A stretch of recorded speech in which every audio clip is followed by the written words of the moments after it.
Get cool stuff for what you were going to do anyway. Drink beer. With Buy Beer, Get Gear from Labatt, you can just snap a photo of your receipt and upload it to the website to rack up points for exclusive merch. Get points for every purchase, whether you're grabbing a pint on draft, a case for a party, or a tall boy at the stadium. Any size, any product, anywhere you buy Labatt. Buy beer, get gear. Sign up now at rewards.labattusa.com.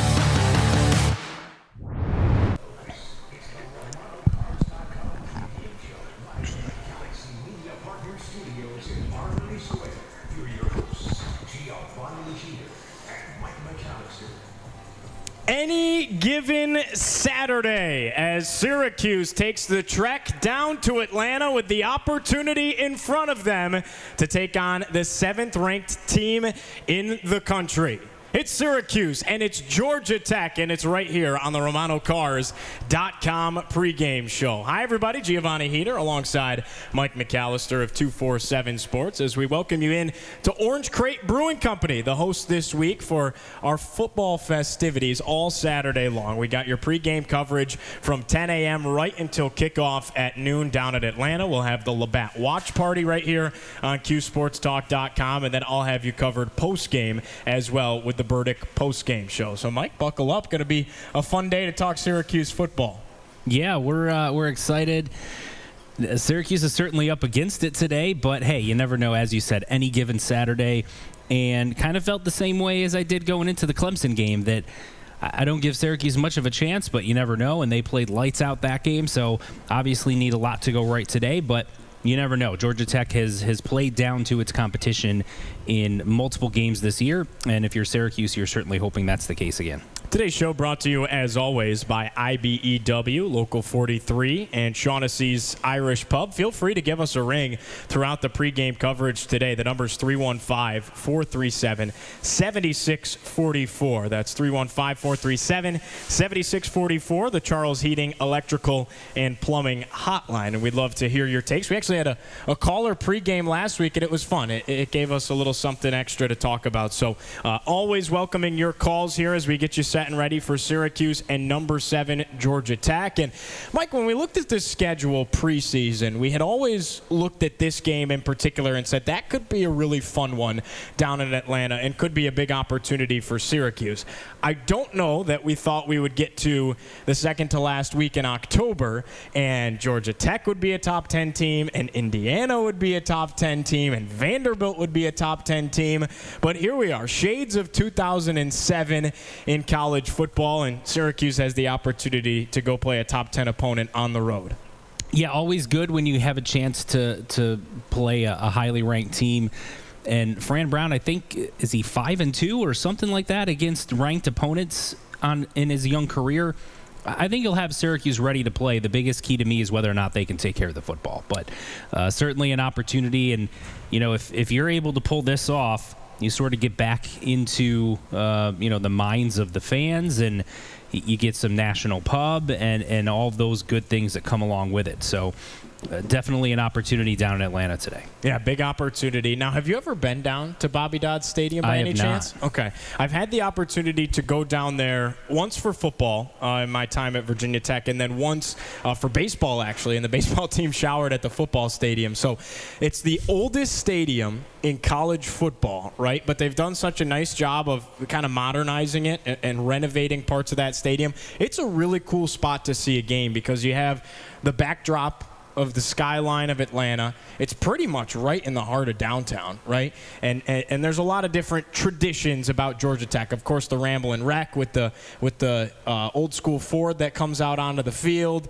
You got the varsity down there, which Syracuse has its own varsity right across the street, right? So there's parallels there. And nevertheless, if you ever get the chance, very cool spot to go see a game down in the ATL. It's interesting. It's not the number one Tech on my bucket list, though. I think Virginia Tech is the stadium that, if I had to pick of the Techs, that would be one I'd like to go. And honestly, Texas Tech looks like it'd be pretty fun. That's outside of the ACC, obviously, but a lot of venues I'd like to get to. Florida State certainly on my list. Would have loved to have been able to get out to Notre Dame this year. That's unfortunately not on the docket when you have stuff go wrong at your house and you got to replace a boiler and all that. Priorities happen. Yeah. Life. Life, exactly. But there's a lot of cool venues across college football, and Georgia Tech's certainly one of them. Yeah, absolutely. You're going to get me in trouble, though, if you keep talking about Virginia Tech like that.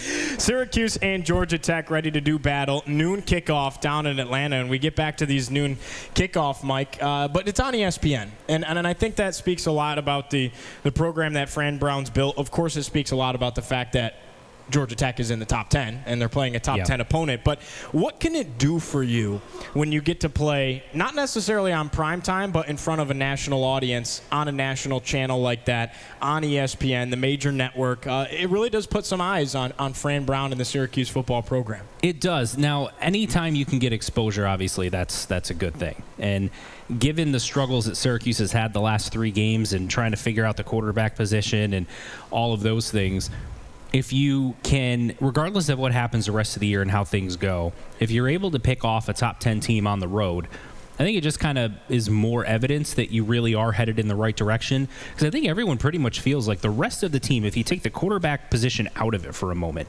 is really good, very talented. The performance they had defensively last week was outstanding. I think we love the wide receivers, right? We think there's talent at the running back position. Offensive line is deeper than what it's been in several years. There's a lot to like about the rest of the roster, and that's why after they won that game against Clemson, it really felt like they got the potential, even with the schedule, to really have quite a special year. And it's just unfortunate that Steve Angeli, with as well as he was playing, went down.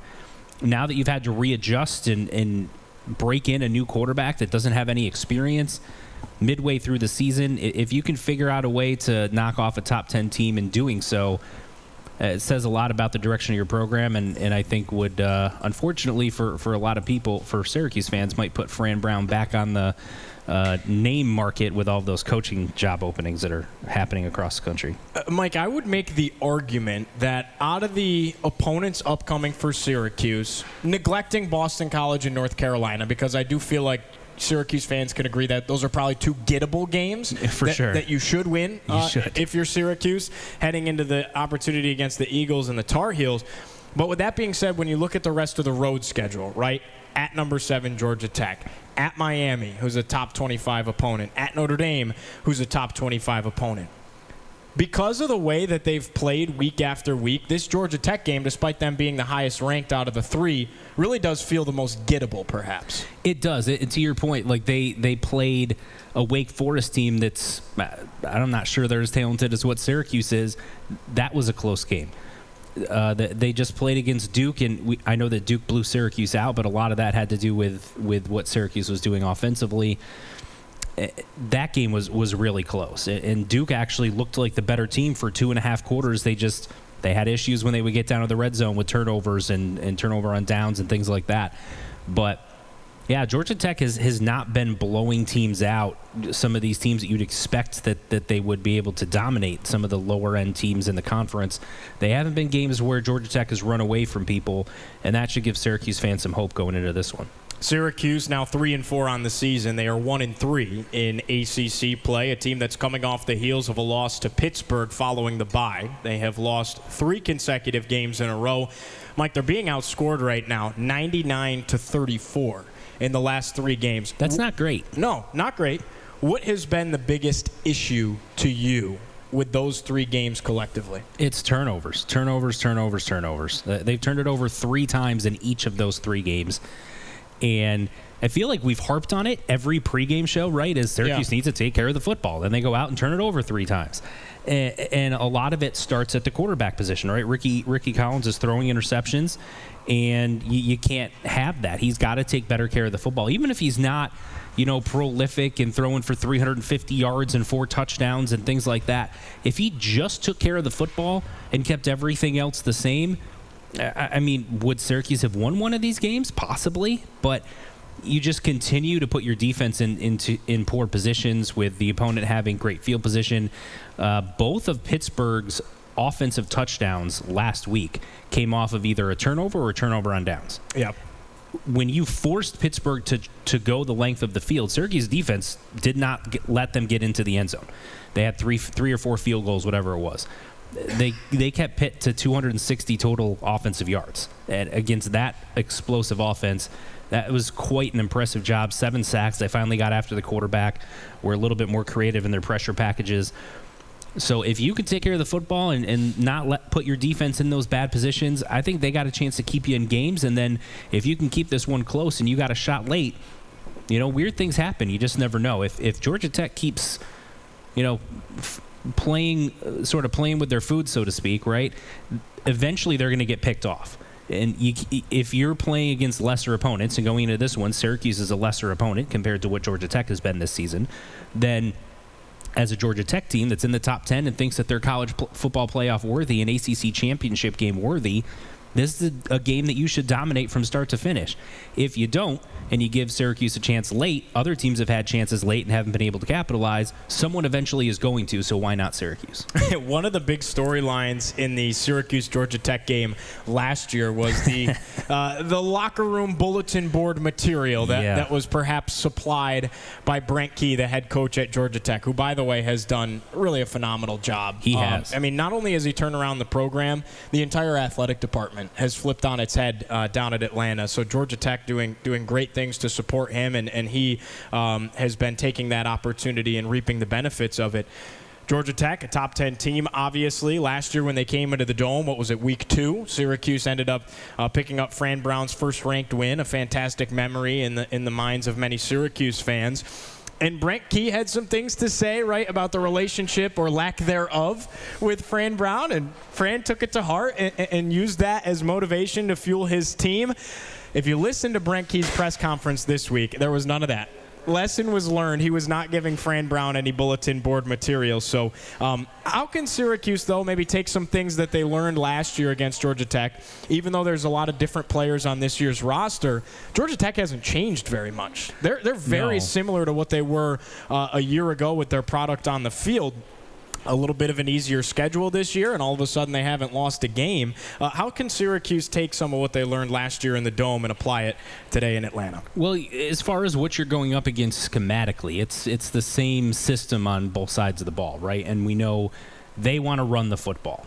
They've run it about 80 more times than they've thrown it so far this season. They have 21 rushing touchdowns compared to just 6 passing touchdowns. As much as everyone talks about Haynes King, it's really with his legs that he kills you. He's got 10 rushing touchdowns and only 4 passing touchdowns. You think about that, you're 7 games into the season, he has 4 passing touchdowns. So understanding what you're going against and the fact that they game planned for this team last year, at least for the coaches, you've got a lot of new faces and new places from a Syracuse perspective compared to last year's roster. But from the coaching staff's perspective, they prepared for this team, they've beaten this team. So that should help you. That experience should help you. But they had trouble with Haynes King last year. He ran all over them. I think he had 2 rushing touchdowns in that game. Of course, they did have Marlowe Wax, but that's certainly a concern going into this one. But I think the fact that you have game planned against him and played against him in live action should help you. But you're in a more hostile environment this year as well. So there's certainly a double-edged sword there. We are off and running. It is a double-dipping game day here for Syracuse Athletics. We got you covered on the football side of things as Syracuse treks down to Atlanta to take on number 7 Georgia Tech. And, of course, later on tonight, you got the exhibition as Syracuse basketball tips off in Buffalo on a neutral site against the University of Buffalo Bulls. That'll be at the KeyBank Center where the Buffalo Sabres play. So you got football, basketball. Crossover season is already upon us here in Central New York. We're up against a break. We'll step aside, and we'll continue to get you ready for Georgia Tech and Syracuse on the gridiron when we return. As always, he's Mike McAllister. I'm Giovanni Heater. This is ESPN Syracuse and Cuse Sports Talk.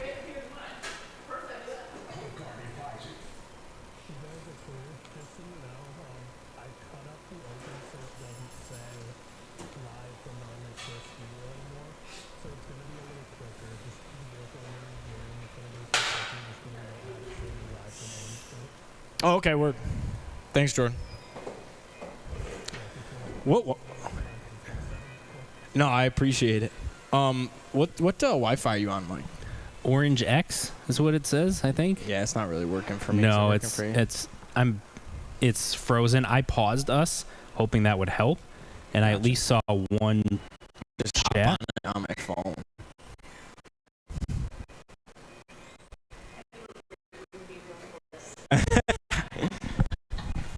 Our biggest fans are here, Mike. Good.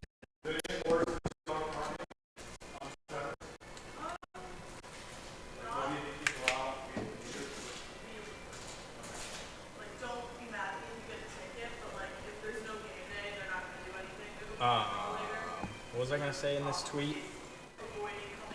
We are live from Orange Crate. This is on Marshall Street, right? Or is Marshall Street that way? We're like on the corner of Marshall and Krause, I think, technically. We are live from Orange Crate to get you ready for Syracuse and number 7 Georgia Tech.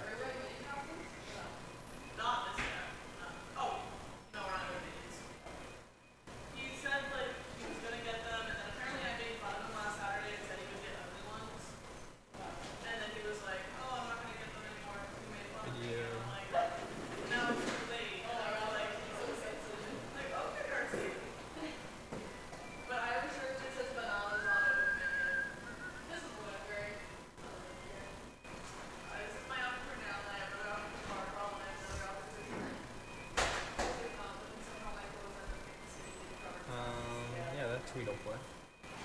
No, I agree. If I were working the night, no, I wouldn't That's why I have to sit down tomorrow. Hey, I appreciate that, man. Thank you. I don't know if I'll ever be able to do one as good as the graphic last week. Last week's graphic was nuts. That might be like my favorite I've ever done. But this week's was cool. It was all right.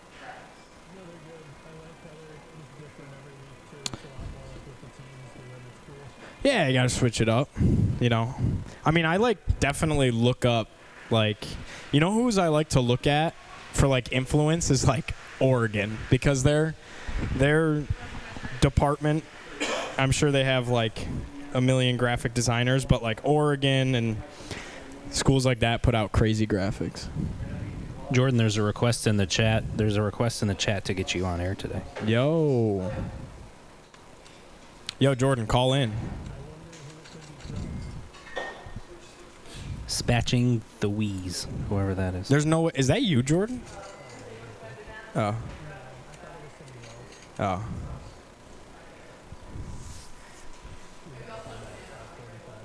right, sweet. Okay. Mike, when we come back, we're talking scouting report on Georgia Tech. All right. They have scored more points than their opponent in every game. Indeed, they have. They are on the undefeated side of things.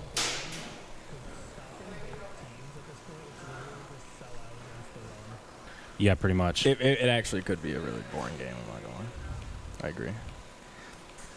Imagine the final score is 13-6. And we get to talk about how Syracuse had the 2 best defensive performances in the Fran Brown era in back-to-back weeks and lost both of them. Yes, exactly. Watch live on CuseSportsTalk.com. This is the RomanoCards.com pregame show with your hosts, Giovanni and Mike McAllister.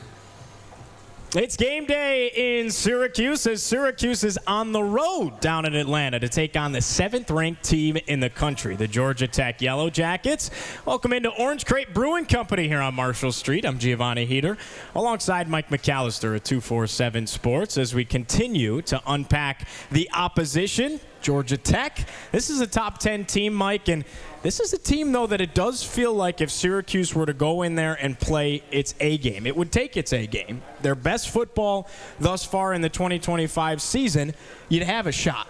Because though Georgia Tech is undefeated at this point, right, this is a team that is 7-0, 4-0 in ACC play, ranked 7th in the country. They have shown vulnerability multiple times in multiple games throughout the season thus far. Yeah, there's no question. It feels like if you played like you did at Clemson, that this is a game you can win. I'm not sure top to bottom that Georgia Tech is as talented as what Clemson has. I think Clemson has more NFL guys on the team. Georgia Tech more together, they're better collectively. They play harder. They're really physical. But this is a game that if you play like you did against Clemson, you could make an argument when Syracuse is whole that they're just as good, if not better, than what Georgia Tech is top to bottom. But of course, whenever you're at home, that helps you, right? The energy from the crowd, and Georgia Tech certainly has a lot more to play for right now, although Syracuse does have their backs against the wall if they want to get to the postseason. So it's kind of an interesting dynamic, but I don't think that this is a game that you walk into thinking, Georgia Tech is just heads and shoulders talent-wise above Syracuse. Thinking back to, when Clemson came into the Dome for the first time when Syracuse joined the ACC. I think Clemson won that game like 42-14 or something. You kind of went into it knowing if Clemson plays well, they're going to win, right? Because they're just much more talented. That's not what the case is right now. Mm-hmm. It feels like Syracuse can match up with a lot of teams, top to bottom, talent-wise, across the roster.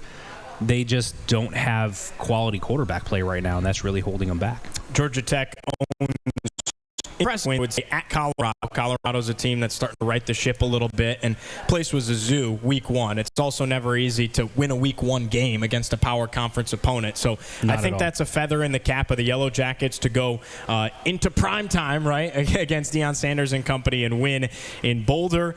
They beat Clemson 24-21. That's when the wheels started to fall off for Clemson. That one was in Atlanta. They won at Wake Forest by the skin of their teeth, 30-29, an overtime thriller.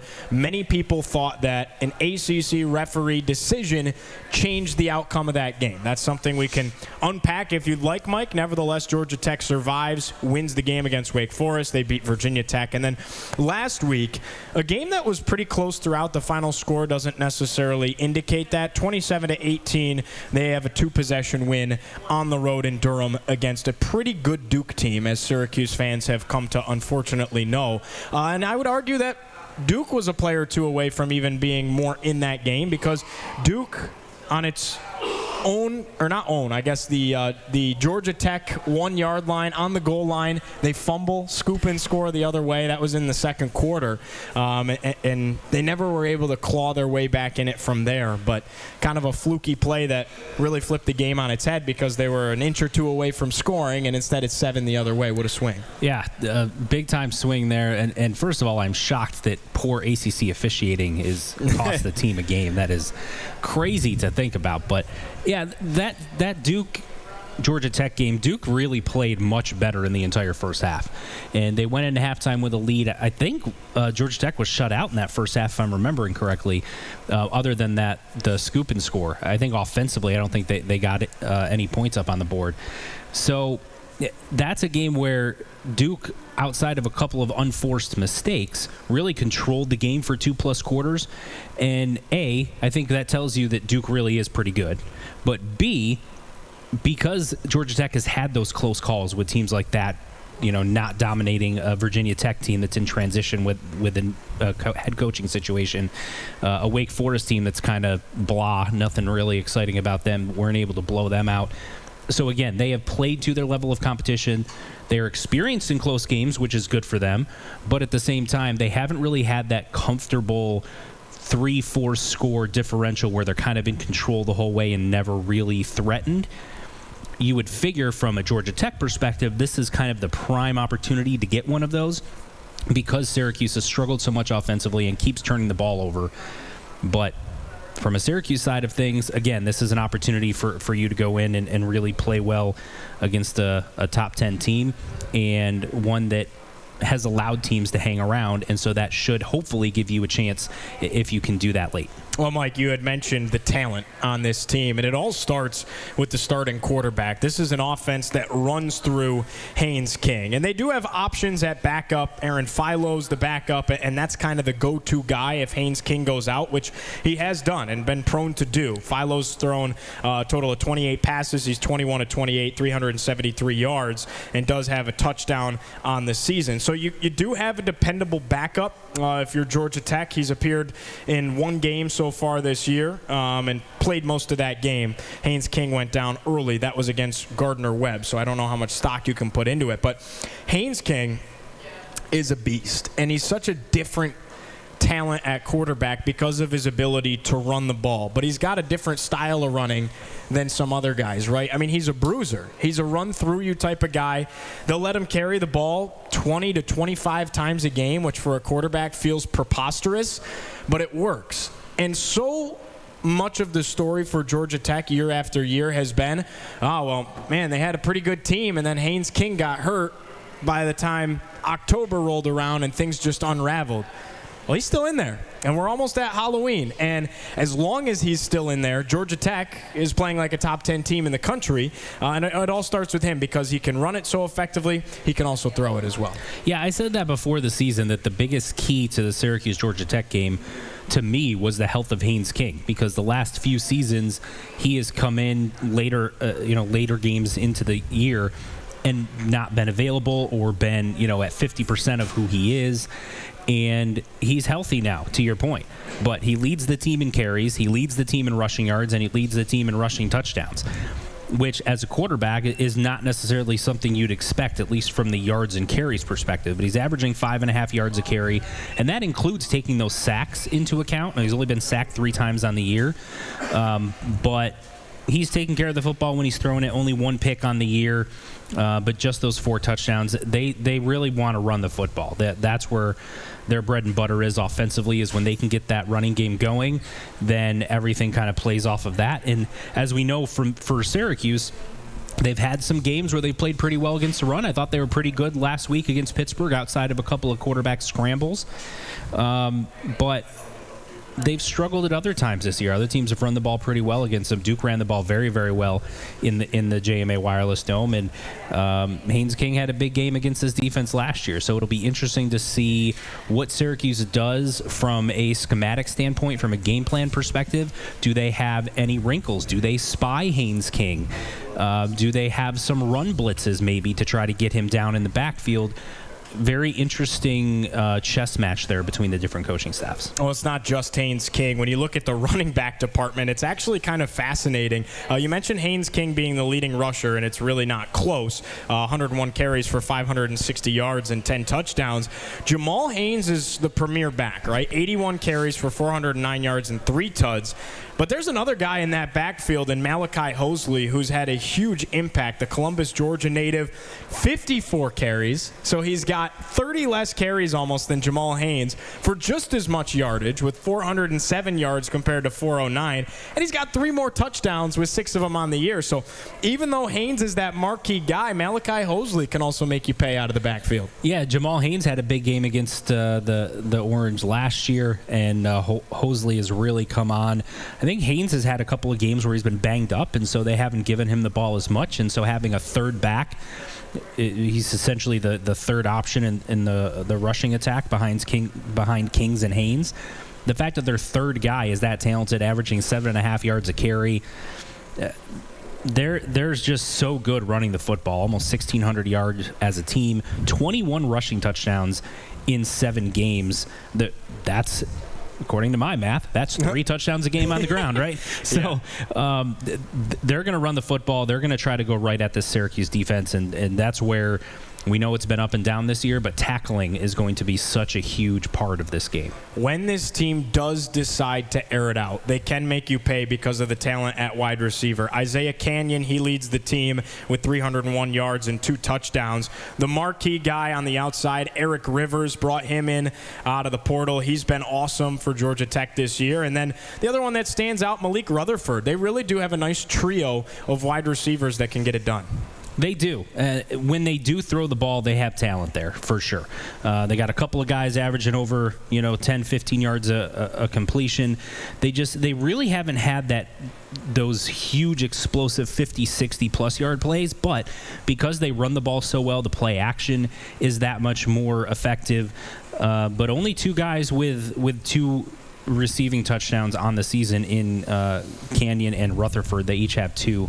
But Rutherford is extremely talented. I think he's got the potential to be an NFL caliber guy, but again, the offense kind of limits his production a little bit. But those three guys, if Georgia Tech gets into a situation where they want to pass the ball more or have to pass the ball more, they've got three guys that they feel good getting the football to. They don't use the tight end that much, and I know Syracuse has had some issues the last couple of years defending the tight end, which I think plays to Syracuse's favor, but they do have three very talented wide receivers. If you had to stack up their wide receiver room against Syracuse's, I like Syracuse's, but Georgia Tech has a more stable quarterback situation right now, of course. Quickly looking at the defensive side of the ball, for Syracuse, you've had a guy at the top. The crazy thing is he's still 17 years old, and Demetrius Samuel Jr. We're going to unpack all that. I got a segment ready for us in hour number 2 that we're going to talk all about the young core of this Syracuse team, and Demetrius Samuel Jr. is the headliner. But when you look at defensive players in the ACC, that's a name at the top of everything. Joining him in that conversation is Georgia Tech's Amari Harvey, who's one of their star defensive backs. This is a guy that has had 4 pass deflections so far this year, the most in a season of his career. He's up towards the top of the ACC in passes. Like, there's so many advanced metrics as far as like forced incompletions, right? It's not necessarily a pass deflection or how he grades out according to Pro Football Focus and things like that. Amari Harvey's going to play in the National Football League. Had 3 interceptions in 2023, had 1 in 2024. The reason you see interception numbers go down is because teams don't throw his way, right? He's locked down on the outside, and you have a quarterback who's been very, very prone to throwing interceptions so far this year, and Ricky Collins. You have to think that Amari Harvey's going to be chomping at the bit today. Yeah, honestly, the whole Georgia Tech secondary, they only have 2 interceptions on the season, so it has not been something that they have been good at as far as turning the opposition over. But like you said, Syracuse has had 3 turnovers in each of the last 3 games. If they turn the ball over again today, it's going to be a long day for the Orange. And this is a game where someone like an Amari Harvey can maybe get a couple of picks. And then you look at the stats at the end of the year and you said, oh, he had 3 interceptions a few years ago, 1 last year, 2 or 3 in 2025. So that combined with all of the advanced metrics in terms of how good he is in coverage, yeah, this is a pretty good player. This is a game where he can sort of bulk up on those stats if they're able to continue to force Ricky Collins into making quick decisions and trying to force the football into tight windows. We'll take a short break here as our pregame coverage will roll on around the corner. He's Mike McAllister. I'm Giovanni Heater. Syracuse and number 7 Georgia Tech down in Atlanta at high noon. You're listening to Cuse Sports Talk and ESPN Syracuse. Today, thanks, Jordan. We're getting some traction in the chat. Let's see. Someone asked where I got the quarter zip. I think I got my quarter zip from Kohl's, actually. It was on sale on Kohl's website, but you could get this pretty much anywhere. Like, I got one for my grandpa, and I think I got his at what's the shop right down the street? Shirt World? Shirt World closed, or which one closed? Yeah, I think it was Shirt World that closed. Whichever one's on Marshall Street. That's where I got it. Why am I blanking on the name of the other one? I should just be able to look down the street and see, but and give it a peek. But that you could get it pretty much anywhere. Yeah, you can get those. You might even be able to get them online through the Syracuse Athletics. Oh yeah, or even like Fanatics or something like that. 100%. I definitely did get it on sale at Kohl's though. Because Manny's. Oh, Manny's. Yeah. Yeah, Gavendo got it. I don't think I would have paid full price for it. What will I be going as Halloween this year? I am going to go as a sports reporter. How about that? Hey, there we go. He's going as actually, Mike McAllister. I will be a Syracuse fan because I'll be sitting in the stands with my son on Halloween. So, I'm going as tonight. I'm going to a Halloween party, and I'm going as Forrest Gump. Look at you. Because that was easy. Yeah, I already had the plaid short sleeve shirt. You just need the khaki. All I had to get was the bubblegum shrimp hat on Amazon. The bubblegum shrimp hat. Yeah. There you go. That was easy. There you go. The goateed Forrest Gump. Yeah, my son has apparently gotten to the age. We gave him the choice. Said, do you want to go trick-or-treating or you want to go to the football game? He said football game. That's a man that has his priorities straight. Right that means I did something right raising him, I guess. Heck but yeah. But even like, Angeli went down and they started not playing as well and lost 3 games in a row. I said, are you sure you can change your mind? He's like, no, I want to go. I said, okay. Yeah. All right. Good. We're good. I would have made that same choice. Right, Grandpa? Halloween or the SU game? I'm choosing the SU game every time, right? Yeah. Exactly. Yeah, he's gonna like be scary Syracuse fan and wear like a skeleton mask with Syracuse gear and all that type of stuff. So he'll have some fun. Gibby's having a Halloween party, and he told me I have to dress up, so I'm going as Forrest Gump. So I had like a short sleeve, button-up shirt, khakis, white shoes, and I got a bubblegum shrimp hat. You could go as 21st century Dallas Cowboys Super Bowl wins and not show up. There you go. Could do that too. That's an option. My water bottle's like leaking. I don't know what the issue is. What's up, Uncle Bill? How you doing, dude? Good. Thanks for coming. Wouldn't miss your show. You're the best. What's Aunt Kathy up to today? Boston. Ooh, for what? See some lady comedian. Ah, nice. Leanne Morgan. Cool. They're all their friends. Nice. You got the house to yourself then. Yeah. Eat what I want. There you go. Nice. The old vegetables. The old weekend.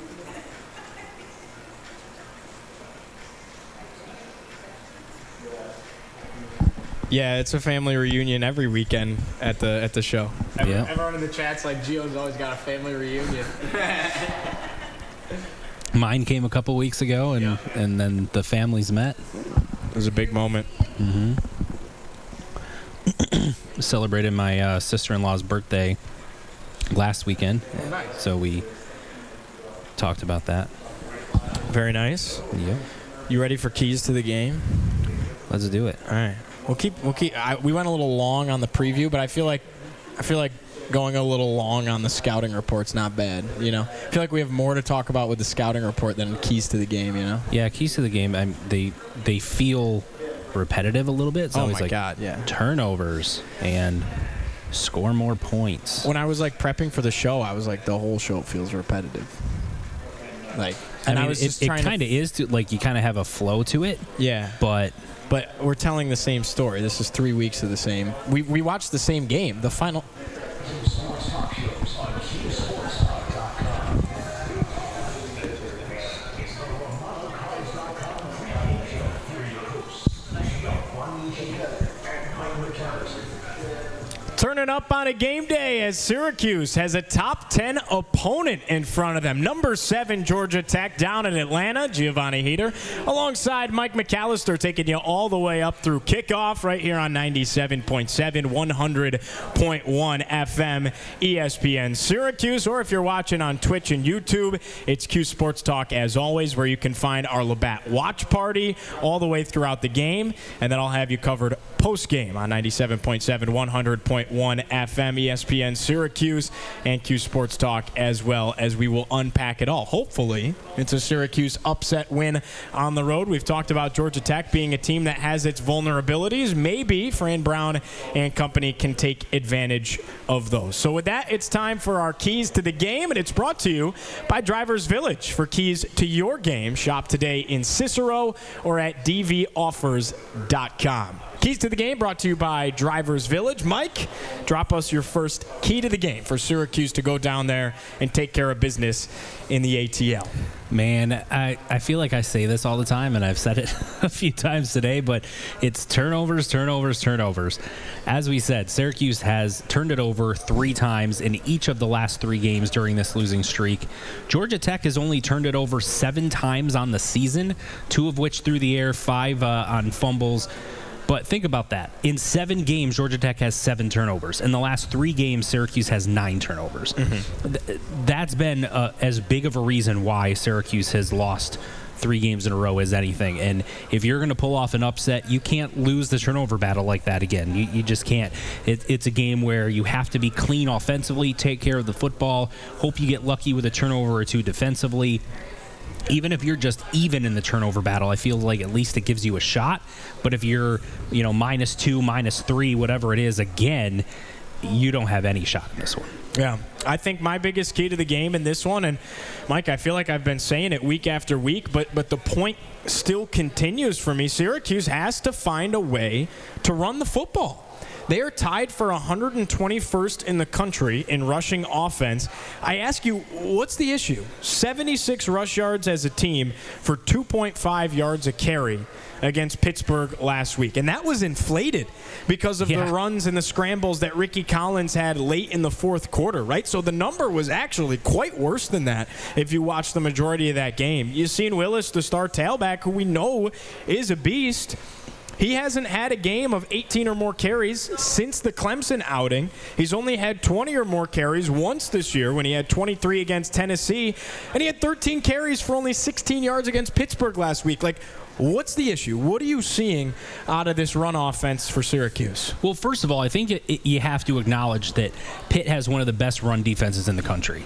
And that was certainly part of what happened last week. But the other part of it goes back to the quarterback position, which is teams don't fear Syracuse's passing attack right now, which means they go into every game against Syracuse with the game plan of, if we can stop Syracuse's rushing attack and not let someone like Yacine Willis go off, limit him, I don't think Syracuse can move the ball and score enough to beat us. And that's sort of been the game plan from opponents the last 3 weeks. And in those 3 games, they've been right. Until that passing game gets going, it's going to be really tough for Syracuse to run the ball. Teams, I can't tell you how many times in that Pittsburgh game where they had 8 guys up in the box, and the safeties weren't even back either. They were still up like 10 yards behind the line of scrimmage, not back the 15 to 20 that you typically see some safeties that respect a passing attack. They were up at the line of scrimmage, and so they had more bodies than what Syracuse has to be able to block. And again, when teams don't respect your passing attack, that's what's going to happen. They're going to take away the one thing they think can beat them, and that's what they've been doing the last 3 games. Something I'm really curious to watch out for today is what packages Syracuse goes out there with. And what I'm talking about, for those that might not know, and you might have to do some Googling to help yourself out a little bit, because we could do a whole deep dive that we don't have the time for. But I'm curious to see what the sets look like with personnel for Syracuse. Like, are they out there with a 1 running back, 2 tight end set when they're trying to run the ball? Is it 1 running back with 1 tight end? Like, what is the personnel on the field when they're trying to run the ball?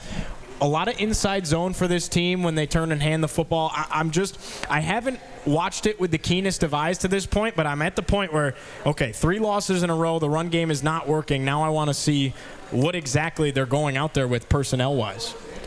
Yeah, and, it makes you wonder, and someone said this in the chat, and I kind of agree with this, which is if you can spread the opponents out. So to your point, right, you're running, 11 personnel, 12 personnel to try to establish a run. You get more bodies in there to block. But if you can spread out the opponent, give them a look like you're going to pass the football, and then try to sneak a draw in there to get some yards up the middle. If you can maybe take advantage of the fact that they're aggressive and they've got so many guys in the box and throw some quick screens to the outside, whether it's bubbles to the wide receiver or setting up a screen to one of your backs, that can maybe help out as well.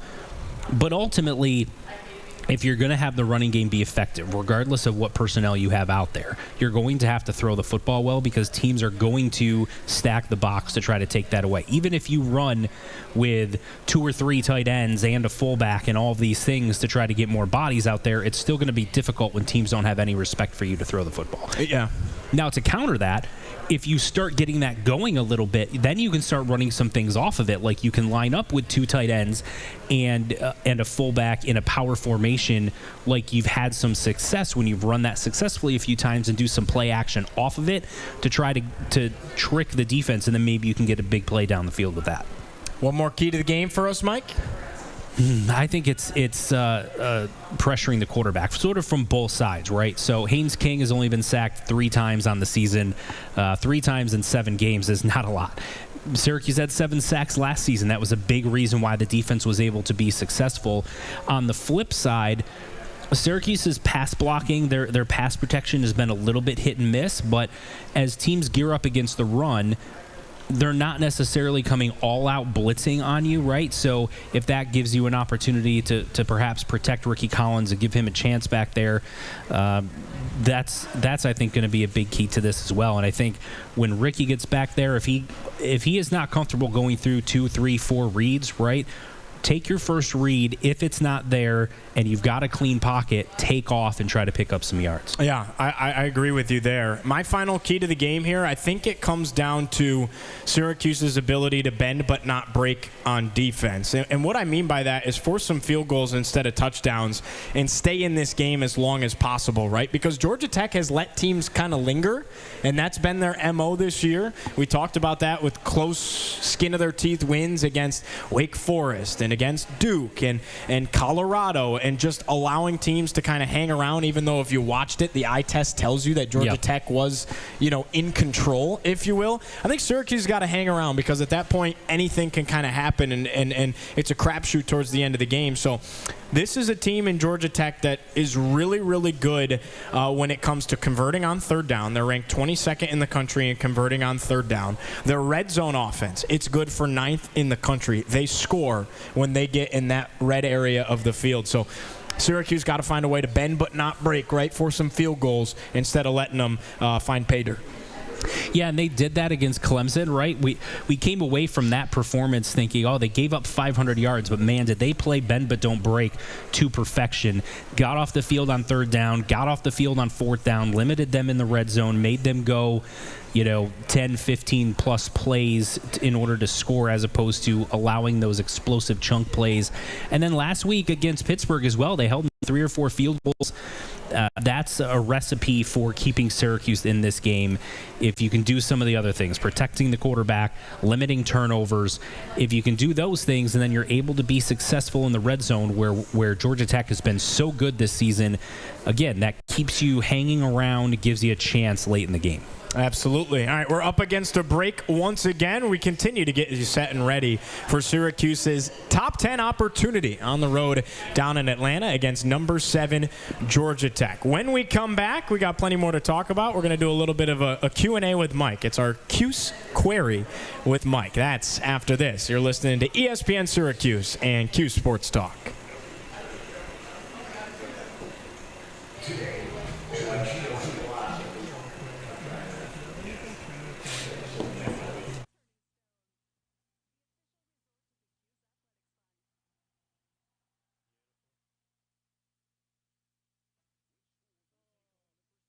Paul, why'd Paul put me on the screen? Paul. Hi, everyone. I am. Paul has me on the screen. Hello, Jen. Hello, Nikki Vegas. Hello, Super Cat. Big Poppy. Yeah, Dr. Blitz. I think bringing in Dr. Blitz is funny. Now, here's the thing. You have to pay him. Thanks, Sport Boy. I still support Lights on the Lake. Thanks, M. Lowitz. Bringing in this Dr. Blitz guy is cool. You're not going to save the season to the point of making a bowl game. So if you're not bringing him in with the intention of having him next year, I'm not quite sure what purpose it fills. But it's cool, like, if everybody can learn from him. But that was what stuck out as weird to me. What's up, Gavendo? Poppy, I'm in commercial collections, so don't worry, I'm not coming for you. What's up, Wheeze? I was talking to Gio through the mic, through the radio board. This game could be really ugly. I want to say Haynes King has like 4 passing touchdowns this season. I think he missed a game.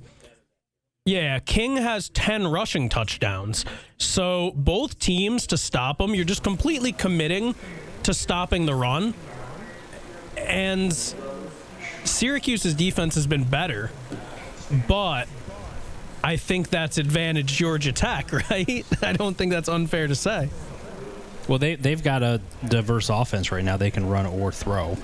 And Syracuse right now can't throw without turning it over at a high rate as part of it too. But what I learned is I'm going to start a business, open up a commercial National Grid account, not pay my bills, and then wait for Jordan to call me.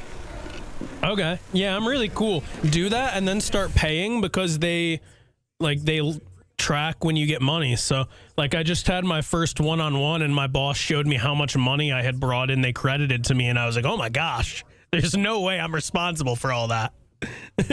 Should be paying me a commission on this stuff. I know, but I can't do that, because if that's how much I'm bringing in, everybody else probably has. Poppy, I get it. It's not my fault, though. I'm just getting people to pay who pay or who don't pay. I don't feel as bad because it's businesses. Like, residential would stink. Somebody else said something in... Oh, another thing on the Haynes King running. I think it's really good that they played Heinschel last week because now we saw they have the ability to stop that the same way they would have last year, where they take like their most athletic defender and slap him in the middle like they were doing with Devin Grant. They did it with Diggs last year. That's a good thing. I think you'll see it again this week. I also think it makes the deep ball exploitable. Yeah, Heinschel, outside of that What's up, Kev? touchdown run on the first drive, really didn't do much running the ball the rest of the game. Like, honestly, he was a little bit rattled. Syracuse got him quite a bit. He looked very rattled. Well, the thing is, even on that first play, it was just a lack of discipline because, I mean, if you remember the play and I was wrong, you can correct me, but I think there was a stunt with the defensive tackles and somebody just over pursued, and that left a big hole in the middle. But like, if they had a good game plan. They had him dead. Yep, exactly. They did. And again, when you're 30, it's hard to nitpick when you're going up against the team that's averaging 40 points a game, and you basically held them to 16 or whatever it was, because you take the special teams touchdown and the interception, they gave them great field position. You take those away, and the defense played lights out. Yeah. Most I mean, it's just classic. The more things change, the more they stay the same. Lots of energy. Fran Brown's here, yet what do we have? A backup QB getting carried by the defense and coming close. Also 10 seconds. Nice talking to you, boys. I'll be around.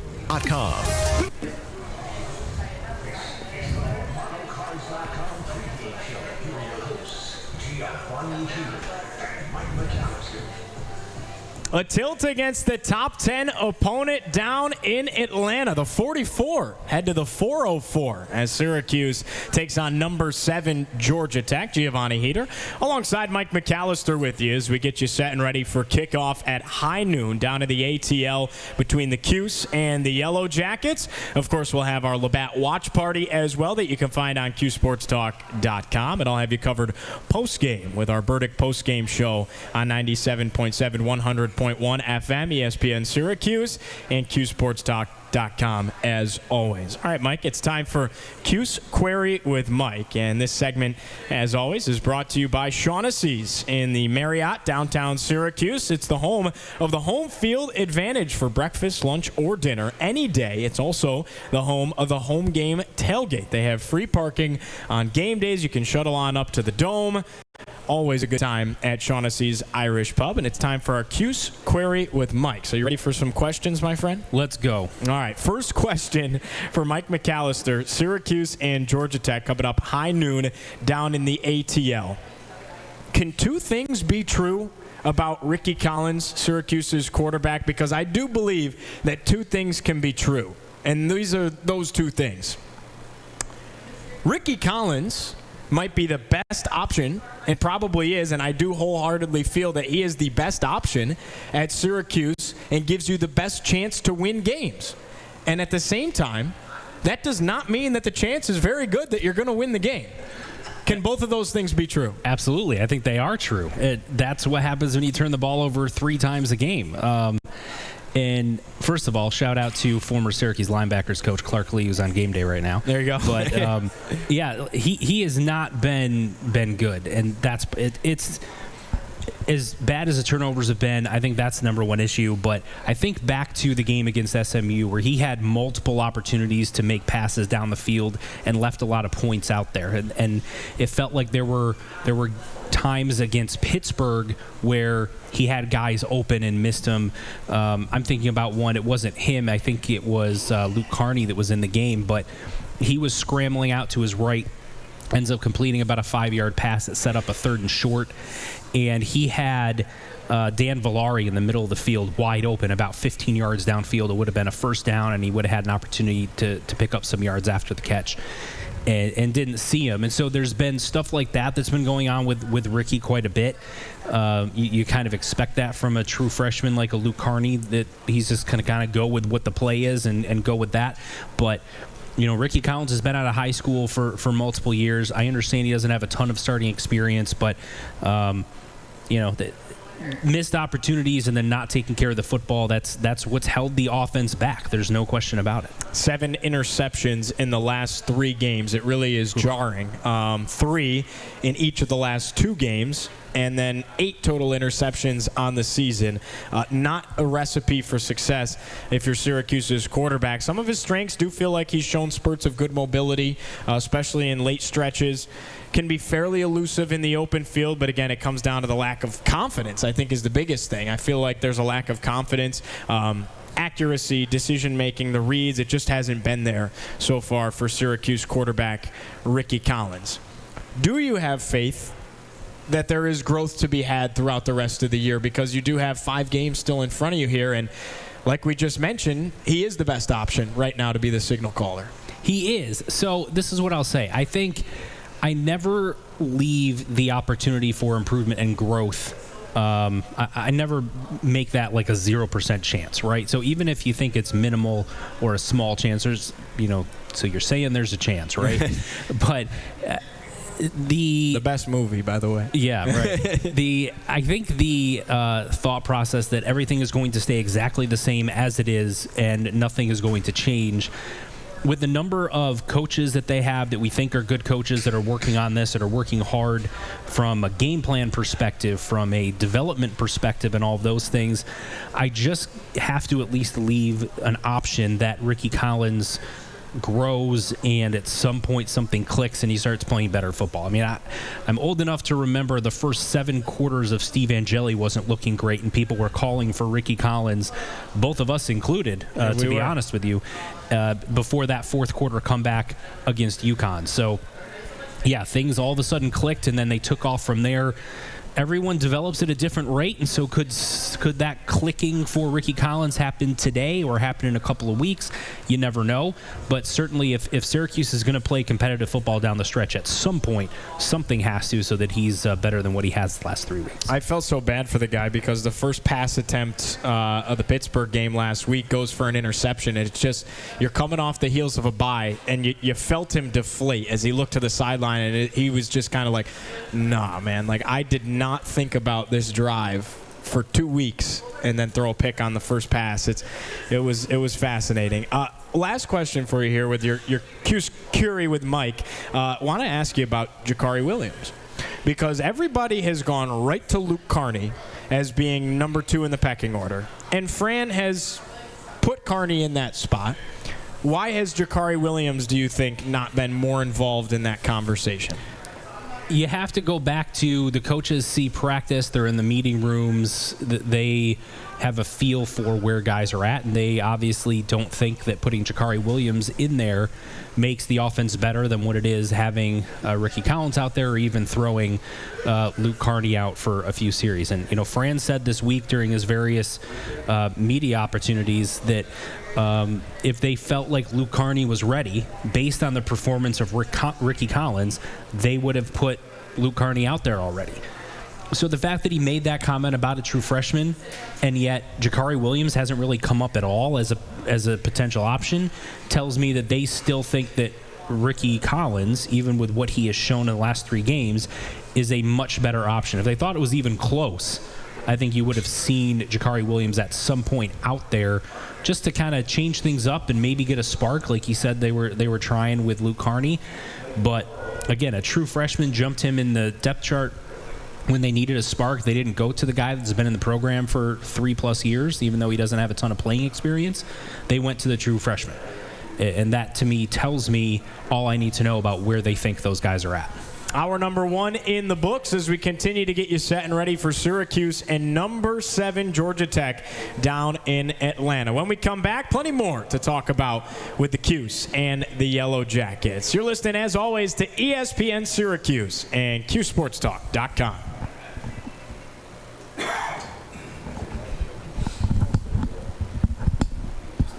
Super quick.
What did I have? Well, first of all, there's one C in my name and the A is capitalized. So let's do that. I've had 2 C's. I've had my name spelled wrong basically my entire life. I went to college for 4 years, spent tens of thousands of dollars on my education. Every single year when I would go to my dorm, my name was spelled wrong on the dorm. But anyway, I had a pumpkin donut today for breakfast. I know, from Dunkin'. That's right. I mean, from an unnamed store, unless they pay me some sort of...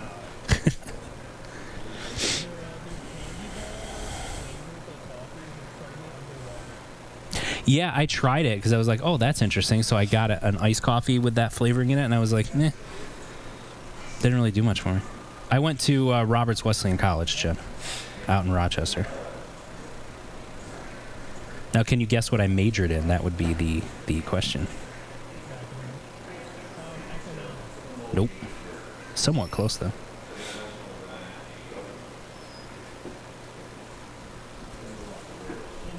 Tim, you're on Twitter? No.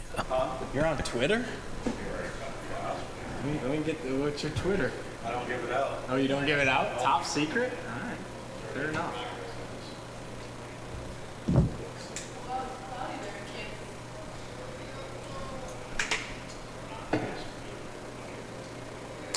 Just got rejected. It's like asking for a girl's phone number. 30 seconds. If you really want to be on the air. I'll let you be on the air.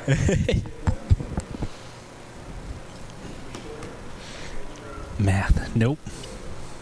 Although I was good at math. English. I majored in accounting.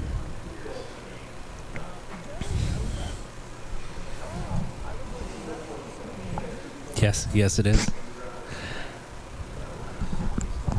Cards.com pregame show. Here are your hosts, Giovanni and Mike McAllister.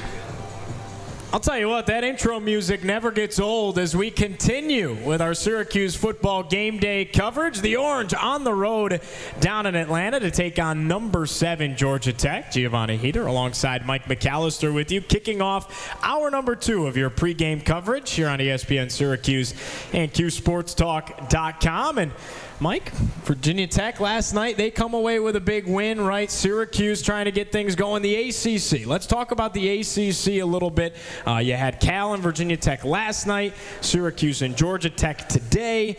The rest of the landscape of the league with Miami losing last week to Louisville. All of a sudden you have this mix at the top of the conference where Georgia Tech and Virginia are the front runners to play each other in the ACC championship. Whom's to thunk it, my friend? Just as everyone predicted before the season started, right? And even though SMU went undefeated in the regular season ACC play last year and was in the ACC championship game, I'm not sure anyone had them at the top of the standings at this point either. So, it's kind of crazy. And then you've got like Pitt and Duke and Louisville all sitting there with one loss. Miami has just one loss, even though they've only played 2 conference games thus far. But Syracuse is just slightly above the UNCs and the Florida States and the BCs in terms of the standings. A win today would obviously put them right back into the middle of the pack, which is at least you'd hope to be the sort of your floor for the Syracuse team. If you're a betting man, who do you think's playing in the conference title game down in Charlotte once we get to that point in December? I think it's going to be Georgia Tech and Virginia just because of their schedule. I mean, Virginia does have at Cal and at Duke remaining on their schedule, and those are not easy places to play. And as we just mentioned, Duke is pretty good, and they've certainly got talent on the offensive side of the football. And then, of course, they play Virginia Tech in the last game of the season. That's a rivalry. It's one of those, like, throw the records out type of a situation. But they avoid having to play Miami or Clemson. They've already beaten Louisville on the road. They don't have to play a Georgia Tech or an SMU, so I think that looks good for them. And then if Georgia Tech can get by today, I mean, honestly, at NC State, at Boston College, and Pitt, those are games that you would figure they should be favored in coming down the stretch here. And they've already got a leg up on Miami because Miami had that setback, but their schedules are certainly favorable down the stretch, whereas SMU still has to play Louisville and Miami, so that kind of is a little bit more difficult than what the other teams have to face. When you look at the slate today across the Atlantic Coast Conference, obviously last night, big win, double overtime thriller in Blacksburg. Virginia Tech takes down Cal. What a fun game that was if you stayed up late to watch it. Today you have noon kick between Syracuse and Georgia Tech on ESPN. You have a noon kick between Virginia and North Carolina down in Chapel Hill. SMU and Wake Forest going at it in Winston-Salem. That's a noon kick. NC State and Pittsburgh open up the 3:30 window. That's in the 412 at Acrisure Stadium in the Steel City. 7 o'clock kick. Stanford at Miami in Miami Gardens. 9th-ranked Hurricanes trying to right the ship after last week's Friday night loss to Louisville at home. They have an extra day built in there after playing on Friday last week.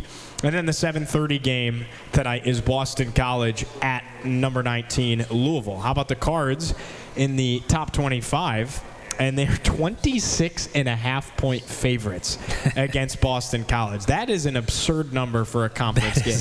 That is, as much as we have talked about Syracuse being double-digit underdogs like 3 weeks in a row, 4 weeks in a row, whatever it is, it has not ballooned into a number that big. So that's crazy, but that also tells you what Boston College has been, the fact that they're sitting at 1-6. They lose today, and bowl eligibility is off the table. I think most don't expect them to get there anyway, but mathematically it becomes impossible. And that makes you wonder, when you get to last game in the Dome of this season, is Boston College going to be sort of checked out and just ready to get to the offseason, or how hard are they going to play for that one? Surprisingly, it's not even the biggest spread of the week. Miami, 29.5-point favorites against Stanford. That's a Stanford team that beat Florida State last week all the way out in Palo Alto. What a disaster for the Noles at this point. Yeah, 0-4. I think they've lost 9 straight conference games or whatever it is, which is absolutely insane. But Stanford's one of these teams that they're kind of like, a little bit sneaky, a little bit pesky, but when they've had to hit the road, it's been rough. They lost by 24 at BYU. They lost by 28 at Virginia. Lost by 24 at SMU. So they're going in to play a Miami team that is ready to right the wrong of the loss from a week ago, and I think it's a prime opportunity to get run out of the building. Well, you look at Florida State's situation. You saw Penn State fire James Franklin. You saw Billy Napier lose his job at Florida. It appears that Wisconsin could open up. Of course, Stanford and UCLA are already coaching vacancies. Virginia Tech is a coaching vacancy. All of a sudden, this whirlwind of a coaching carousel has turned into unprecedented territory, and it might be one of the craziest, if not the craziest, coaching carousels that we have seen in quite some time. On top of it, it's happening before Halloween rather than in December, right? So it's happening earlier. There's more of a sense of urgency because of the NIL and the transfer portal and the modern landscape of the sport of college football. And I say all this to ask you, Mike, do you have a fear about Fran Brown and these vacancies? Is there one in particular that stands out to you that feels like Fran has a good shot to get it? Because when we looked at Penn State, it always felt like, okay, he's probably somewhere between 6th, 7th, or 8th on their list, right? He wasn't the number one guy that they were going to go after. But does something like Florida State opening up maybe scare you a little bit? Or something like Florida or any of those other jobs stand out to you when it comes to Fran Brown? Florida State more so than Florida. But I agree. It's a tough situation because when you have a really good coach that is turning your program around, this is the other side of it, right? It's the other programs are going to want to come poach you. But Syracuse can make that go away if they decide to give him a huge buyout and make it so that other teams aren't going to want to try to poke around there. But I think any time he gets mentioned with one of these schools that's a Florida State or a Florida, or there's other jobs that are probably going to become open. For example, the betting favorite, I think, to land the Penn State job is Matt Rule. So if he does, then Nebraska becomes open. if Shane Beamer decides to leave South Carolina to go to Virginia Tech, where his dad coached for such a long time, then South Carolina becomes open. If Florida State decides to move on from Norvell, then Florida State becomes open, and it's sort of can snowball on you. But as some people who cover Florida State have started looking around at what the potential options could be for the Seminoles if they do move on from Norvell, who does have a large buyout in his own right, then Fran Brown is one of the names that has been mentioned. And part of the reason is because of how well they've recruited Florida since he's been up here. I think they have 3 or 4 commitments that are like 4-star caliber players from Florida in the 2026 recruiting class. And so if that were to get done before signing day, now you've got a situation where you've got some of Syracuse's highest ranked recruits that could end up flipping to Florida State, and I think it would dismantle Syracuse's recruiting class if something like that were to happen. That said, it's pure speculation at this point. There's been nothing that has indicated that he's a serious candidate for any of those jobs. It's specifically speculation, but I think any program that has Northeast ties to area where he has recruited and has deep pockets, those are the ones that certainly worry you the most. Here's a little bit of an outlier for you. I think LSU is going to end up opening up, which is crazy with Brian Kelly there. Because he's fired, or because he goes somewhere else? Or maybe they ask him to go somewhere else. One or the other. I just don't think he'll be the head coach there next year. They're 5-10 against ranked opponents under Brian Kelly. They have a big one against number 3 Texas A&M tonight, prime time, at Tiger Stadium. So I think that could be a very telling game for the trajectory of Brian Kelly's tenure with the Tigers. So just something to keep an eye on. I don't think Fran Brown would necessarily be in the running for the LSU job. I thought Fran handled it really tremendously well afterwards. When he was first asked about it in the press conference, I was like, oh boy, that was not the response I think that people were necessarily looking for. But then when Stephen Fonte, Paulie Sibilia had the chance to talk to him right here on Cuse Sports Talk and ESPN Syracuse on their show Orange Nation about a week later, or maybe it was later on the same week, it felt like he put to bed. Like he was upset by the phrasing of bigger job, because he was like, how is this not a big job? This is power conference football. He felt it was disrespectful to his players, his family, himself. This is a job that he wanted and felt very passionate about and feels very passionate about. So it made a lot of sense, and I felt like he did a nice job explaining that to those that had concern. Yeah, and I think the initial response, that was where he was coming from. Right. He just didn't clarify that and express it in the way that everyone kind of understood what he was saying. But when he had that clarification comment from when he spoke with Paulie and Steve, it completely made sense to me where he was coming from, because when I first heard it, I said, well, that's not him saying I'm committed here, I'm not going anywhere, et cetera. This was kind of leaving it up in the air that stuff like that could happen. And so I was a little like, what does that actually mean? But then when he clarified what his comment was, which is, I think it's disrespectful to call other jobs for the job that I have now, not only disrespectful to the school that I'm working at, but also to me and my family. You don't think the job is that important? And I understood where he was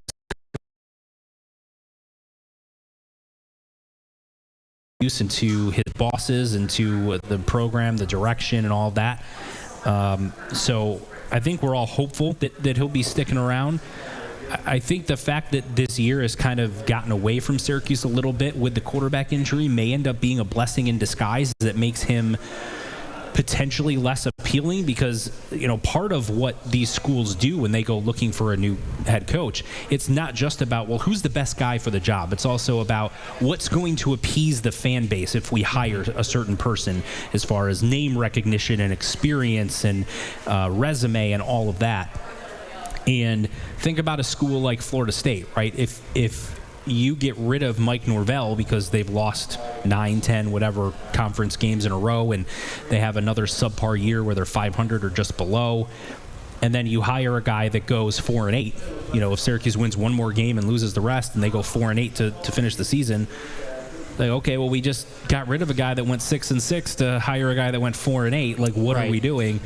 Now, we all know what the backstory to that 4-8 is and what Fran Brown is building and his recruiting and everything else. And I think he's proven that he's more than ready to be a head coach. And I think he's a pretty good head coach and makes a lot of really good decisions in game, even though he had the admitted blunder with the late first half against Pittsburgh. That was less than ideal. Yes, it was. But sometimes the response from the fan base to who you hire is something that is strongly considered. And Syracuse having a subpar year this year compared to what it was last year could end up helping in terms of those other schools trying to poach him.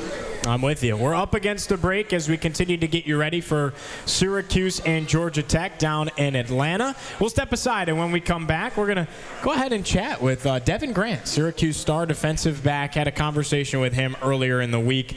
A lot of fun stuff in that conversation. Can't wait for you to hear it. That's going to be after this. You're listening to ESPN Syracuse and Cuse Sports Talk.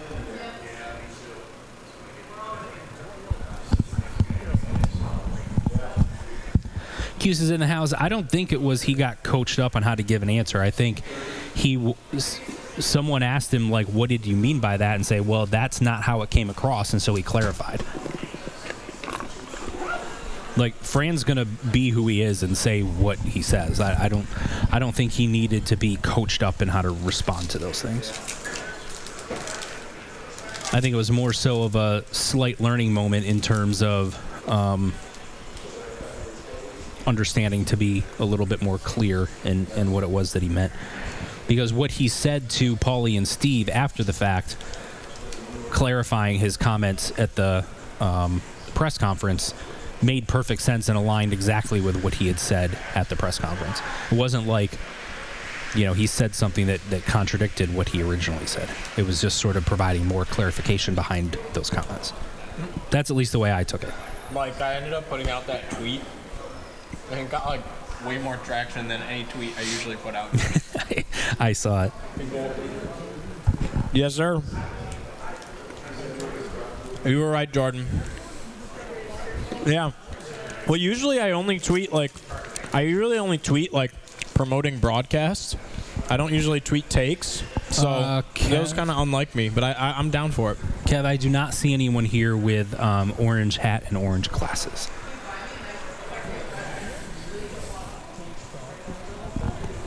Let him rip. It seems like a lot of... Yeah, no, it got way more than I thought it was going to. And it still keeps getting it. Yes, Lou, I agree. That'll get... Stephen Fonte loves Duke. No. Now we're getting there. How many are they missing? Oh, why? The newest one is out? I'm going to go pull up. They're playing only walk-ons.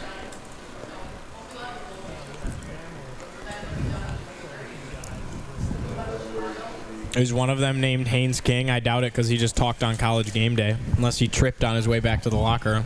I think Pete Thamel's like 4'5". That's a Syracuse Orangeman. Who does not like Syracuse? He doesn't? No, he hates Syracuse. Why does he hate Syracuse? I don't know, but he does. Acts completely different when he comes back than when he's not here. Hates Syracuse or the journalism school? I think the athletic programs, not necessarily the journalism school. That was not where I thought it was going. How do you hate the athletic programs? I don't know. I assume there's a lot of there are reporters who go through like Newhouse and then they have poor interactions with Jim Boeheim during some of those press and that sort of jades him a little bit. Okay, so who do they have out? That is kind of weird, though. Amari Harvey, who we just talked about, is out. Thamel gets all the Syracuse scoops, so how much could he hate him?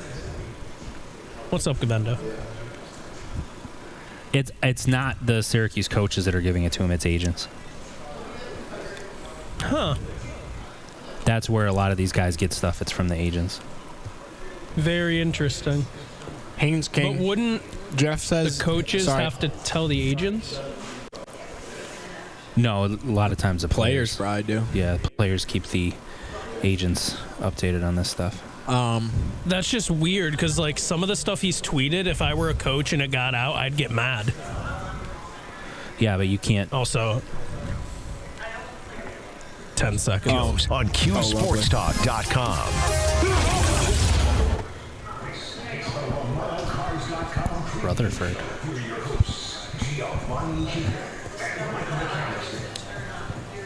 Game day in the 315 as the Cuse, the 44, trek down to the 404. Syracuse on the road to take on number 7 Georgia Tech from Bobby Dodd Stadium, right down in the heart of Atlanta.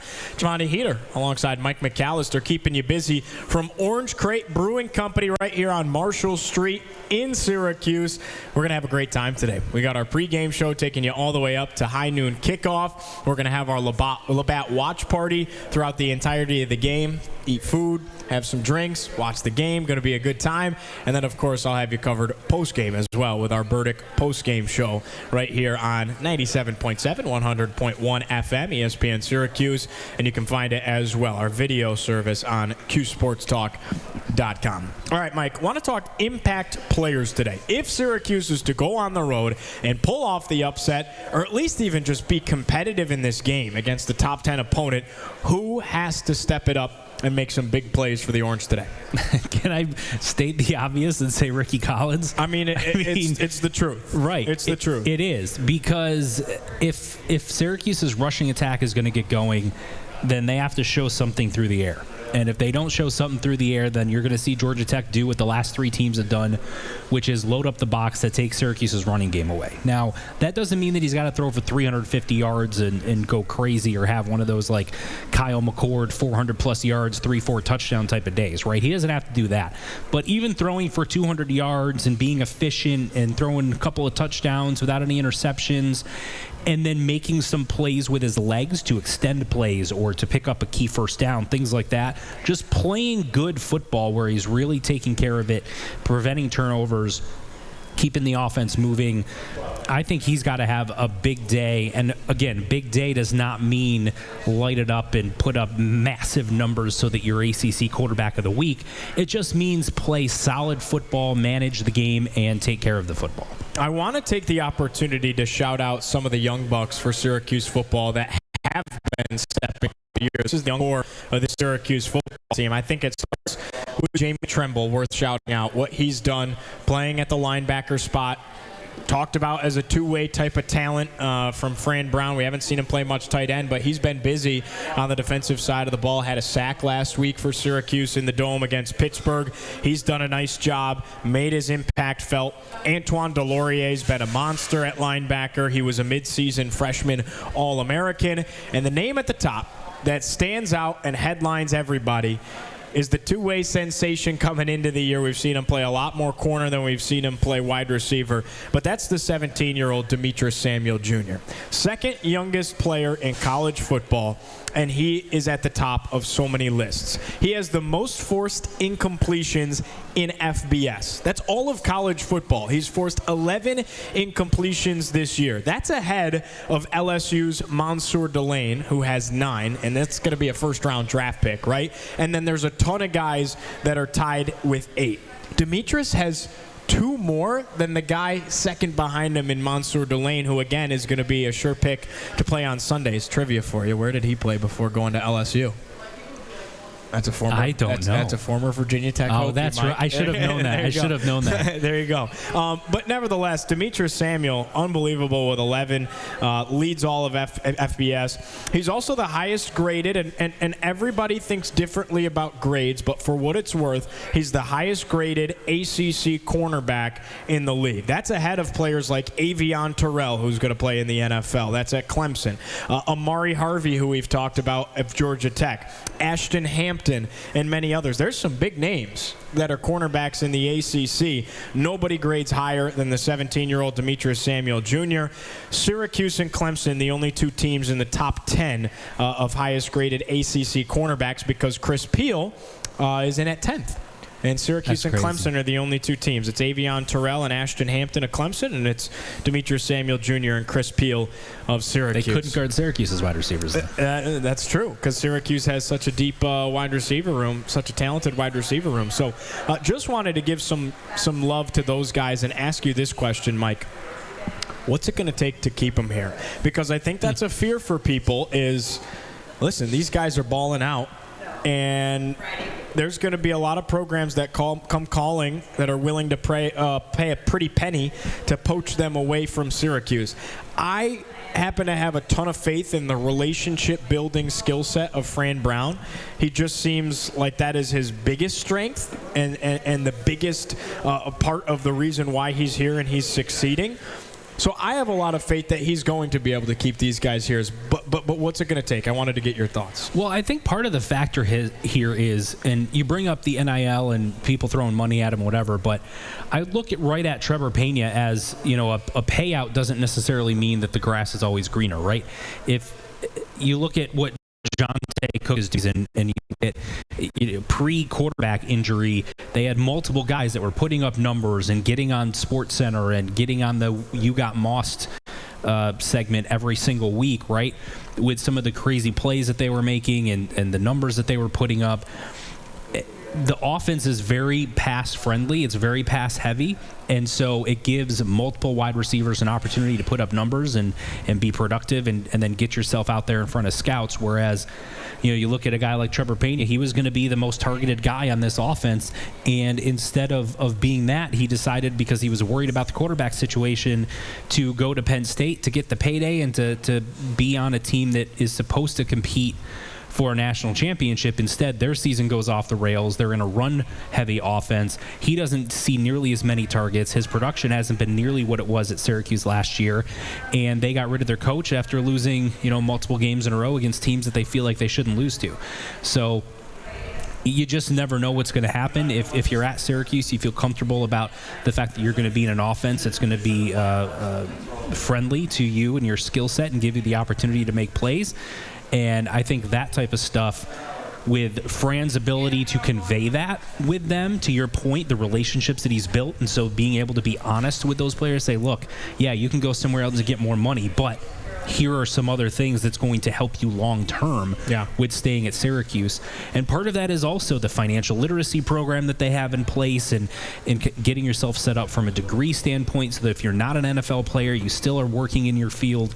All of that stuff matters, and Fran is excellent at being able to communicate all of those factors that go beyond just how much you're getting paid here versus how much you're getting paid there. We're talking impact players as we get you set and ready for Syracuse and number 7 Georgia Tech down in Atlanta. And with that, we're going to go to our pregame report. Sat down earlier this week after practice on Tuesday night with Syracuse senior defensive back Devin Grant, who's been such a strong piece of this Syracuse defense through the last 2 years. So we'll go to that conversation. Here's Devin Grant on Tuesday night ahead of Syracuse and Georgia Tech. And with that, Cuse fans, we welcome you into our pregame report. Giovanni Heater alongside Syracuse senior defensive back Devin Grant. I wanted to ask you, what's it been like emerging as a leader in this locker room now your second year with the program here at Syracuse? It's been fun, taking on that leadership role. Last year was my first year. I had a bunch of great leaders and seniors above me, so it was just great to obtain all that information and leading skills that they taught me and be able to implement those this year, be more vocal and just show guys that, hey, I'm doing it. Come on, bring you guys under my wing. I love that. It's fun. You're leading a defense that's coming off the heels of maybe its best performance so far this season, right? 12 tackles for loss, 7 sacks, the interception as well. What went into that unit, really getting it together this week? I feel like we finally showed a glimpse of what type of defense we could be and what type of defense we are. When you get to the ball and everybody's running to the ball and just you want to hit, I feel like that's the outcome of the game, and that's the outcome that you get. You get the results that you want to see. So I feel like if we could just continue to do that and be more dominant, be more detailed, man, we might have 10 sacks and 20 TFLs, so I'm just excited. Well, it's funny you mentioned that. It felt like the pass rush was such a big impact, right? Was that an emphasis this week? Was there anything schematically that was installed this week? It was just getting to the quarterback, affecting the quarterback. That's how you change the game.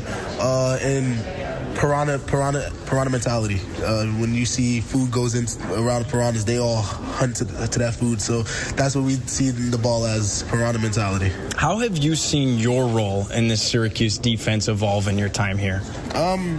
Just being a better leader, taking the game, improving my game, whether that was watching film, getting extra time in with my corners, getting extra time in with the safeties, watching extra film with the D-line, any little thing that it could do just to get an edge on what we may see and could take into the game each and every week. Out of your teammates, who's impressed you the most so far this year? Man, it's hard to pick just one. I would say Kevin Joby is definitely, he had an amazing game last week, 3 sacks. But I feel like as a defense, we just play as a whole. I'm very excited. Yeah, absolutely. Big opportunity ahead, right? You go on the road, 7th-ranked team in the country, Georgia Tech. What excites you about the task at hand? Being an underdog and going into Georgia Tech, knowing that they're the number 7 team, and just being able to show everybody that doesn't believe that they should believe in us.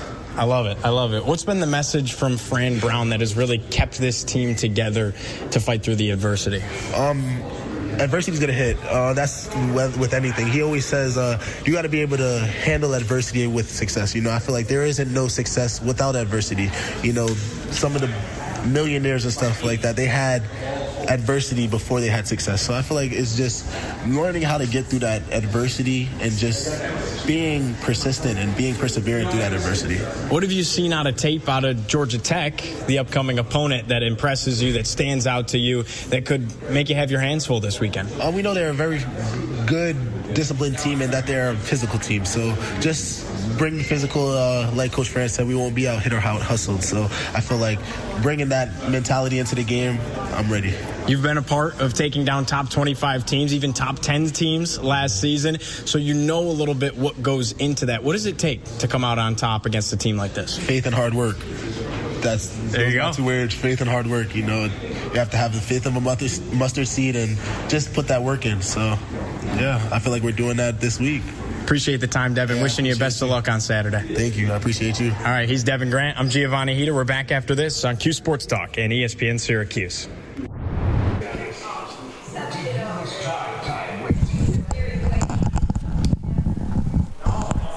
What's up, chat?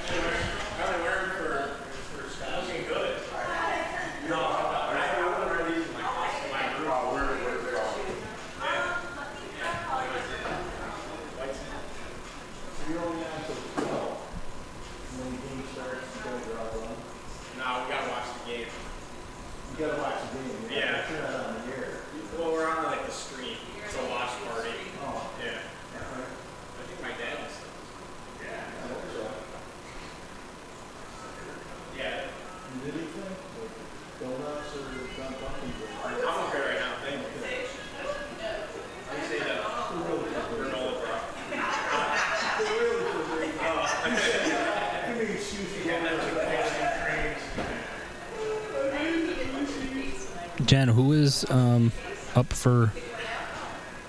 county chair?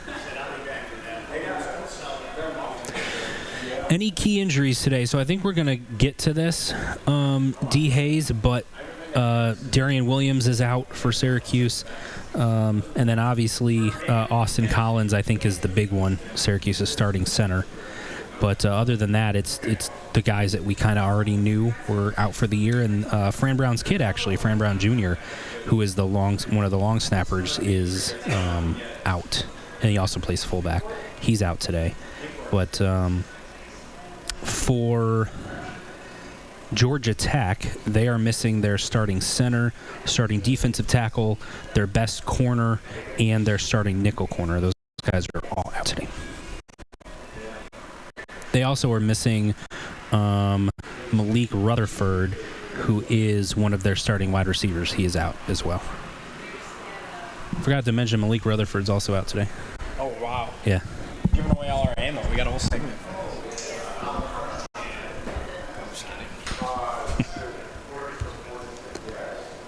Let's see, Rutherford. Is he their leading receiver? In terms of catches, yes. Catches and touchdowns.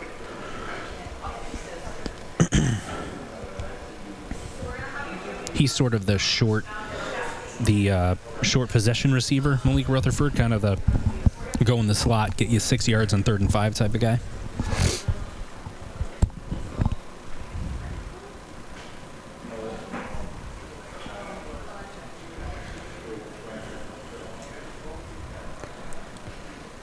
My phone percentage is at 6-7%. Hey.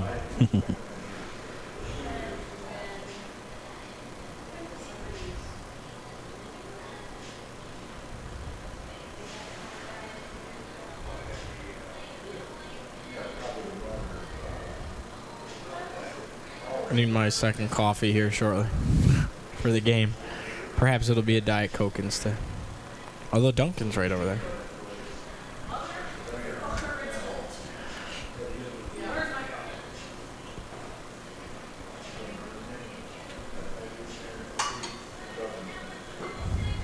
Who's Georgia Tech playing next week? Let me check. At NC State.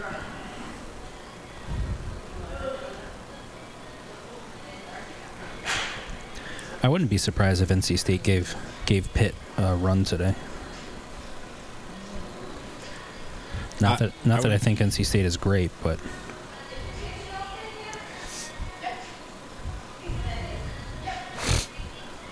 they played Duke tough. They beat Virginia earlier this year, even though that was a non-conference game, which is weird. But all no shirts. Psychos, man. That was last night in a place I will not name, otherwise the chat will have their way.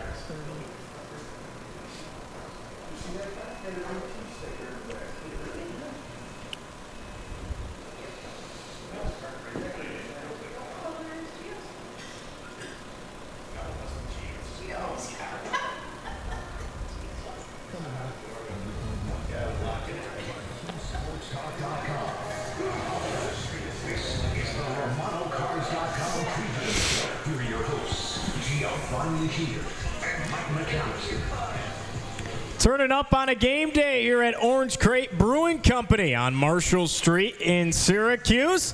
The Orange football team on the road to take on number 7 Georgia Tech in Atlanta. I'm Giovanni Heater alongside Mike McAllister with you as our pregame coverage rolls on from Orange Crate. We got you covered all day long, taking you all the way up until kickoff at noon between the Yellow Jackets and the Orange. We'll have your Labatt watch party during the game right here on CuseSportsTalk.com. And then post-game, we'll be right back on the radio and CuseSportsTalk.com as well. You can find it 97.7, 100.1 FM. Feel free to give us a ring. 315-437-7644 is the number to call if you want to chime in, talk a little bit of Cuse football with us. But it's time, nevertheless, for our injury report. It's brought to you, as always, by Krause Hospital, just down the street here in downtown Syracuse. Take me to Krause, Mike, and time for our injury report here. A lot to unpack this week for both teams, but especially Georgia Tech. All of a sudden, the injury report that came out about an hour ago feels like the door has opened a little bit here for Syracuse with the players that are going to be absent for the Yellow Jackets. Yeah, we'll start with Syracuse. Nothing too crazy there.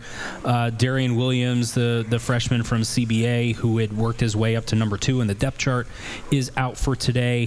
Fran Brown Jr., Fran Brown's kid, who was a long snapper and fullback, he is out for today. And then I think the biggest news is starting center Austin Collins is out. And then, of course, defensive lineman Chase Simmons, who played a little fullback and played different spots in the defensive line as a reserve, he is also out. But for Georgia Tech, they are missing on the offensive side of the ball starting wide receiver Malik Rutherford, who leads the team in receptions and touchdown catches, as well as starting center Harrison Moore. Those guys are both out today. And then defensively, they are missing starting defensive tackle Akilo Stone. They're missing their top corner, Amari Harvey, who we gushed about just a little while ago. He is out. And then Jai Gilmore, who is their starting slot corner, is also out today. So in a game that Syracuse needs Ricky Collins to play well, they need the passing attack to get going, Georgia Tech is down 2 key members of their secondary, which should hopefully help out the Orange a little bit. That's huge. That's huge. So we'll see how that continues to transpire. We got another segment, though, brought to you by Upstate Imports. It's a look at our starting lineups today for Syracuse and Georgia Tech. What stands out to you on the depth chart for the Syracuse football team? I think the biggest thing is that there should be no quarterback debate heading into this week. It is Ricky Collins. It's Ricky Collins' team. Last week you saw Luke Carney come into the game. Didn't work out very well, didn't stay in the game very long, and they went back to Ricky Collins. That's a whole nother ordeal when you do it on a third down. I digress. Anything stand out to you when you look at the starting lineup for Syracuse? Yeah, I think the fact that they threw Luke Carney out there says a little bit about what they think about him as an athlete and what his potential is. But at the same time, Fran was asked after the game, how much of the offense can Luke Carney run right now? And he said not much, which is why when they had a 3rd and long, you saw Ricky Collins come back in, and then Ricky Collins, I thought, actually played better once he came back in for Luke Carney. The interception that he had, I thought, actually was a good pass, and there was defensive pass interference that wasn't called, so I don't really put that on him. But if he can carry that momentum of playing better once he got benched and came back in, and he handled it really well in the post-game press conference as well. He said, hey, if the coaches think we needed that for a spark, then I'm all for it, whatever's best for the team. If he can take that momentum from the way he played after that point into this week, and we get a better Ricky Collins who takes care of the football and makes better decisions, then that gives Syracuse a shot today. Something that feels pretty related to this when it comes to the starting lineups is the fact that they've mixed things up a little bit defensively, and it's worked. Syracuse's defense has improved significantly across the last 6 quarters than the way it had been throughout the beginning of the season, right? Last week, this is a defense that generated 12 tackles for loss, 7 sacks, an interception, by far and away, statistically, its best defensive performance of the year. Kevin Jobity had 3 of those sacks. But I feel like the big thing that you can point to is the fact that Fran and the rest of this defensive staff, led by Elijah Robinson, has made the decision to move Devin Grant and Barry Buxton from defensive back to linebacker. And he's shown a willingness to be super flexible and fluent in his position assignments. What do you think went into making that decision, and how have you seen it pay off for Syracuse? Because, again, the last 6 quarters have not lied. No, I think they needed some more athleticism and some more quickness at those positions, and that was part of it. Whereas you look at guys like, as much as we love Antoine Delorier, right, and we think his ceiling is the potential is just through the roof there, right? But in certain situations and in certain, especially if you're going to start bringing pressure, having those guys that are a little bit quicker, a little bit faster in those spots puts more pressure on opposing offenses. And they certainly have identified that they need to put more pressure on opposing quarterbacks, and they've brought extra rushers much more often in those last 6 quarters. And I kind of go back to something that Fran Brown said after that SMU game, which is in the first half we weren't calling the things that I thought we should have that weren't part of the game plan. In the second half we got back to that. They only gave up 7 points to SMU in the second half, played much better to your point, and then took that into this game against Pittsburgh. We saw them pressuring the quarterback, blitzing, mixing up who was the extra rushers, and then that turned into 7 sacks and the turnover, as you mentioned, with 12 tackles for loss. It shows that they have sort of scouted themselves, found out where their weaknesses were, came up with plans to address those weaknesses, put them into action. They've worked, and now they have a huge test in a really good Georgia Tech offense on the road today. If they can have a similar performance like they did last week against Pittsburgh, then that gives them a shot to hang around and pull off an upset today. One final segment. When we return, we're going to make our picks and have our dream outcome for Syracuse's opportunity on the road against number 7 Georgia Tech in Atlanta. That's coming up next as our pregame coverage rolls on for the Cuse and the Yellow Jackets. He's Mike McAllister. I'm Giovanni Heater. This is Cuse Sports Talk and ESPN Syracuse.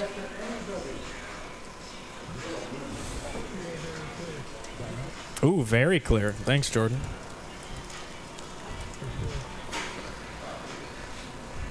What's up, chat?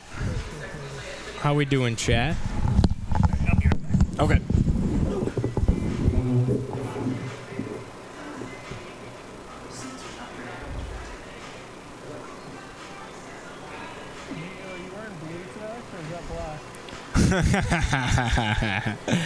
You're funny, Jordan. This is blue. This is blue.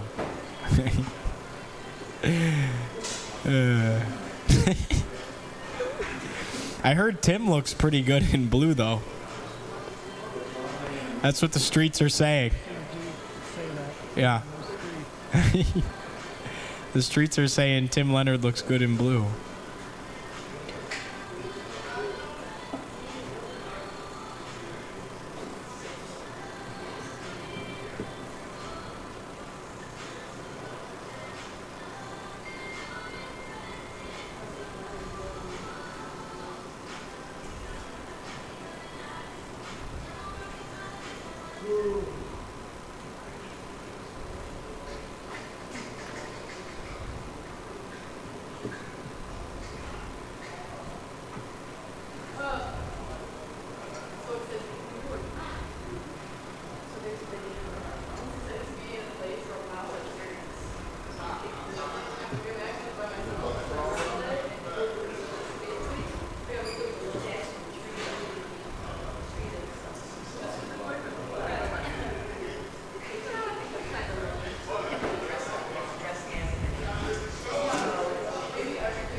Yup. Thought the same thing when I went in there. Said, don't really miss this.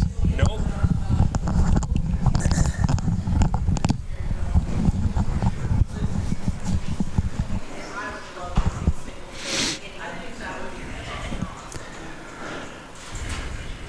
If Syracuse wins today, does game day come for Syracuse, North Carolina? Bro. For a Friday night game. Right. Mix things up. You're funny.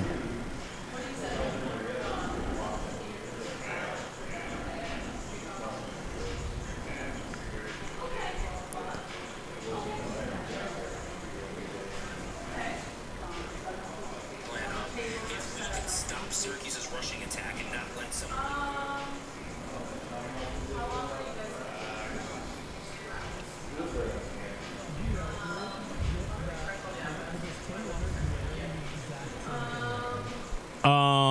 I got this shirt on Kohl's. Somebody asked me that in the chat. I got it on Kohl's, but you can get it anywhere. You could get it on, like, I mean, my grandpa's wearing the exact same shirt right now, too.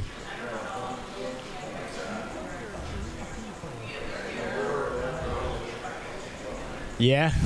I mean, it's a pretty common shirt. You could get it, like, anywhere they sell Cuse gear. But, yeah, I got it on. No, it's just a quarter zip. Just a straight up quarter zip.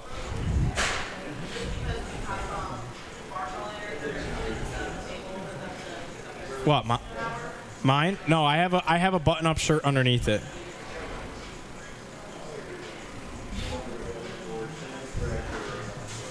Wait. Take a picture of Timothy. I'm gonna send Tim a selfie. Oh, Tim's there right now? Oh, I forgot. I don't know why I'm thinking Tim's in Atlanta. I'm so silly. He's going to Buffalo.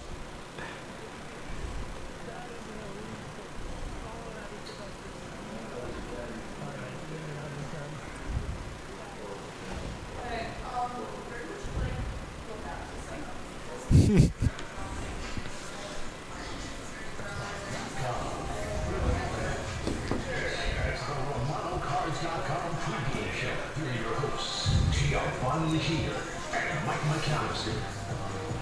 One final segment of our pregame show to get you set and ready for Syracuse and number 7 Georgia Tech down in Atlanta. Giovanni Heater alongside Mike McAllister with you.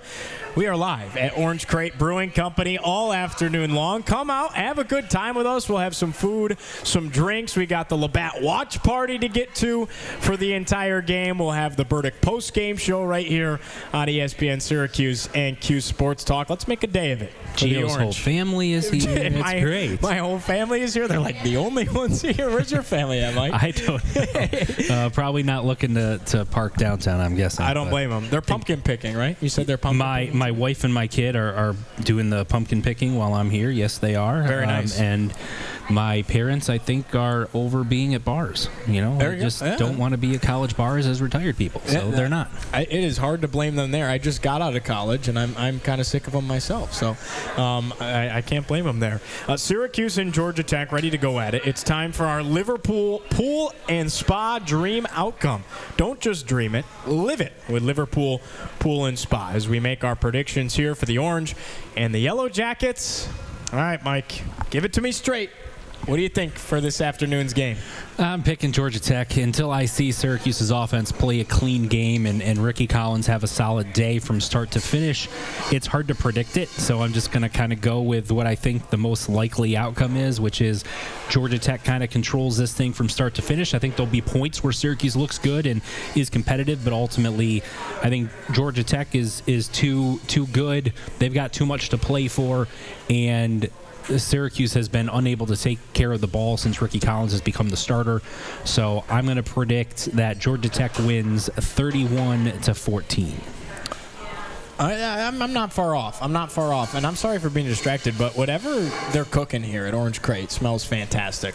Seriously, I think they got like a popcorn machine back there. I don't even think that's what we're smelling, but I think they got a popcorn machine. This is the spot to be. Come out and hang with us to watch the game, because this is fantastic, and we're gonna have a good time. Your final score one more time? 31-14. 31-14. Wow, I was going 31-10.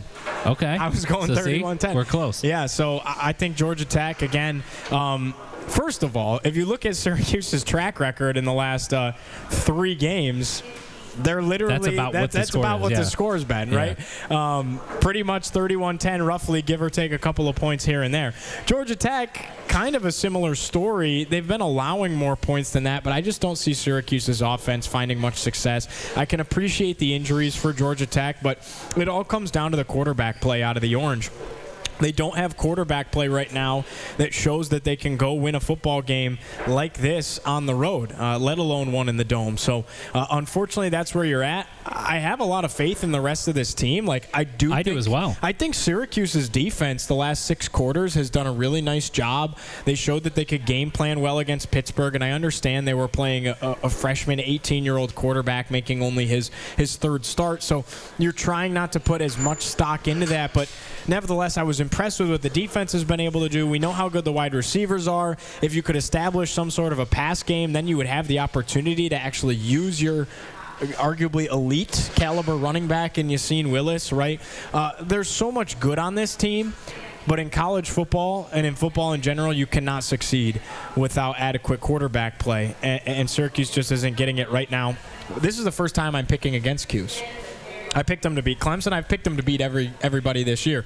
And 3rd time was the charm last week. I said last week, if they lose this week and they don't beat Pitt, I won't pick them. And so I have to stick to my word. Unfortunately, I don't see it being all that close. 31-10, the final score in favor of Georgia Tech. Mike, final thoughts here. If the Orange are to go on the road, pull off an upset, what's it going to take? Well, I think the defense has to give you what it did last week against Pitt, and as you said, the last 6 quarters. If it plays similar to that, then I think that gives you a shot. And then, on the flip side of the ball, offensively, take care of the football, open up the passing game a little bit, have some positive things there that allows you to get the run game going, and then you can control the clock, and the more you have the ball and can control time of possession, then the less that Haynes King is going to be on the field, and that certainly is something that from a Syracuse perspective you want to see. So I think for Syracuse, if they're going to pull off an upset today, play really well defensively, don't turn it over offensively, make a couple of big plays here and there, and gives yourself a shot. If you have a specific player that's going to make an impact play, make a difference, who are you pointing to? I mean, the obvious answer is Ricky Collins, but since I said him earlier, I'll go somewhere else. I'll say that today is a day that Jonte Cook has to get loose and make a couple of big plays, and not necessarily like a go ball, right, where you just kind of throw it up and let him run under it, but maybe a quick slant or a bubble screen where he can make a couple guys miss and turn a short gain into an explosive play. You'd have to feel that if Syracuse could win the game today, that would put you back on track to maybe get to a 6th win and get to a bowl game, Mike? Yes, 100%, because I think you look at the North Carolina game and the Boston College game as two games that, regardless of how things have gone so far, they're not as good as the teams that you have played the last 3 weeks, and including this one would be the last 4 weeks. And so those are opportunities where you should feel like you should win at home and are certainly winnable games, if nothing else. If you win this game, then you can take care of business at home, not have to worry about trying to pull off a major upset against Miami or Notre Dame. It truly does feel like if Syracuse somehow through this muck is able to get to 6 wins, finish 6-6, and get to a bowl game, that would actually be a tremendous accomplishment. I think so. I said that coming into the year that this team could be better than last year's team and win 3 or 4 games fewer than what last year's team did, just because of the schedule. And that was before thinking you would have an injury to your starting quarterback. So now if you throw that into the mix and you're able to figure out a way to get to a bowl game, especially because you would have done it while winning at Clemson, a place you would never won, and at an undefeated top 10 Georgia Tech team in order to get to those 6 wins, would make it even more impressive to me. We're looking forward to a fun one. Hang out with us on CuseSportsTalk.com for our Labatt watch party. I'll have you covered post-game, so rejoin us if you're listening on your old school dial radio airwaves. It'll be 97.7, 100.1 FM, ESPN Syracuse, immediately following the action down in Atlanta. We'll have you covered all day long. This was only 1/3 of our coverage today for Syracuse and Georgia Tech. So hang out with us at Orange Crate Brewing Company. So grateful to them for hosting us here this week, but saying so long on the radio airwaves for now. For Mike McAllister, I'm Giovanni Heater. As always, this is Cuse Sports Talk and ESPN Syracuse.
Where's from here? Is there a coffee place right near here? There's Dunkin' like right there. Oh, really? Yeah.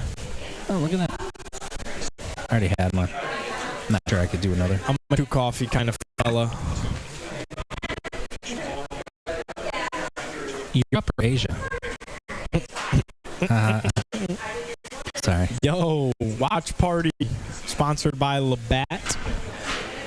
You know where a Labatt just hits, Mike? You can't relate. You're not a fan, but a Labatt blue light at a Buffalo Bills game is just, especially with the Zubaz or whatever can. You know what I'm talking about? Yeah, well, listen, so I'm not a Bills fan per se, but I can relate to the fan base because for the longest time, my team had never won a Super Bowl.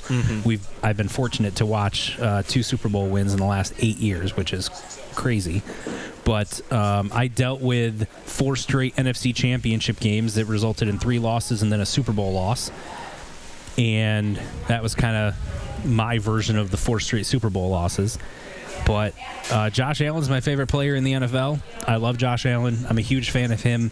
I've been to several Buffalo Bills games in my life, and sometimes rooted for the home team, sometimes rooted for the opponent. But I've always enjoyed my time going. I love going to games. So I mean, yeah, I could go. You could say, hey, let's go watch a D3 team and go watch a football game. I'm like, cool. I'll go watch live football. I don't care who it is. I've gone to. I went to a bunch of high school games when Mike Hart was at OCS. Oh, okay. My mom worked there. Yeah. And went to a few of those games when they were in the playoffs and whatnot. And, you know, it was 90% run plays from both teams. But, again, it's live football. It was fun to watch. I could go watch pretty much anything and be good. I'm with you. I wanted to go to the CNS CBA game on Thursday night, but it was pouring. Yeah, I heard that was a good one. Yeah, CNS was leading like the whole game, and then CBA blocked the game-winning field goal. They went down and scored, went up 21-20, right? CNS led like the whole game. CBA goes down the field and scores to go up 21-20. CNS is engineering, a game-winning drive, and they do one throw to the end zone, didn't get it, so they go to kick a field goal. It would have been like a 20-something yarder. CBA, which is not a gimme in high school. But depending on who your kicker is. Right, but CBA blocked what would have been the game-winning. Do we know who goal. blocked it? I don't. So I was wondering if it was Arthur Jones' kid. Yeah, I don't know who blocked it. Who has a Syracuse offer. Right. Yeah, they've recruited CBA pretty well last couple of years. Yeah, they got 3 kids on the team this year, I think. Yep. They got Dante Bakai from the tight end. They got Derry Williams, who's out today. Hurt, yeah. And then Matthew Hahn, the offensive lineman, who Fran raved about during training camp. My grandma got buddy with Darian Williams' mom the other day at the Fran Brown show. Oh, yeah? Yeah. They became besties quickly. Yeah, they're and they got former Syracuse wide receiver Bruce Williams is on that coaching staff at CBA. Yeah. He's a good dude. They're looking at, I think they offered, I could be wrong, you're the recruiting guy. I think they offered... There's a couple others on the roster that they've offered. Yeah, number 70 for CBA. He's an offensive lineman. By far and away the biggest player on the field. Like, you look at him and you're like, his name? Nah, but he's number 70. I bet you could pull up their roster. CBA football roster.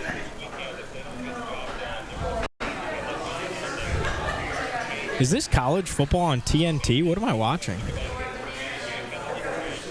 Where? And they just got a turnover on the first play of the game? Oh, my God. They've made him fumble on the kickoff. That's not Georgia Tech Syracuse, right? No, that's not. No, it's Kansas State, Kansas. Ah. Rivalry game. Am I crazy, or is that on TNT? The Big 12 on TNT? Yeah, it is on TNT. That's crazy. I didn't know that. I was looking at that game right there. Who was that? Oh, that appears? Oh, that's Memphis. Memphis versus South Florida. That's who that is. I don't know why we're still picking games over here. Like, how about your right over the bar? TV right over the bar is Duquesne versus Wagner. I mean, if Banger. you're into football, yeah. Why is game day still? It is 12:04. Game day's always late. roster's still loading. Here we go, number 70, Khalil Cox.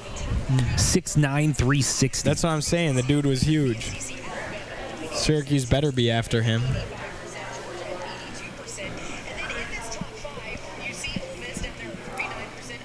He has a 247 profile. I'm going to pull him up here. Oop. Make sure I'm following him on Twitter. Yep, Syracuse offer. April of 2024 it came. Well, I hope they get him because 6'9". You need to reel in a guy that's 6'9", 350 wingspan. Insane. I'm going to message him right now. Are you? Yeah, I was asking if Syracuse is still recruiting him. Like, I interviewed him after he got his offer, but I haven't talked to him since.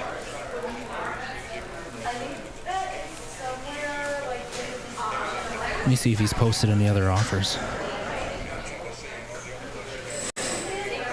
You're watching the journalist work right now, people. This is big time stuff right here. You're watching the journalist work. I don't know what's up with Gameday.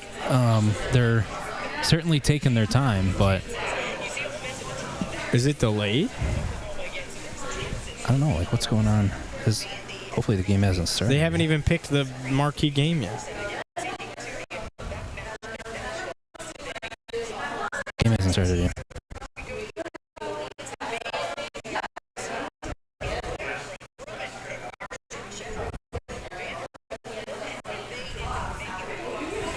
Maybe it's one of those games that starts at like 12:08 or something.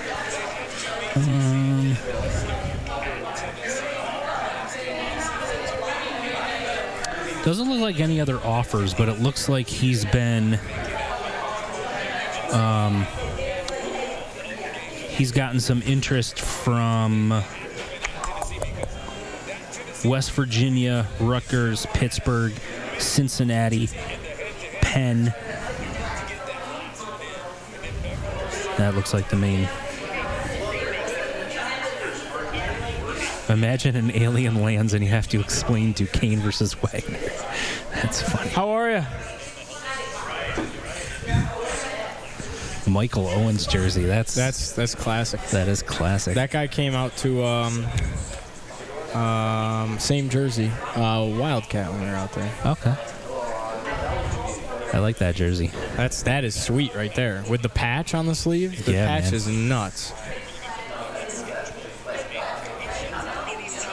I know that it's been there for a while. The block S on the helmet, but man, I still miss the solid orange helmets from back in the day.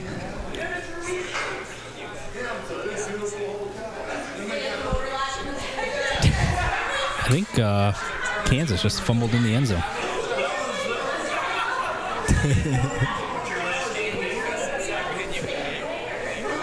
All right, what are we doing here? What is going on? I don't know. Like, ESPN is still going on and on and on with this game day nonsense, but Syracuse's Georgia Tech hasn't started yet, but they haven't even, like, mentioned the fact that they're going to go to this, and usually when they go over like this, they've got some sort of thing up in the top right-hand corner that's like, Syracuse, Georgia Tech starting in 3 minutes or something like that. They got nothing.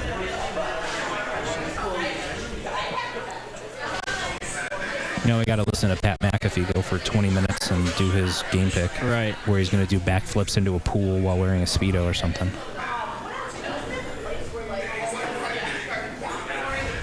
Good news, guys, for watching game day. Like, it doesn't look like the Syracuse game has even started yet, from what I can tell. So maybe they've got like a 12:10 kickoff or something. That's why game day is going over. Yeah. Or, yeah, they could be waiting. ESPN tells them, wait, you're not kicking off yet. They're not going to kick off. They're at the mercy of anything ESPN wants, basically, at this point. Yeah, man, let's go. Like I said, Pat's going to take 20 minutes to make his call. This is what he does. What can you tell us about this Amari Lawson kid? I can tell you that they view him as a 4-star caliber player. He's a 2028 kid. He's like 6 already, you know, as a sophomore or whatever it is. Yeah. And he also had a Miami offer. Okay. So he goes to a school that's like very under the radar. It's not one of these powerhouse programs like you think down in Florida, like Booker T. Washington. They always have a ton of talent, right? Okay. It's not like one of those. It's kind of this smaller school, a little bit under the radar, but they got this kid, Syracuse and Miami, despite the fact that he goes to a smaller school, both off him very early. Syracuse got him up on campus a couple of times, and he loved it, loves the relationship with the coaching staff, and gave him an early commitment. So, okay. Yeah, they like he's not evaluated by us, but that's not uncommon for 2028 kids this early in the recruiting cycle. I was gonna say because there's no stars on them yet. Right? No, there's not. That's normal for they've got some select elite kids that have stars and stuff, but feel like a 3, a 4. My guess is he'll get evaluated as a high 3 right now. Gotcha. There are very few 4s in the 28 class at this point. Right. But I do think that he's someone that could live down the road. I mean, those measurables, because he's 6'6", and given how young he is, you got to figure he's got the chance to get up to 6'7", 6'8". Right. And we were just talking about this Khalil Cox kid who's 6'9". I mean, similar. Right. We get Dave Pash on the call. Cuse alum. He's good. Feels weird seeing him without Bill Walton. No, I know it's not basketball, but even still. Georgia Tech's uniforms are sick this week. They have like a throwback helmet thing. Oh, what is that? Is it a T? It's a T, but it says Georgia across the top of the T and Tech down the middle of the T. Nice. It's pretty dope. That is pretty sweet. I wish Syracuse would do like a throwback uniform. I know it's not crazy different, but like a throwback uniform where they have similar to like the 80s or 90s style with the drop Syracuse shadow uniforms. numbers. Yeah, the drop shadow numbers and the solid orange helmet and all that type of stuff. I would probably cry. I would cry tears of joy if they did something like that. That'd be so sick. All right, we're kicking off down in the ATL. Fine. Here we go. Georgia Tech to get the ball first. And they let it bounce out of the back of the end zone for a touchback. If I was Georgia Tech, I would throw the ball to players wearing orange. So you're telling me there's a chance. Carry. So you're telling me there's a chance.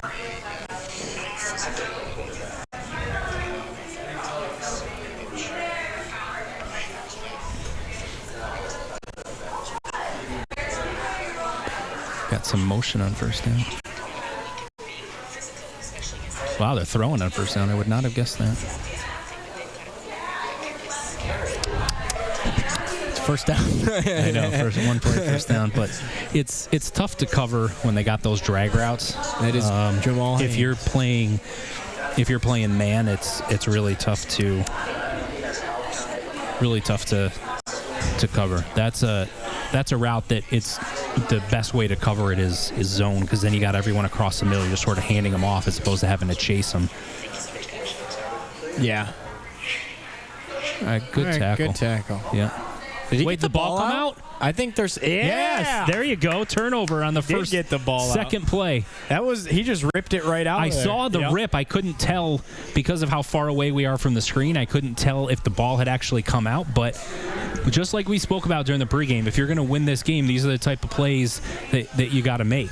And what a great rip! Oh, that was Peel. Yep, that was Peel. What a play! Just ripped it right out of there. Yep, 100% a fumble. Yep. And then who fell on that? Is that Reese? Yep, Reese fell on it. I love Syracuse football, man. I know this is a massive opportunity right now, so offense has to take advantage. Plus territory. Yeah, run the rock. Run the rock. Go. Let's go. Down to the one. Let's go, Mike. There we go. You seen Willis, tush push baby. time. Do the tush push. Let's go. You seen Willis. I'm looking at the wrong camera. Come on, as an Eagles fan, I got to say tush push. Let's go. They line up in the shotgun, of course. Give it to Willis again. Oh, did they false start? There's just no way. Yeah. Bro. Oh, no. He was not happy. He did not agree with that. Mr. Fran did not. All-time quote from my grandma, very frantically. Fran, tell him what's what about what. That's right. That was top tier, grandma. Elite analysis. Fran with the drip always. His outfits are just. He's got so much swagger. He's very stylish. He's got so much swagger. He sure does. All right, run the ball. Oh, thought he was going to bounce off that for a second. Got a yard, I think.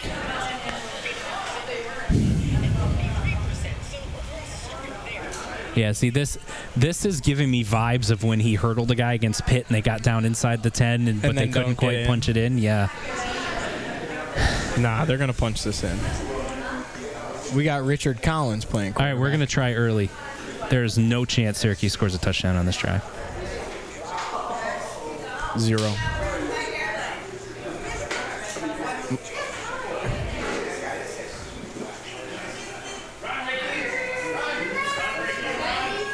Oh, no. He had nowhere to go. He didn't, but see, that's a situation where once you get there, like, I know he's trying to make a play with his legs, but he was like ahead of his lineman, and so he kind of had to hold up and let his lineman get out in front of him in order to get by that guy, which gave the guy chasing him a chance to catch up to him. Ultimately, if he throws that away, he saves 4 yards. So,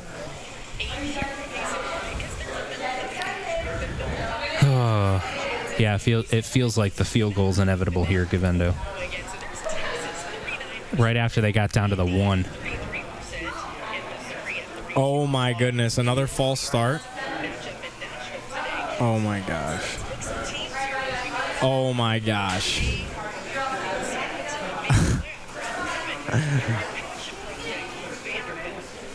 I didn't see anyone move on either of those, but again, I'm not right up next to the television, so.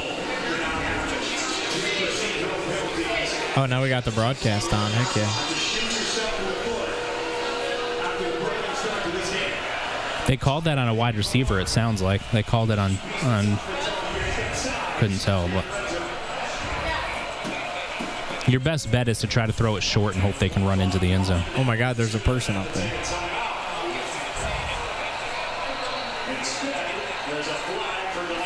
Holy cow. That's just, Mike, that's got to be some coaching there, right? Yeah, I don't know if it was a delay in getting the play call in or if they got the play call in and Ricky saw something at the line of scrimmage and was trying to change it and didn't do it timely, but man, what a cluster it's been since they got down to the 1. I mean, you run the ball well on first down, you go up the middle, you get down to the 1, and then it's just disaster after disaster after disaster. I'm confused. Are they giving away banana costumes here? Like, what is going on? I don't know. It's a pub crawl going on. Oh, a pub crawl. But what are they handing out? I think they've got different vendors in each place. Oh, okay. So there's a vendor over here that's handing stuff out. Those look like banana costumes, don't they, Mike? They're handing out.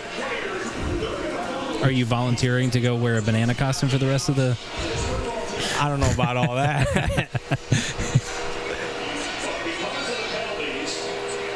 Fire Al Griffin.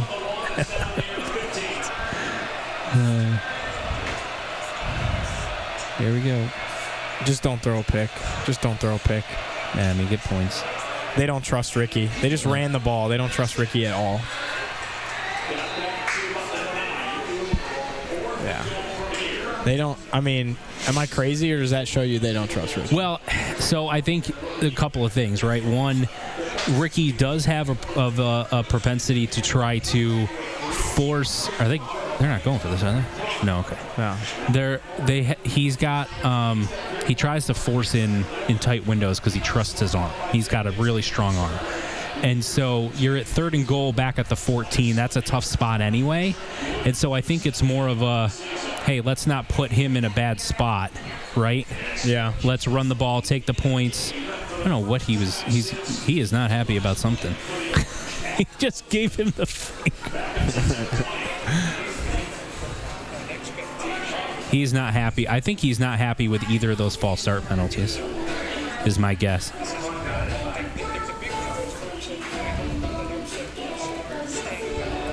All right, well, So it's 3-0 Cuse. Felt like you should have had a touchdown there, but.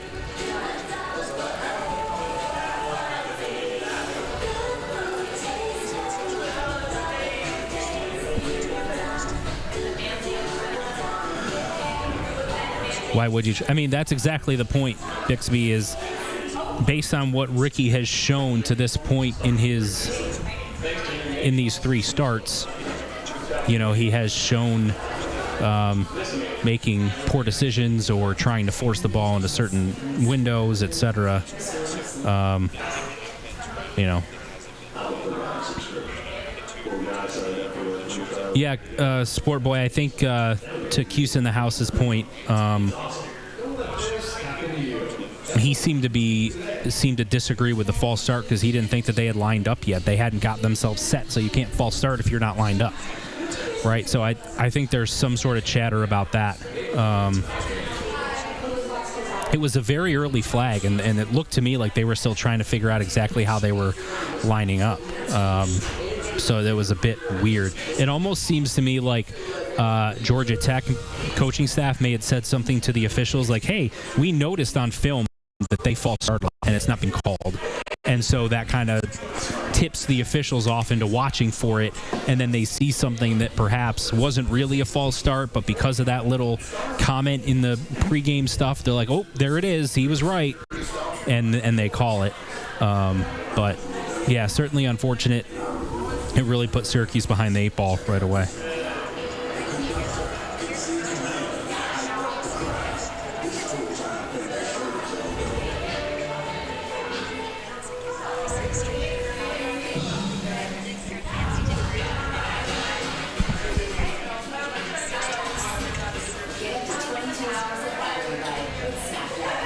Yeah, no one is ever happy about false start penalties, that's for sure.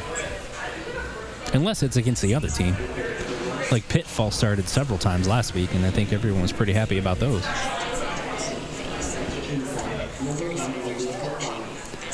Yeah, that's true, Big Papi. I mean, if you had told me that to start the game, Syracuse is going to get a turnover and points and take an early lead, you'd feel good about that. But the fact that you got down to the 1 and couldn't punch it in feels like it almost feels like the beginning of the SMU game again, right? Where they kind of went down, they got down to the 1-yard line, couldn't punch it in, and then, obviously things unraveled from there. They didn't get any points in that drive, but at least they got some here. But even still, it felt like a major opportunity to make a statement early and didn't take full advantage of it.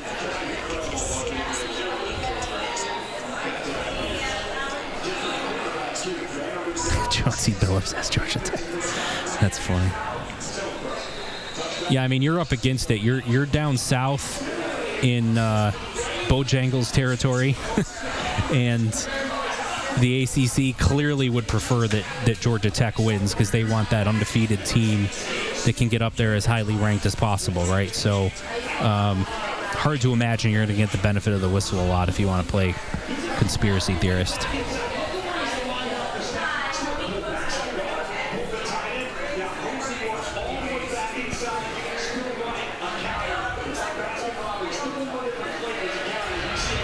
Uh-oh. Haynes King. We can run it like that. Yeah. The Haynes and Haynes show. Haynes King and Jamal Haynes. Tough to stop. Tough to stop. But if you do that turnover thing again, then that'll be a good thing. Good tackle. Nice.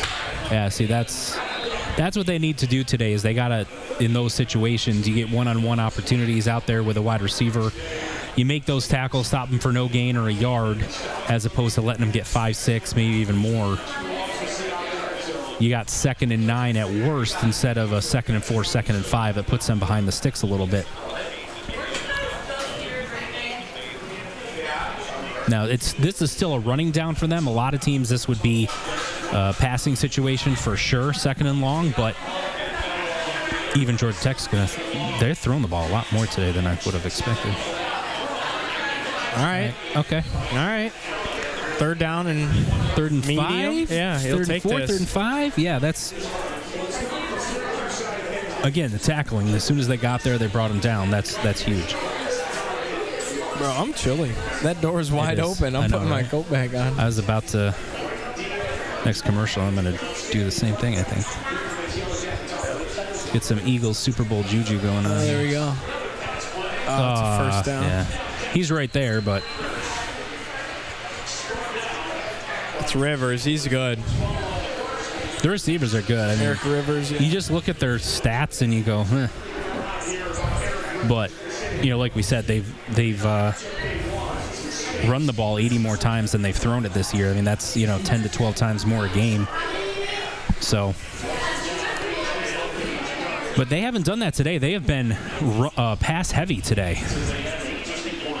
Georgia Tech has so far.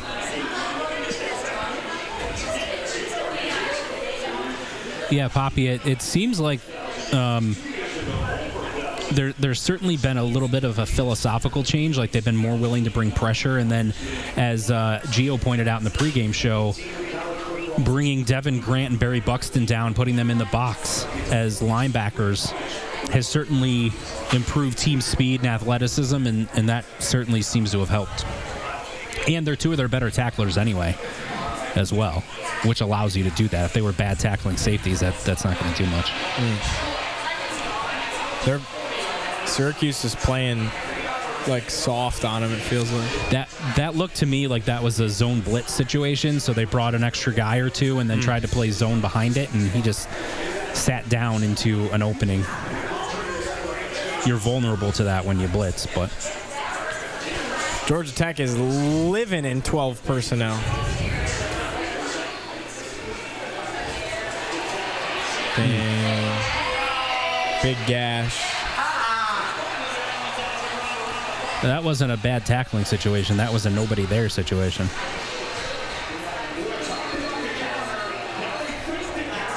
You really needed a touchdown. You got all the way to the 1 for Syracuse. Syracuse has a player down. Oh, you can taste the fine. You're going to get fined. Who is that? Looks like it's just a cramp. Brooks? Luckily, it looks like it's just a cramp. Looks like it's number 91.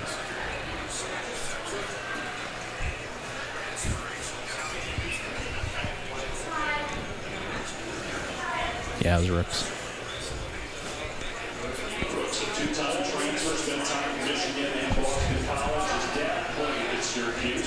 Third time's the charm recruiting him. They recruited him out of high school, went to Michigan, recruited him as a transfer, went to Boston College, and then recruited him as a transfer out of Boston College. So, no Lamar Jackson on Sunday against the Bears. He was supposed to go. Man, how bad has their season been? 1-5. Gavendo says you look like a mobster. I do? I'll take that as a massive compliment, Gavendo. In another life. Where's sitting in the corner of the restaurant at your table waiting for Goodfellas is my favorite movie. Sopranos is my favorite show. Like, I'm all over that. Get some people in here to pay their respects. Yeah. On the day of my daughter's birthday.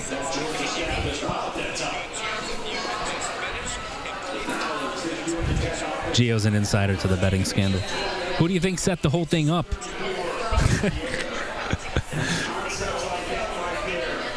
Haynes King is 5 for 5 passing. That's less than ideal. I love how I just said in another world I would be a criminal.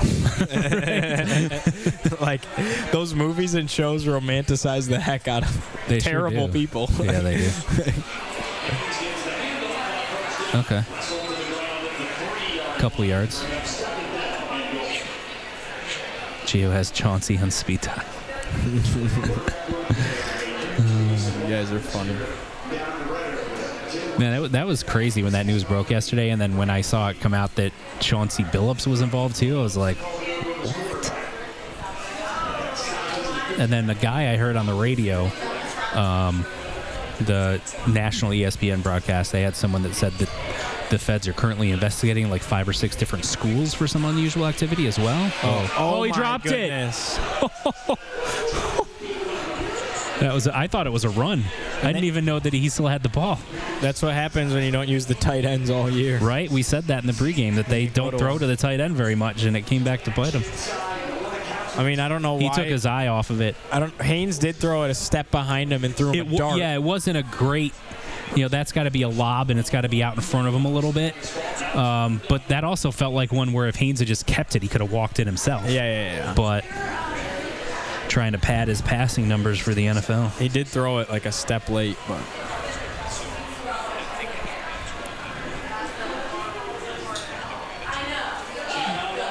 Chase him.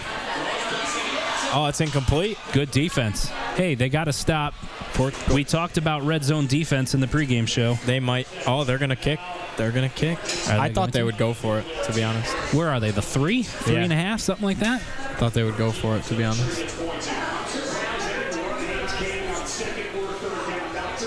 That's true. They didn't run Haynes King on 2nd or 3rd down there. Nope. They rolled him out on 3rd down. I guess he had the choice to. Just surprised. On 2nd and 3rd did we down. get an announcer jinx? They just said, he's been outstanding all year. Aiden Burr drills it from... I always thought it was funny that Pitt had a kicker whose name was Blewett. Yeah. Ugh. Take it. It's almost too bad Syracuse didn't have a guy over there, because the way that pumped up in the air, if he would have went the distance. Well, that's how wide open the man was. I know. So both teams got down there. Both teams should have scored. Neither team did. So, or should have scored touchdowns, I should say. My jacket. Hold on. Sounds good.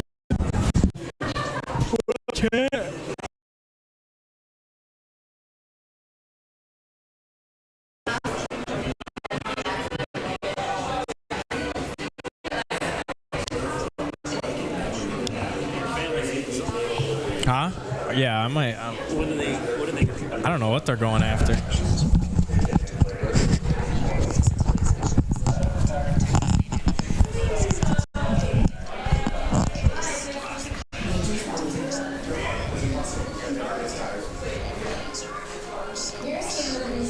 I'm in the anti-officiating mob. Does that count?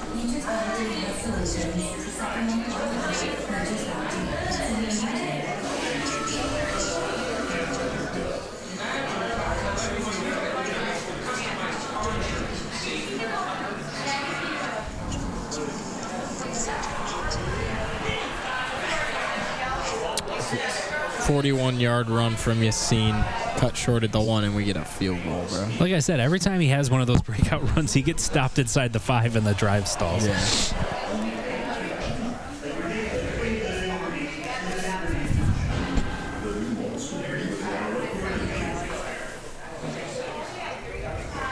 They got mac and cheese bites.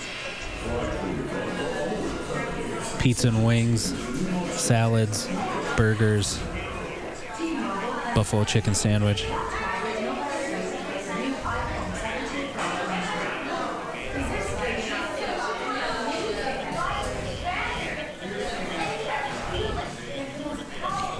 has an orange crate hat on. You see someone with an orange crate hat on? Yeah, the guy in the Michael Owens jersey. Oh, he's got the Michael Owens jersey on, Kev. Yeah, we saw him when he came in. Who is it? Kev from Liverpool. It's his brother. Oh, okay. Yeah, he was hanging out with Kev at Wildcat.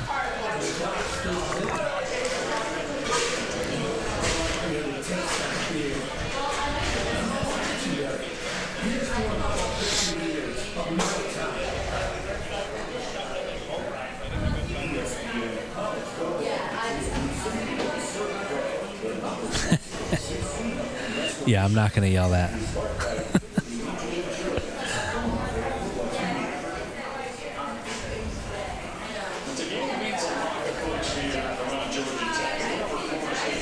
What boutique is that, Jen?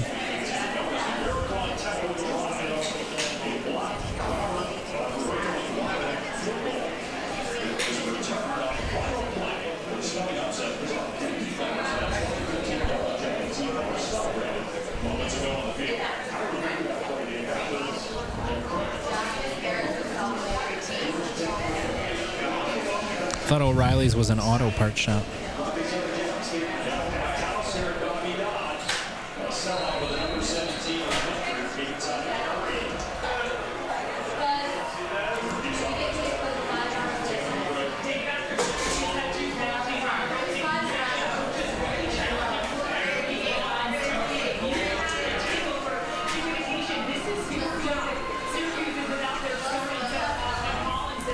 Yeah, it's a little chilly. They got the door wide open. There's like some sort of bar crawl going on or whatever.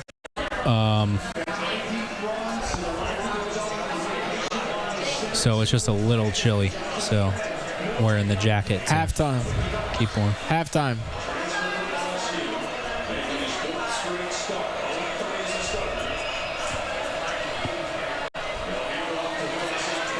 All right. 3, 2.5, 3. Yeah.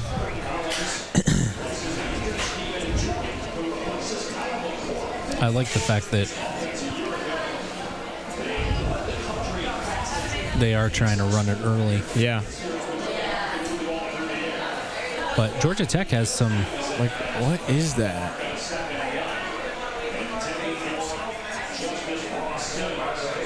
Yeah, I don't really know what that was. But Tech has their safety. You know, we talked about this in the pregame show about how Pitt had their safeties way up almost all game, daring Syracuse to throw it deep. And Georgia Tech has not done that so far this drive. They've had their safeties back quite a bit, showing much more respect for Syracuse's passing game than what Pitt did, which is a little bit surprising, to be honest.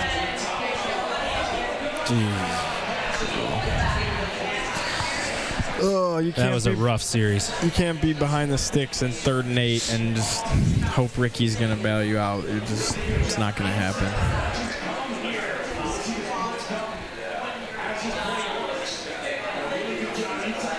Yeah, pass protection wasn't great, but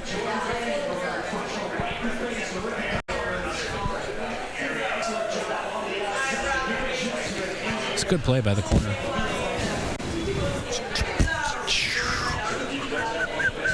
Wasn't a lot of room there, but you wonder if he throws it up the field, if he's got a shot.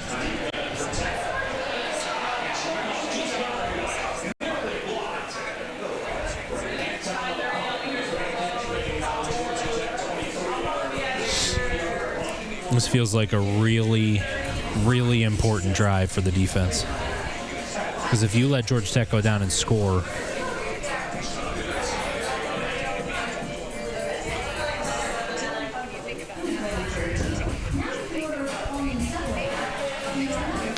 yeah, Stonehouse has been great all year.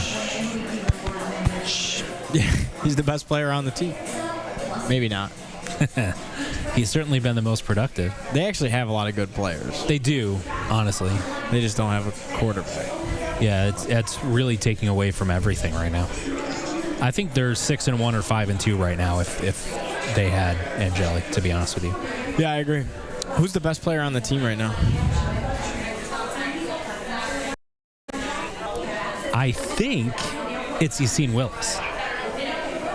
But we're just not having the opportunity to see it. Yeah, and it's tough because of the lack of quality quarterback play has made teams focus on him to take him away, and Syracuse's offense has really fallen apart because of that. But I think you probably have a couple of wide receivers that are going to be in the discussion there. I still think someone worth mentioning from the offensive line standpoint, I know he's hurt today, but it's Austin Collins. I think he's been really good all year. Yeah, he's been good. I think highest ceiling is Demetrius Samuel Jr. Yeah, I think he's him or Delorier has the most talent, like raw talent. Yeah. The only thing you worry about with Delorier is like he's probably never going to be a pass coverage guy, which is fine though. No, that's not really. That's certainly something he's got to work on. But I mean, he's not long enough either to turn him into like an edge rusher either. No. Not bendy enough. But You know, it's interesting because I remember that first game against Tennessee, and Syracuse got beat over the top a couple of times, Samuel specifically, on some long touchdowns. Mm-hmm. And it feels like really since that game, that hasn't happened. Yeah. No, yeah. I think Samuel and Peel have been really good. Oh, I agree. This season. I felt like he got picked on pretty bad against Tennessee. And yeah, he did. You know, I think part of that was the hype, and it's a true freshman, and he's 17, and he's playing his first game, and it's like, hey, let's go after this kid. But also, he was also in a tough spot because in that game, they had zero pressure on the quarterback all game. So he was having to cover for much longer than what you would typically expect.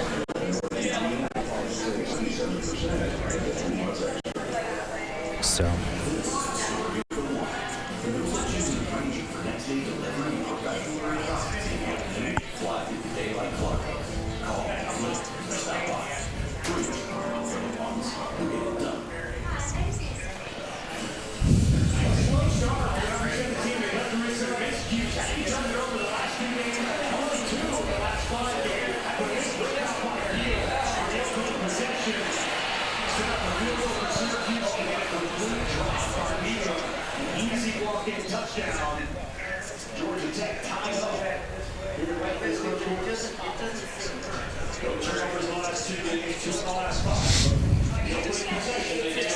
Oh, ran right by him. Oh, man.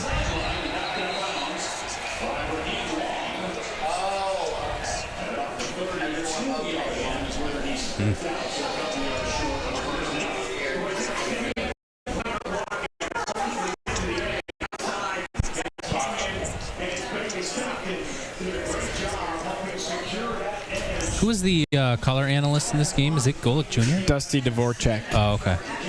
I saw Golick Jr. at one of these games. It might be the Kansas State game, and the guy kind of sounded like him a little bit.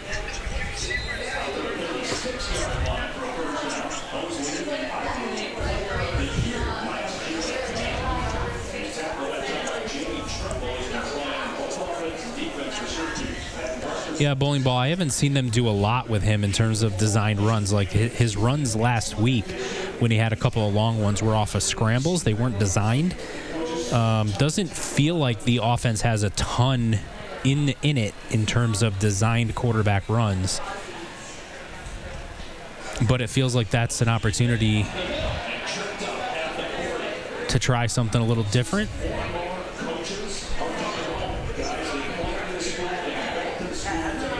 But I think rolling him out and giving him a run-pass option, like you're either going to hit this guy. If he's not there, then you're going to take off. Sort of false start.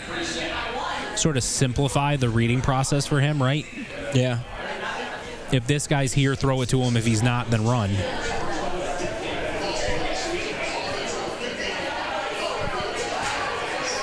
Every time this official has called false start, he started looking like he's going to call incomplete.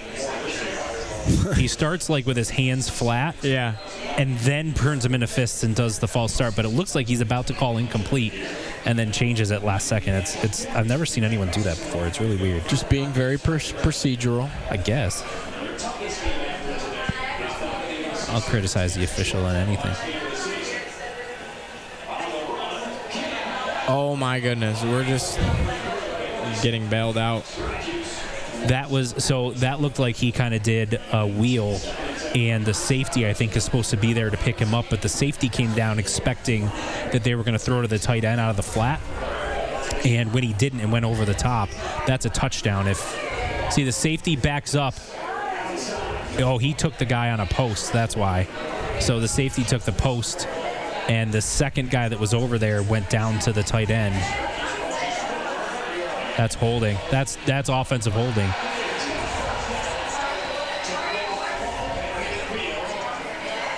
There was a massive hold by that wide receiver out there that they didn't call. Oh, they caught it. Okay, there's a flag on the field. I was gonna say that was a massive hold. The corner out there from Syracuse was being grabbed, and then as the wide receiver caught it, turned the corner. The wide receiver tackled him. I mean, that was a blatant, easy call. Yeah, I'm jealous of the officials' beef. You're right. Right here. See? Tackle. Bam. Can't do that. Easy call. Sure did, sport boy.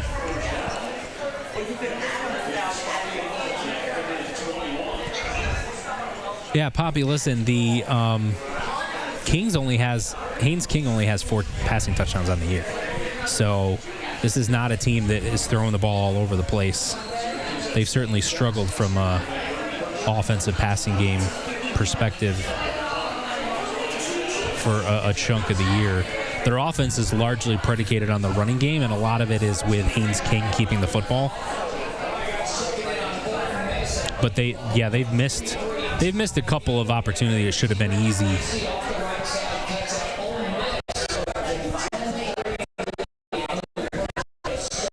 Ole Miss Oklahoma game is interesting. Feels like the loser is basically eliminated playoff. I hammered Ole Miss. Yeah, me and him do football Friday and like our picks. Him and I never agree, which makes it fun. I heard of that segment yesterday. Yeah. With disagreeing. What was the other one? Who was? Oh, it was Pittsburgh, Green Bay. Oh yeah. And he took Green Bay because he said he can't stand Aaron Rodgers and can't root for him. I just think there's no way Aaron Rodgers loses that game, and it's in Pittsburgh. I know. If it was in Green Bay, I feel like Green Bay would win. Yeah. No, I agree. That's 2 of those spots. There's like a short list of must-see places to see a game in the NFL. That's 2 of them. It's like Lambeau, Heinz Field, Philly, Buffalo, Arrowhead. Like, the list isn't that long. You know, one of the stadiums, it's not football, but there's a stadium that I've always wanted to go, and that's Wrigley. Oh, yeah? I've always wanted to go to Wrigley Field and see a baseball game. I've been to Fenway. I've been to Yankee Stadium. I've been to Fenway. I haven't seen a game at Fenway. I just toured it.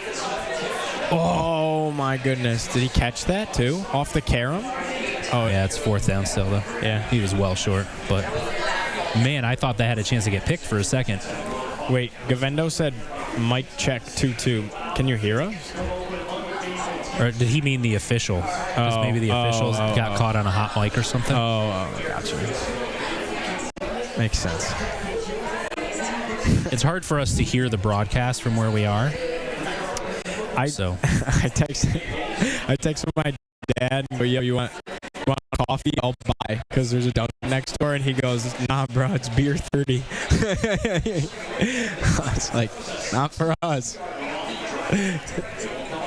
62-yarder, but it's a touchback.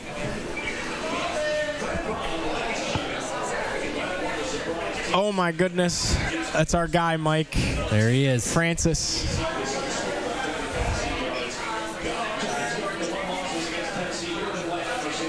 I miss Steve Angeli, man. You have no idea. Mike, do you actually think they'd be 6-1, 5-2? They probably would be 5-2. I mean, their defense could not do anything against Duke. No. So, but I think they would have scored much more than what they did. You know, I think maybe they lose that game like 38-28, something like that. Sure. It's a lot closer. But if you want, roll out. Okay. I don't have the app. Good rollout for 4 to 5 yards. So, but that game I think would have went a lot differently. So you never know exactly how it's going to play out. Like if Syracuse was able to kind of match Duke for a while, scoring wise, and like how does Duke react to that? Yeah. And then the crowd stays into it. How does all that work out? I don't know. But I thought average quarterback play against SMU and Pittsburgh, Syracuse was a better team. Yeah. No, I agree with you. I do. And I was so impressed with the defense last week. I really was. They were phenomenal. Phenomenal. I said it was the best defensive performance of the Fran Brown era. You're probably right on that, because winning and how impressive, explosive, actually not the right word. They weren't super explosive, but how efficient and productive is the best word the offense was last year. That hides a porous defense a little bit when you're scoring the way Syracuse could. Yep. But Pitt, I mean, it's considering opponent too, right? Like Pitt came in averaging 40 points a game and like almost 500 yards of offense per game, and Syracuse held them to basically half that on each side, and got to the quarterback in time. So that's been a major issue this year. I just thought it was a phenomenal performance. 3rd and 5. Ricky. over. That's PI. I mean, he I think it was too high. threw it 10 yards above his head. Yeah. Okay, I'm starting to feel you guys. I was so defending Ricky for so long. But there's only so long we can pretend that it's going to get better, right, Mike? Yeah, it hasn't looked great. But, you know, it's...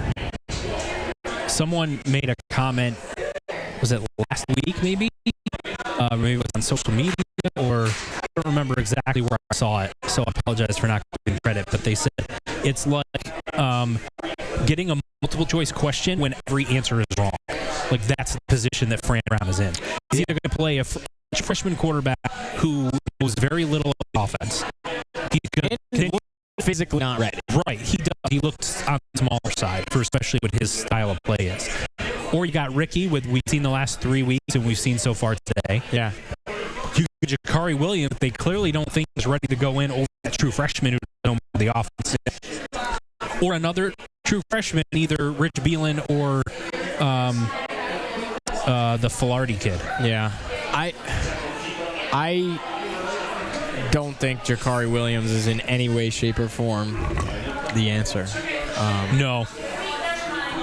Sorry. I meant to say Luke Carney. Oh. I meant to say Luke Carney. So I'll answer Bixby's. How is it possible all of the others are worse? I would actually love to see Jakari Williams. I mean, I wouldn't hate it. He physically looks the part more than Luke Carney. But we don't know, like, what happens in practice. Does he always throw the ball to the wrong team? Oh, nice tackle. Nice tackle. Who was that? Let's see. Oh, he's hurt. Oh, no, of course. Is that Gary Bryant? No, it's Reese. No, wait, who is that? Sorry, I can't see the numbers. It's Michael Jordan. I'm just going to throw out names. Whoa, look at the throw. They haven't swapped those out in a long time.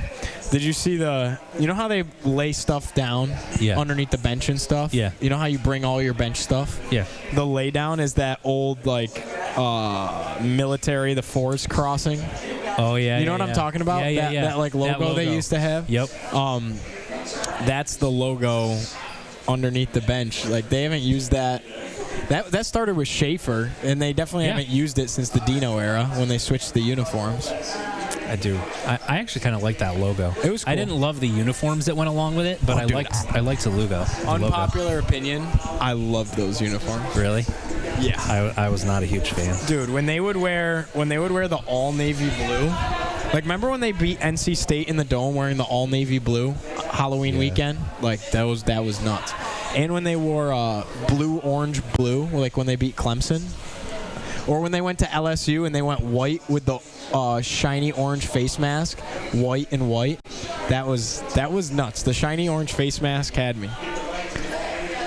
I mean, so the all blue uniform, I typically am not a huge fan of, but for a situation like you're playing Halloween night, and so you're wearing all dark colors, right, for a night game on Halloween, for that I don't mind as like kind of a one-off situation. Yeah. But it looked like it was Gary Bryant that went off. He walked off, so. Yeah, he's going right to the medical tent, I think. 3rd and 5. I mean, the defense is doing its thing a little bit here. Yeah, Bixby, I mean, with the true freshmen, it's not a huge surprise, right? The true freshmen aren't ready as true freshmen. That's not a huge surprise. What is a surprise to me is that Ricky is this level of what he is. It's not just that he's a step back from Angeli. I think we kind of all expected that, but that they're almost in the same situation they were a couple of years ago. Remember when Schrader got hurt and then everyone behind him got hurt and they basically had to throw Valari at quarterback and run like a triple option type of a style because they didn't have anyone that could throw the ball. It almost feels like that would be a better option at this point because Ricky Collins just can't get the passing game going at all. They don't think that the true freshmen know enough of the offense to be able to put him out there. And then clearly they don't think that Jakari can do anything. But, you know, to Gio's point, we don't see practice. We're not in the meeting room, so we don't know. But my curiosity would like to see him thrown out there just to see what would happen. Yeah, Poppy, I agree. But I think that was, like, Fran isn't going to throw his players under the bus, right? So if Angeli was just completely outclassing Ricky Collins in training camp, he's not going to come out and say, dude, this wasn't close. Like, Angeli's really good and Ricky sucks. Coach isn't going to do that. He's got respect for the players and the people that they are and their families and everything else. So I think, there's some PR to that as well. But clearly they ultimately did the right decision.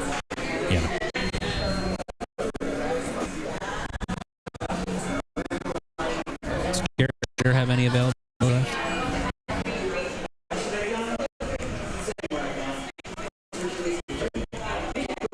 Wait, Bobby. Hey, so if in college basketball you can get a guy to play in the G League, get him to come back to college, Syracuse go get a guy that's on an NFL practice squad, bring him back? Like, can they take Kyle McCord from the Eagles practice squad and bring him back for a year? Since apparently you can do the G League thing with basketball.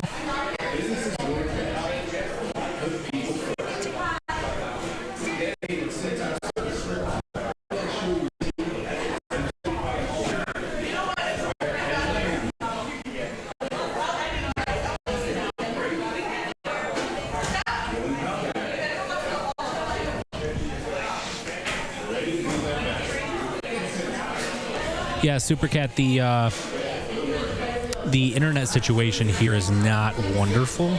So we're doing the best we can with the situation we're in. But it's part of the deal. There's not super fast internet here, unfortunately.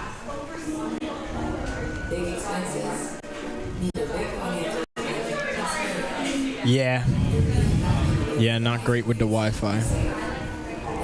Shout out our awesome engineer, Tim Becker, though, making it all happen. Making it work.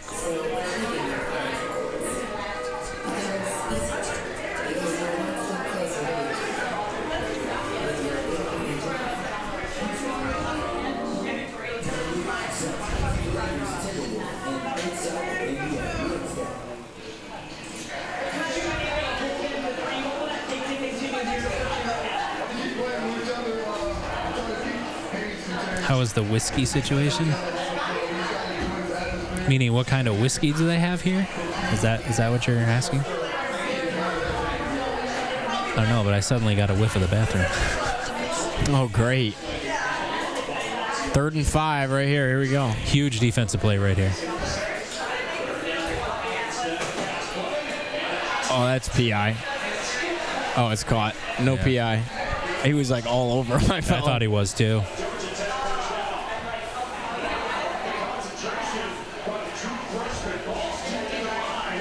It was tipped at the line. That's why it wasn't. Oh, there you go. There's a flag, though.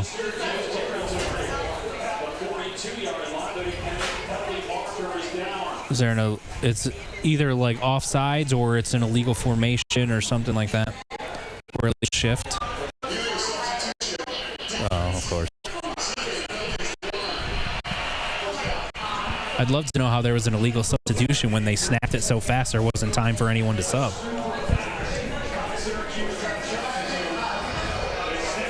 Oh, yeah.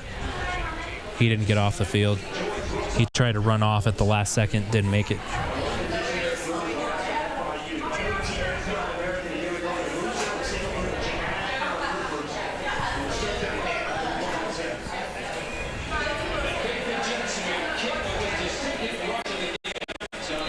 You can hear the broadcast if you're here and you aren't sitting right where we are, where we're talking to each other and we got headphones on. You can hear it fine. Supercat for real.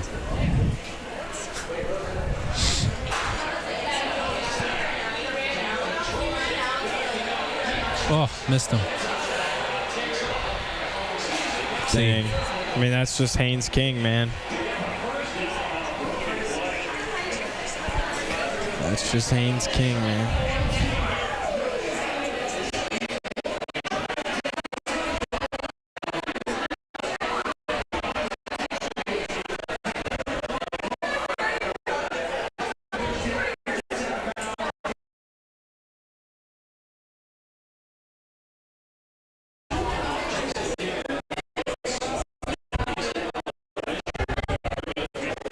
Oh, now Reese is down.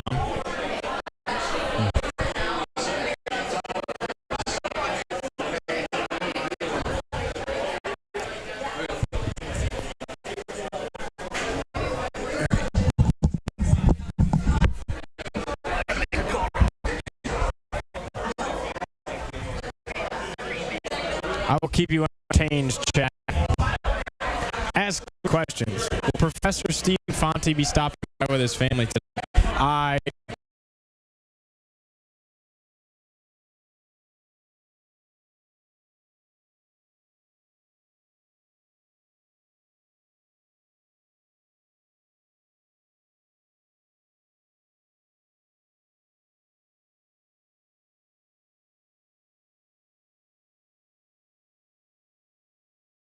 He's enjoying his day off.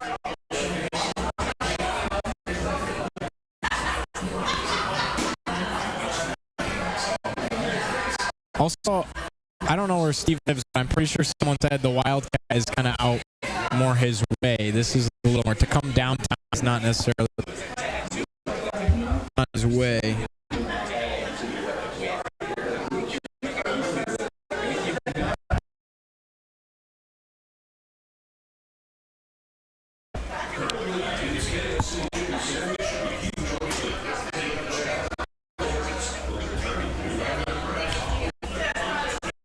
What's your where's your camera for the whole place? Oh, there. Oh, okay. Very cool. Very cool.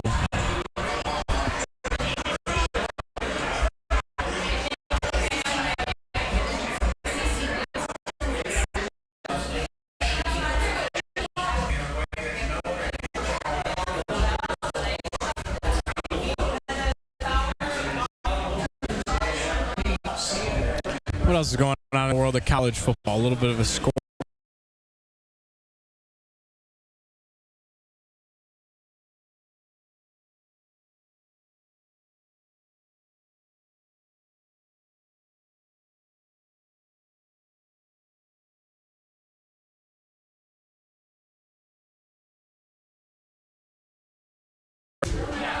Virginia and UNC tied at 3. Wow.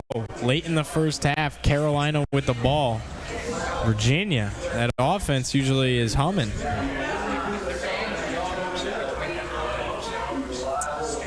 Let's see, South Florida and Memphis. Missouri and Vandy was game day today. That'll be 3:30.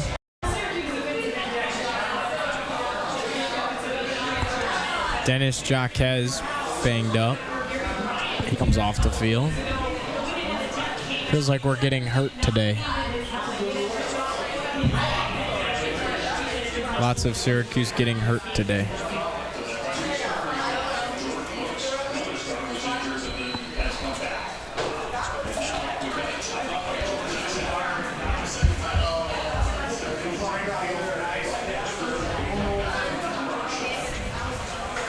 Georgia Tech timeout pretty much immediately. Go Cuse.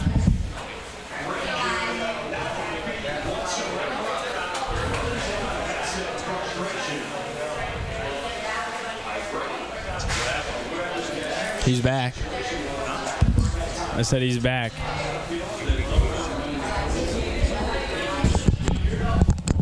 Hey, you know, Supercat, the game is tied, all right? The game is tied. Could be worse.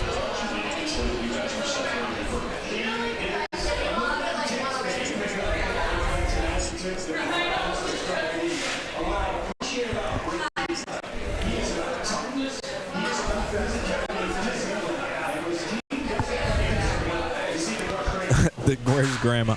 The whole fam is hanging over there.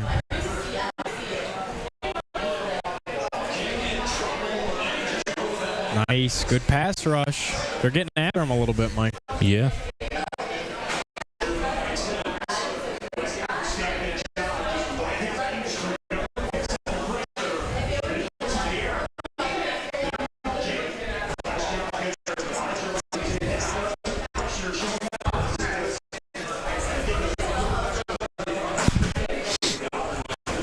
Could be worse this time. I mean, I get it, but it is what it is. We will have That's too many yards. It should have been, 4 or 5 yards, not 8. We will have third down. It will be third and short. See, third and 2 is much different than third and 5. It's only a few yards, but because now you can run the ball, and then if you get nothing or just get a yard, you got 4th and 1, you can go for it. But thank you. They stopped him. My coffee. Where did I park? 4th and 1 down the street. Why? No. Should I keep renewing it or should I roll the dice? I've been renewing it. You've been renewing it? Yeah. Tim, you've been renewing it? Tim's been renewing it, so I guess I should renew mine. No, he said he hasn't. Huh? Parking. The parking.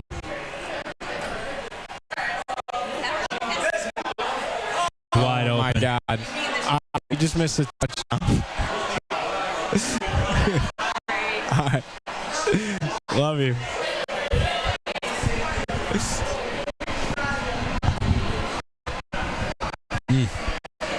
Syracuse thought they were going to run the ball. And rough. We're completely fooled by that. That was a good play call by them on third and short.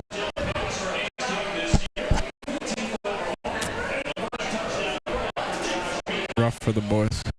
Right after we said they don't throw to the tight end much. The first receiving touchdown for the tight end this season.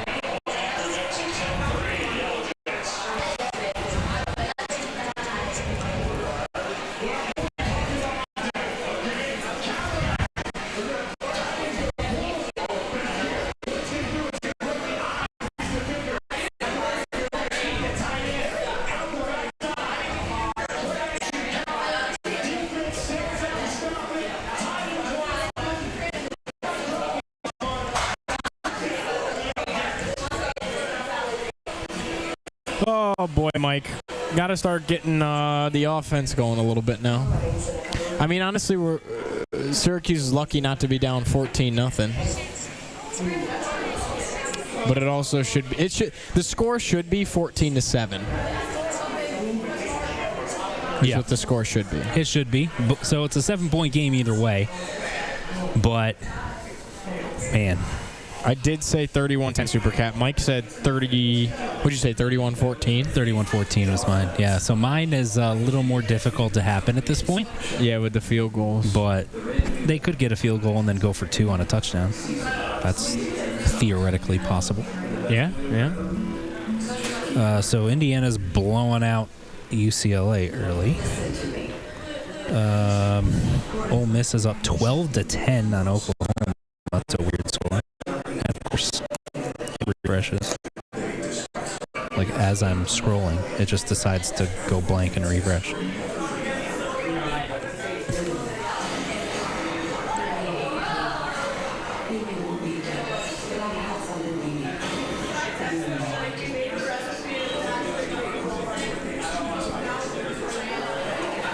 Looks like Ole Miss got a safety. That's why they are up 12-10. Okay.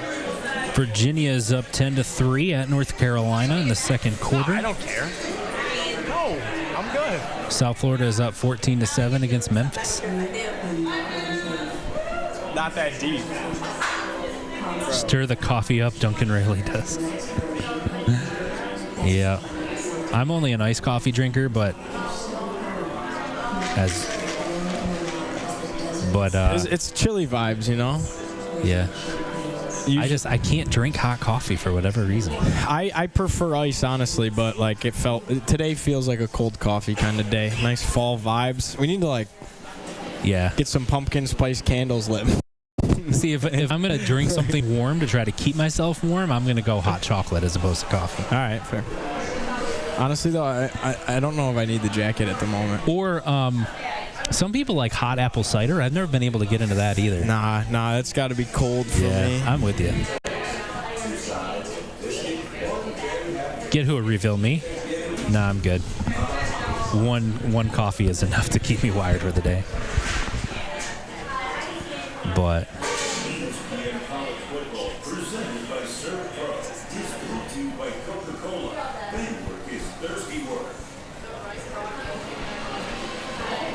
I got 2 people at the basketball game tonight. Was supposed to have someone at the football game, but they ended up not being able to go.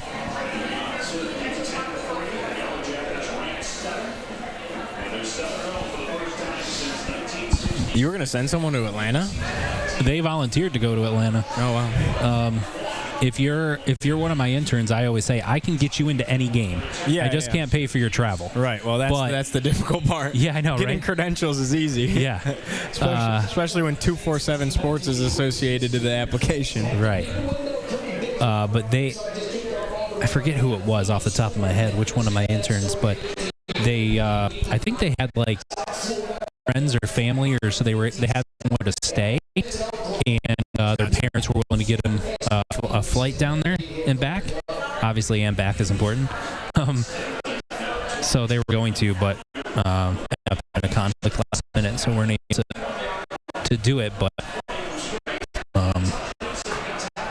yeah, I think this is the first game, even with all the road games they've had, where I didn't have someone there. See, there you go. Ricky. There you go, Rick. All right. 12 yards. Falls face first into the bench. Can I choose a game to be an internet mic? Wish it worked that way. I do the way it works is I do a presentation to the graduate broadcast journalism class at Newhouse with one of the professors, and I basically do a presentation, say this is what I need and this is what I'm looking for. They send me their resumes and sample their writings, and then I pick from there. But I had more applicants this year than I've ever had, so I took on more writers than I typically do, which is why I'm not going to any of the games to cover them. Mike's got a season ticket now. Sure. He's supporting the Fran Brown movement. Just made sense because last year. Let's go. That's good. That's play. See, if they can make that, that's like basically the run game. Yeah. Like find ways to make that the run game. That's an outside run is what that is. Yep. Yeah. Yeah, last year, my son and I think we went to 4 of the home games last year. We only missed 1 or 2 of them. And I was like doing the math. I'm like, man, I spent more buying individual tickets for the 4 games than I spent getting season tickets. They blitzed big. I think they sent 6. So either you don't have anyone there, nobody's open. Let's see if we can see anybody. Like, was there anybody that was... 1, 2, 3. Did they send? There's 6 guys there, no? But see, part of the problem with the routes that they ran, so at least the 2 that were on the screen, the slot and the outside guy, both went up the field. Nobody cut into the middle. And so I don't know if there's supposed to be a hot read there where the receiver's supposed to know that they're coming and break it off to a slant. But that's where a slant or a drag can get you a ton of yards. Good play by Ricky. That's run game. Yep. Oh, there's a flag. They're going to call this back for holding. Come on. Or are they going to have roughing? No. What the heck? Who's 73? Oh, Josh Miller. How did my Twitch just go from this to the Mortal Kombat? I don't know. I got Sub-Zero as my screensaver on my phone, though. Man, I don't know. That was drawing a flag for holding because the Georgia Tech defensive lineman was getting blocked and just decided to hold his arms out and say, look, I'm being held. But it didn't look like Josh actually did anything to hold him. Like that that exact block happens 75 times in a football game and is rarely called holding. And now you go from 3rd and 5 to 2nd and 25. There you go. No. All right. You gonna blow the whistle, or just let them like tackle a guy with his leg up in the air? 3rd and long. They're probably just gonna run it. I don't know if they trust Ricky to throw on 3rd and long. I think they'd rather punt, play field position. Oh, it looked like he had Cook coming across the middle, but they were playing zone and they had a guy right there. If he was going to throw that, he had to throw it much earlier than the window that we saw. 3rd and 21. Yeah, they're not going to throw this.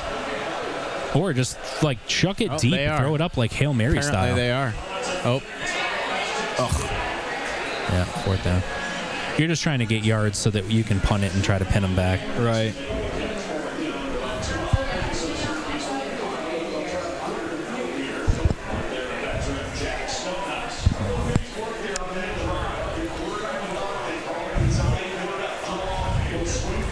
Just stinks because they got a first down, had a couple of nice plays, and kind of got near midfield, and you're like showing a little bit of sign of life, and then that happens. Penalty is a killer. Sack and a penalty. Can't have that. Oh. Oh my goodness, save it. Oh my goodness, what a play.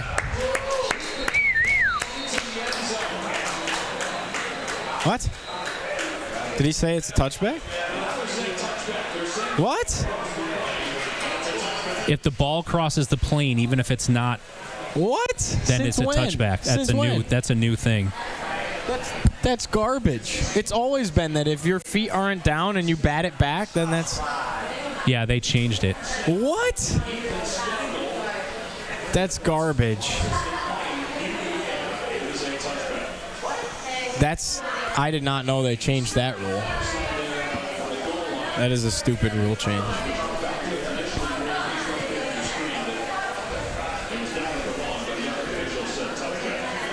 I mean, come on. Why would you change that rule? That's been football for forever.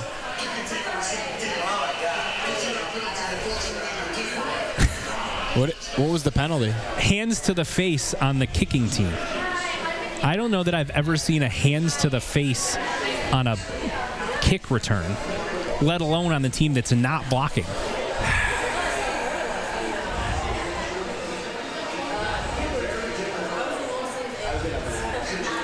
One for the good guys, Gio. What do you mean, Gavendo?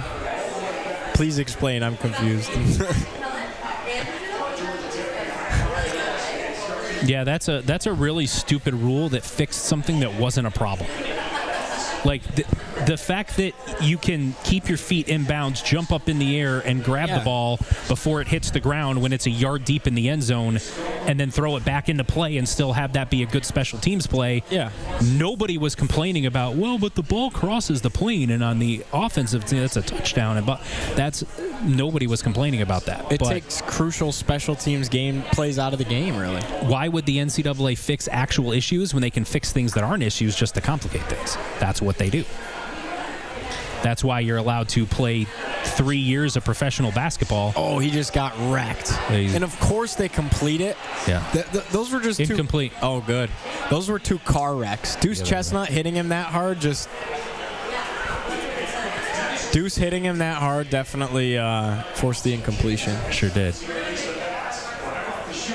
It's a nice throw, though.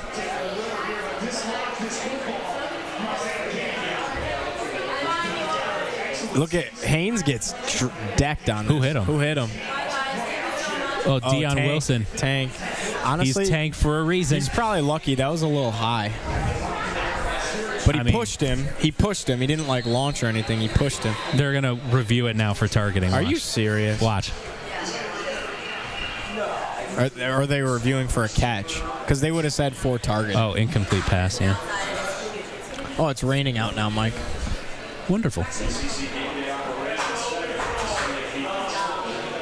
He never controlled that. That's easy.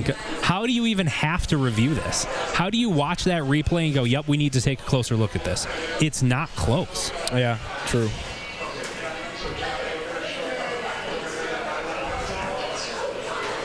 they'll say, oh, well, he had control with a foot in bounds, and the play stops there, so we're giving him a first down.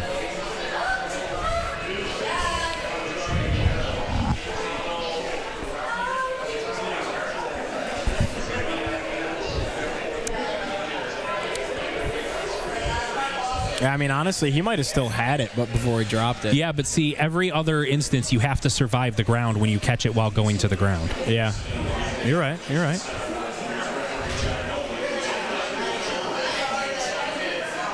Upheld, yeah. Okay.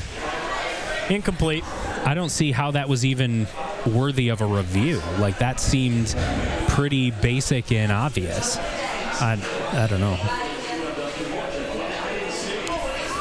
Yeah, I mean, Supercat, that's the way it feels. Is why even review that unless you're just trying to see if there's any way you can find a loophole into getting them to catch the ball. I don't understand why that's even reviewed. Why not review the play where Ricky threw it 10 yards over the guy's head then, see if he happened to catch it? Or if the guy in the stands who caught it was in bounds. I don't know. 2nd and 10.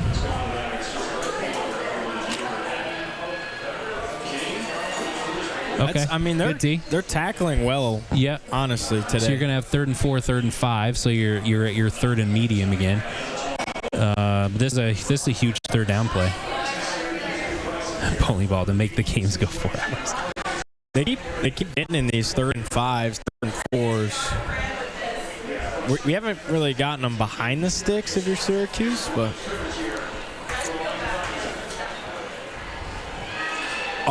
Oh! I thought it was. I thought they blew it up. I mean, that's just such good deception. Yeah. I mean, that's excellent.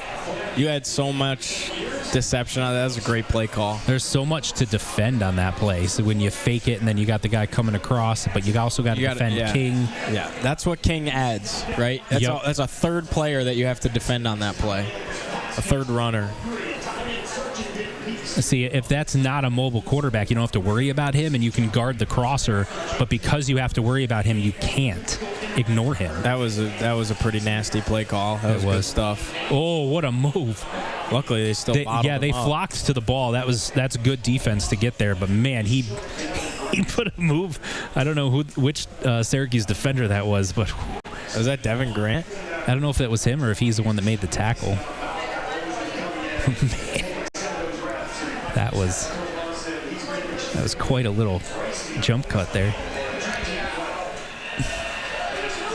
Again, they're tackling well. 3rd and 3. I mean, they're tackling well. Yeah. They keep getting them to 3rd down. What does Georgia Tech? They're 3 for 6 on 3rd downs now. I mean, yeah, they keep getting them to 3rd down. But they also got a 4th down, which is where the touchdown was. So you add that into it as well. True. Supercat, the biggest. I think they've had plays to be made, and they've had guys that are open. Went right by him. But the problem is, you have a quarterback that can't get it to the right spots, and isn't reading things correctly, and has accuracy issues when he does have a guy open. So bad quarterback play can make the best play caller and the best play designer look awful because you're not moving the ball.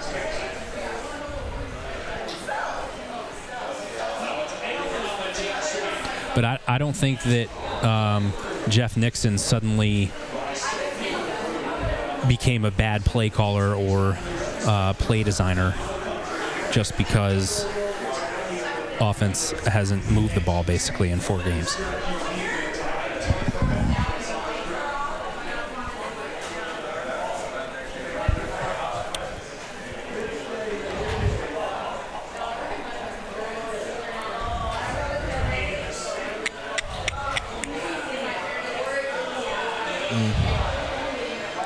They're getting beat up front.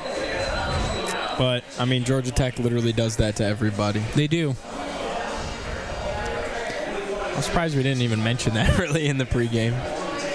Yeah, I mean, they 21 rushing touchdowns on the season. They're literally averaging 3 rushing touchdowns a game. I mean, they run the ball well on everybody.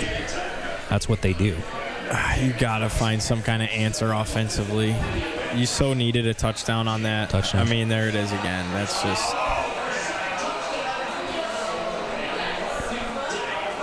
They're saying he went out. That's been there all day. Yeah, that fake and the throw to the guy in the flat has been there. The tight end, yeah. He's in. He's in. That's a touchdown. Yeah, they're going to review that. He's in. I don't think his foot was out of bounds. Not going to hold him to a field goal, Phil. They're going to review this and overturn it and make it a touchdown. See, there's green. His foot's in, yeah. There's green between the foot and the out of bounds line. So that's a touchdown. I think that's a touchdown.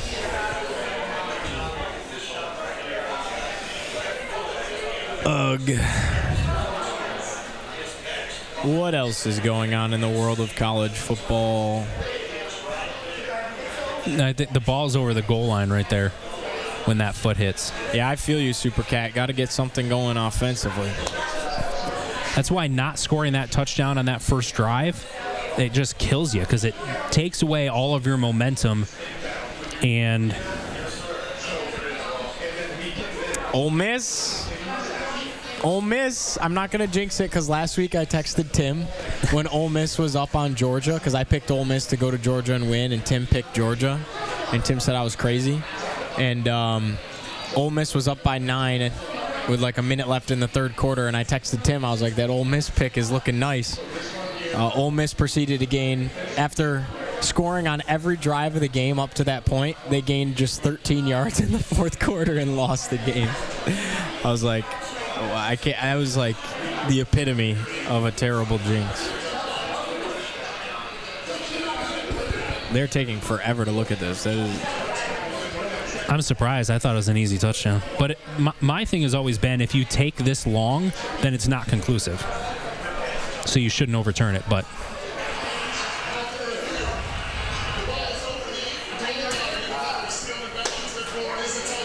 Yeah.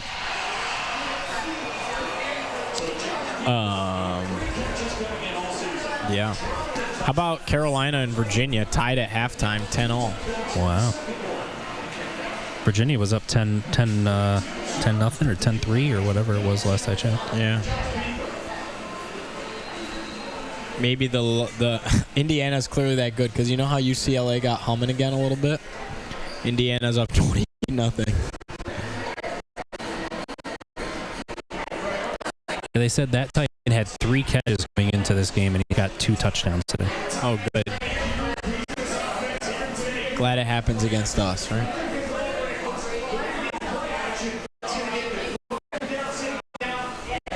Yeah, see, every time they run this exact action here, Syracuse's entire front crashes into the middle, and nobody goes with the crosser. And I think the only way you're going to defend this is not playing man. I think you need to play zone behind it and just play sort of flat across the middle and hope that your safeties can cover down the field. That seems to be the only shot you got.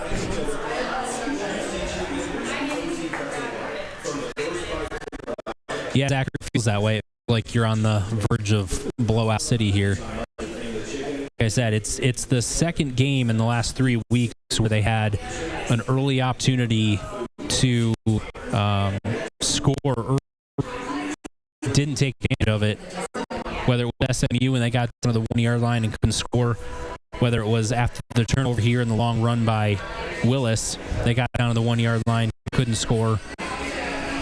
2 of the last 3 weeks, and 3 of the last 4. If you go back to the Duke game when they were behind 7-0 or whatever it was, and then Willis had that long run where he hurdled the guy and got him first and goal inside the 10, and they had to settle for a field goal, and that was their only points of the game. Cold again. Chilly once again. On off. Well, the coat is so thick, you know? Yeah. Like an in-betweener. Bowling ball, if you want a shot at this game, you got to take the drive down and score. Georgia Tech started with the ball, right? Yeah, because Syracuse got the turnover on that first. So you get the ball to start the half. So if you go down and score, make it 17-10, then you can come out and try to do it again and get yourself back into it. But little double dip. That's right. But we haven't seen the offense single dip yet in like 4 games. I was gonna say, my man, we haven't seen that team score more than 18 points in 3 weeks, and that felt like an anomaly. Really, it feels like more than 10 or 13.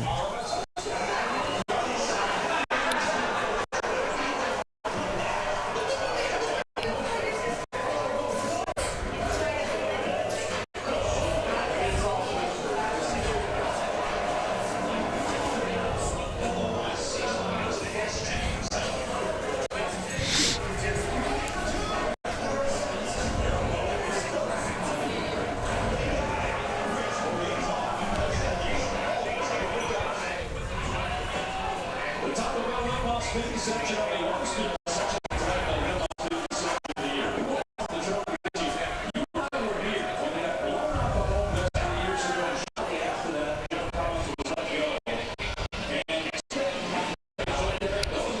Taco Bell Moss student section. I can't believe there's empty seats there, man. Like, the stadium's not that big, and you have the 7th-ranked team in the country. But it's Atlanta, and all those people are Bulldogs fans down there. Yeah, I know. Because Athens isn't that far either.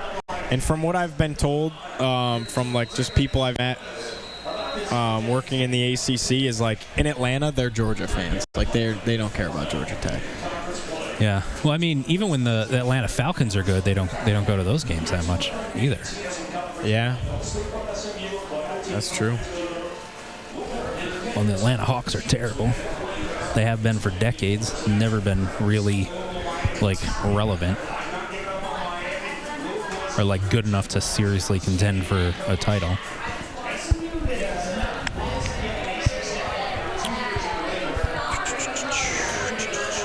I was hoping someone would call into the pregame show. Hopefully people call into the postgame show. Let's go. Nice run.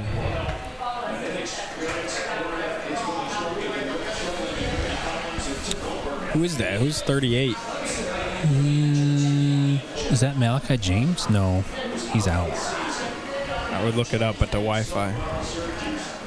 I'll look it up on my phone. I'll do a Google search. So by the time the game ends, it'll come up. It might. It might. This number 38 says Max Runyon. Could have been 39. It was definitely a 3. Yeah, I think it was 39. There you go. No, that's oh yeah, Tyreek Hill. It's Tyreek Hill. Oh yeah, okay. Tyreek Hill, freshman run guy. Would they make a commitment for him? Wait, Tyreek Hill.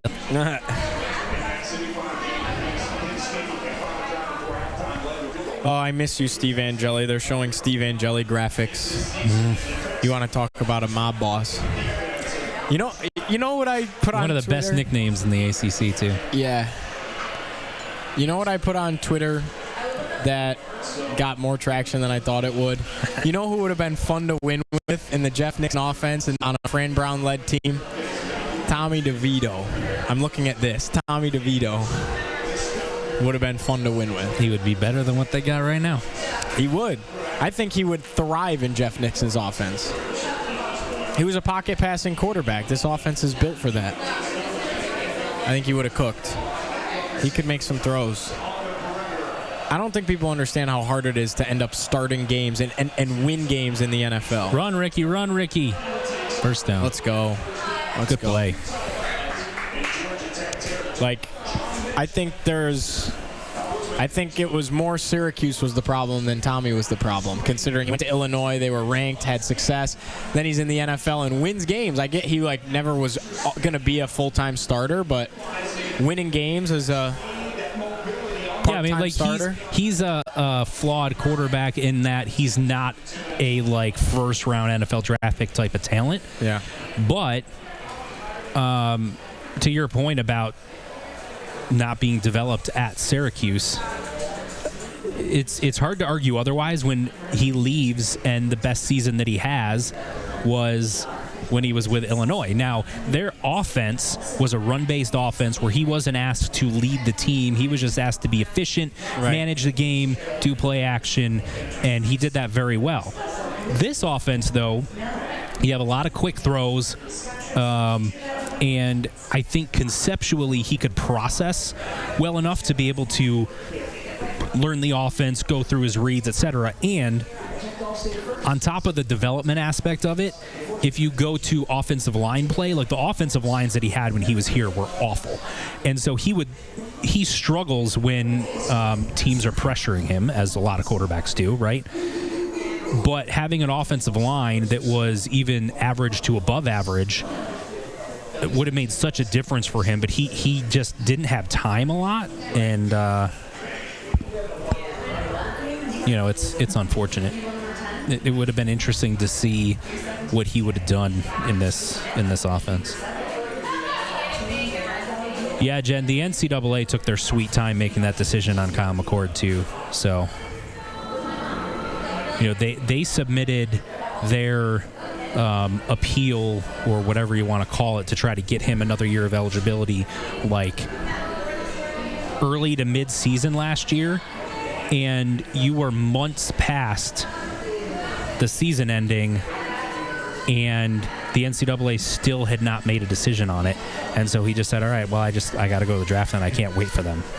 And the fact that the NCAA had several months and couldn't make a decision, it feels like if it was Ohio State's quarterback or Notre Dame's quarterback or Alabama's quarterback, somehow that decision would have been made on time for everybody. So, it is what it is. Are you upset? With? No, I'm just kidding. Because you were saying about if it was Alabama's quarterback. Yeah. Or well, I mean, we have exact evidence of that, which is, I forget who the quarterback was that was like someone transferred and then they go to Ohio State, and then Ohio State, the guy who was supposed to be their quarterback, he ends up transferring to Miami. When he went to transfer, he said in an interview, I'm transferring from Ohio State because they got this other guy and I want to go somewhere and play. And then the NCAA granted him, that was before, at that point you still had to sit out when you transferred unless you got a waiver. And then the NCAA granted him a waiver. Right. I think that's something to do with Justin Fields, maybe. Like Fields went from Georgia to Ohio State, and then whoever was at Ohio State ended up going to Miami. But yeah, I mean, the guy comes out and says, "Yeah, I'm leaving because of playing time," and then the NCAA grants him a waiver for something else. I mean, it's just stupidity. There you go. Good run.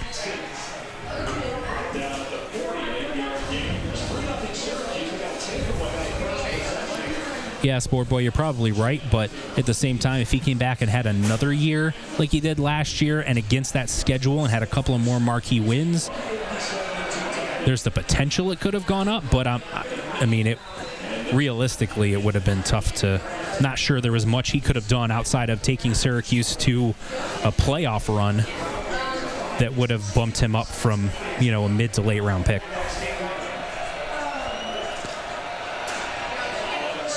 Was it Quinn Ewers? I don't recall. So that would have been Texas and not Miami, but either way.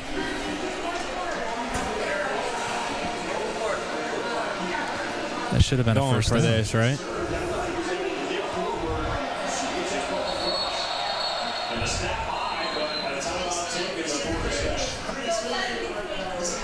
They're going to review the spot.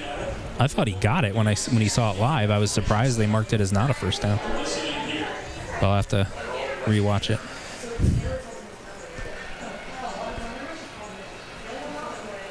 This is going to be a really big struggle to try and get a picture.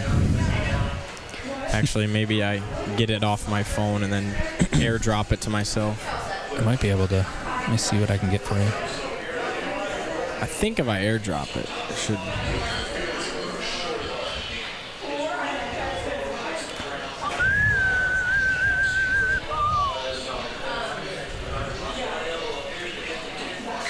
Andy Demetra.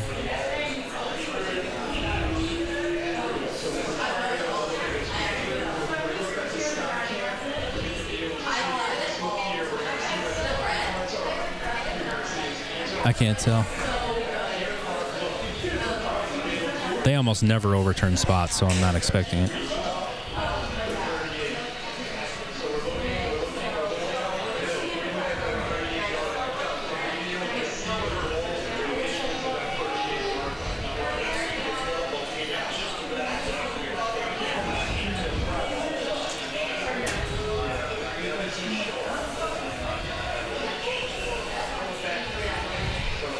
If he's at the 38, isn't that a first down?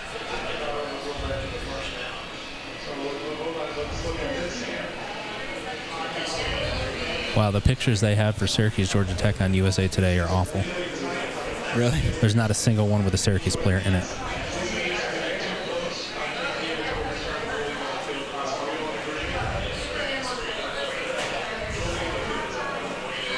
They're going to uphold it.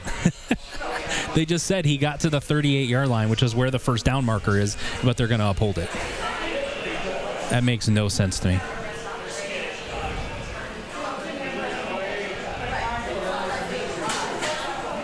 They literally just said he got to the line. So it's fourth down? Yeah. They said while they were reviewing it, so he got to the 38-yard line. We're in agreement. Yes. Okay, so the play is upheld. 38-yard line was where the first down marker was, I thought. It's Sean Tucker's birthday, guys. Happy birthday, Sean Tucker. I hope he's hashtag pleased. Is he in the shotgun? Yeah, they marked it just shy of the 38 so that they didn't have to give him a first down, even though they said while reviewing it. He got it. No way. No way. That is a terrible spot. But so they spot it there. He's right on the line and then points Georgia Tech ball. That's an How can you do that spot. without measuring at least? That's a terrible spot. He fell forward for it. That's a god-awful spot.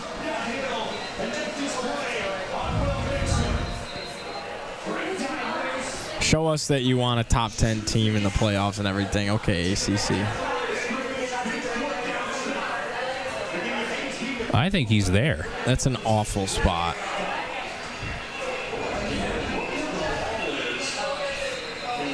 He's there. That's a first down.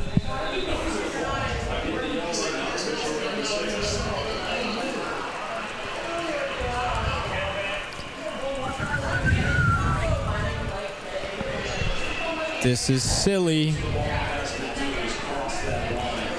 Are they going to review it?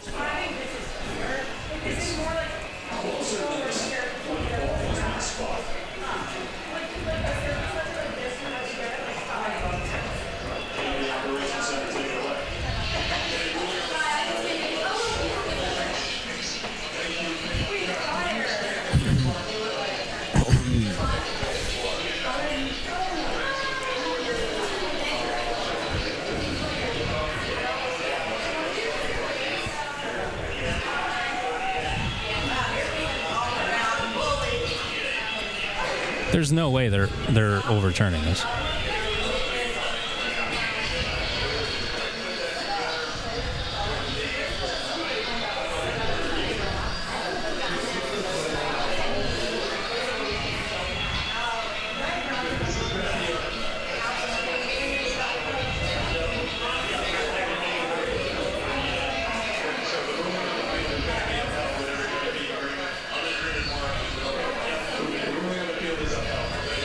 Told you. I told you.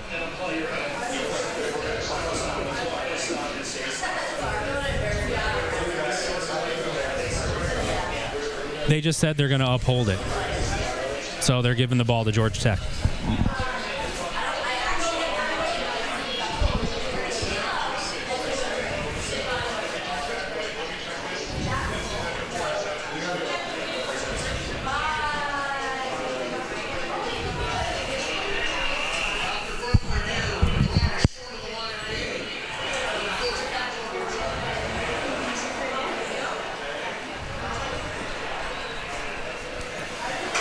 Garbage. Garbage.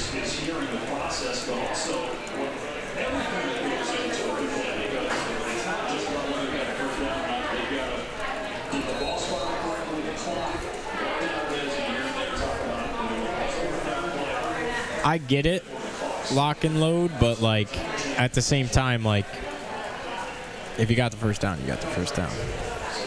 I know you can't put it in the ref's hands, but like it's a game of inches. Some things are going to go into the ref's hands. But also, they were completely keying on Ricky Collins. They were expecting him to keep it, and only one player even kept an eye on Nixon, just happened to trip him up at that spot. But again, where he landed was right on where the marker was, and then they mark him behind that, review it, and won't overturn it because the camera angle that they have has it at such an angle that you can't, well, it's not right down the line, so you can't really tell. it's a bailout. This is what you can't do, is let them get points now again. Well, they're in field goal range now. They're going to score. This game's over.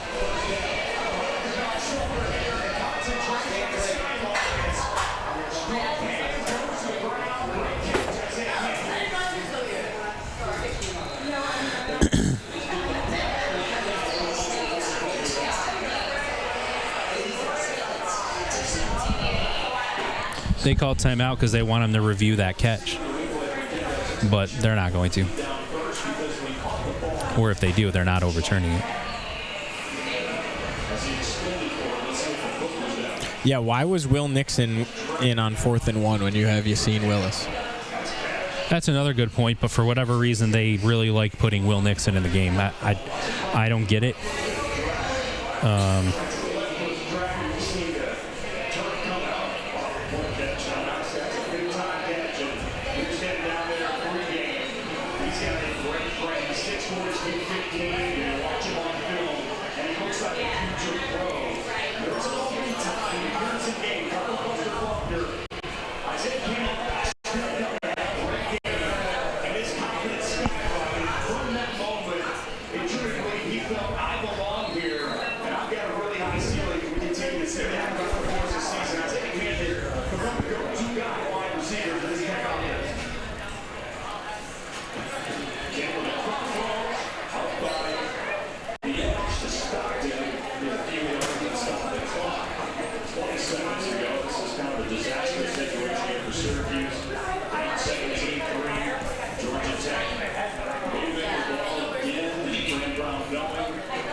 I don't know how Yassine Willis isn't on the field on that 4th and 1 if you're going to run it. I mean, you would... The only thing I can think of is that you think if you put Nixon out there that the bulk of the attention is going to go on Ricky Collins running the ball. But wouldn't you have full faith in... oh, my gosh. Wouldn't you have full faith in the ability of... There's a flag. Yassine Willis to get a first down in that situation? Yeah, I mean, at some point you need to... There comes a point when you're overthinking it. So my dad will always say you overcoach it. Yeah. Which is, I got to fool them instead of just doing what you do. Right. Right?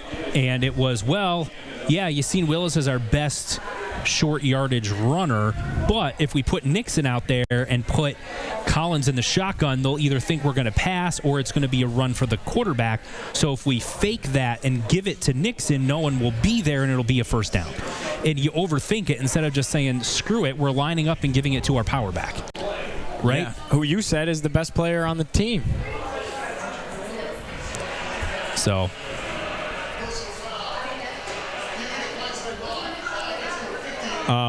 illegal blindside block, so that's coming back. Yeah. I mean, Paul McCoy, shout out Paul McCoy for this nugget that he sent us. One receiver has a catch in the first half.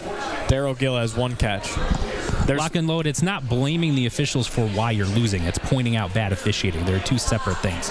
The thing that has always been crazy to me is that you've got 17, 18, 19-year-old kids who you can criticize and say you're to blame, and then you put a microphone in their face. Why did you play terribly and all this stuff, right? But then you've got 40-year-old grown men who are doing a terrible job, and if you criticize them, you're the problem. When they do a bad job on messing something up. It's always weird to me. And then it's always weird to me that they supposedly grade the officials to say who's good and who's not, but they are unwilling to share those grades publicly in any way. And if you make a comment that says, yeah, the officials screwed this up, you get fined. But if you make a comment that says, my left tackle screwed that up or my running back screwed that up, then it's fine. That's always been weird to me. Why are you protecting the officials so much? If a coach wants to get out there and rail on the officials for 20 minutes, okay. But he gets fined, but the officials don't have to explain themselves at all. Right. That's the thing. Is if you make a terrible call that changes the outcome of the game, you don't have to sit there and answer for it. But if a quarterback throws an interception that loses a game, you do have to sit there and answer for it. They should have referee press conferences. Now you got a decision here. You got 4 seconds left. You're at the 5-yard line. Do you kick the field goal and just take it? If you're Syracuse, you hope they go for it and you can stop them. Because you're cooked. You're down 14. 3-score game, it's over. We literally watched it lock and load and saw him get to the first down marker. Yeah, there's 10 guys watching, and how many times do you see 10 guys reviewing a play, whether it's college, the NFL, etc., and they get it wrong? And the general consensus by everyone, announcers, social media, etc., that's watching the same thing, see that it's wrong, and the officials still get it wrong. It happens all the time. And yet when the officials do that and they make poor decisions, there's no accountability for it. I get that they're humans and humans are going to make mistakes, etc. My issue has always been when they make significant errors and significant wrong calls, wrong decisions, etc. There's no accountability for it. Nothing happens to them. They just go to the next game and they get a better assignment the next week. They are kicking. I never said that anything was rigged.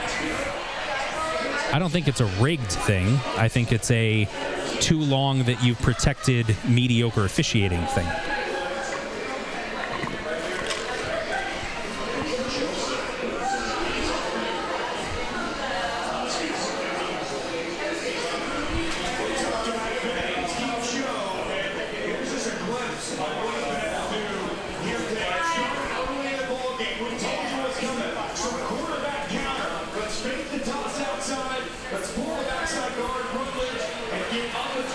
It's tough now with the way that everything is set up with NIL and transfer portal and whatever. It's really hard to have depth at quarterback, unfortunately, because everyone that isn't playing wants to play, and so if they're not playing and they're good, they want to go somewhere else. Oh, we thought we were deep at quarterback. Oh yeah, this year. It was the rare situation that doesn't come up very often where you have two transfer quarterbacks that both believe they're starting caliber that transferred to your school and you were able to keep both. Yeah. That doesn't happen. Oftentimes in the situation where a Ricky Collins transfers to a Syracuse then in the spring goes out and gets someone else, that Ricky Collins, whether not him specifically, but in that situation, they transfer somewhere else to try to, because they figure that the other guy is being brought in to start, right? So the fact that you had two transfers, like, that's not a common thing. Your best chance for quarterback depth is to get an upperclassman transfer like a Steve Angeli, and then you have a couple of recruits that have been in your program for a couple of years that are maybe close to being ready but not fully ready yet. And so if you have an injury, then you throw that guy in, but he's not so far away from being ready like a Luke Carney is right now, that he's able to go in and play. So that you hoped that Ricky Collins as the backup gave you a chance that if Angeli did have to go down, that he'd be able to come in and give you something, and he has shown nothing.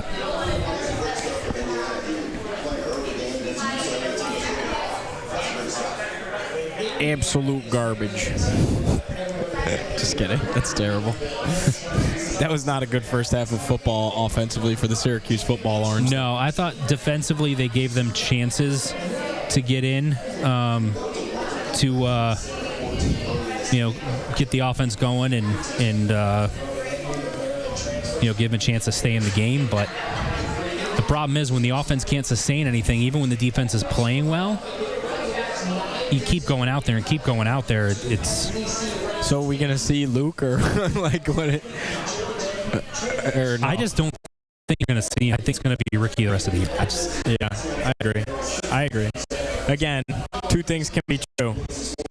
He still gives you a chance, and a chance to win is not very good, unfortunately. That's just where we're at. Yep. Did you find a picture? Yeah, I'm good. Thank you. Yeah, we already got the graphic cooked up. All right, good. Appreciate you, Mike.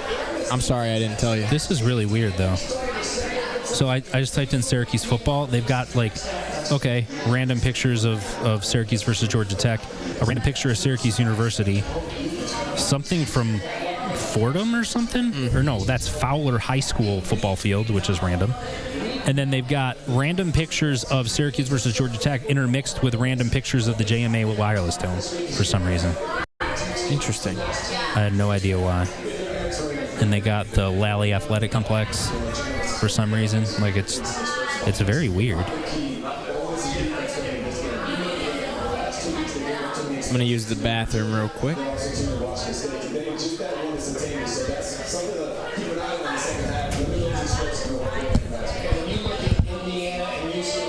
Studio halftime show. I don't know who's doing that. It's not Tim, is it? Not sure.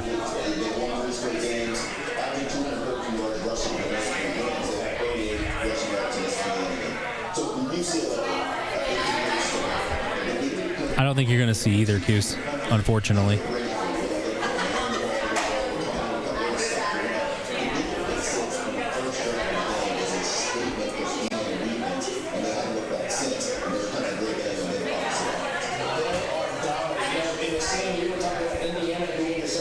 Like, I'm not disagreeing that you should do something else at quarterback.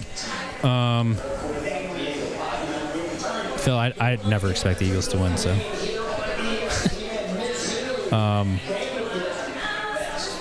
Especially with no A.J. Brown, and they're missing 2 offensive linemen, and yeah, Giants are playing better right now.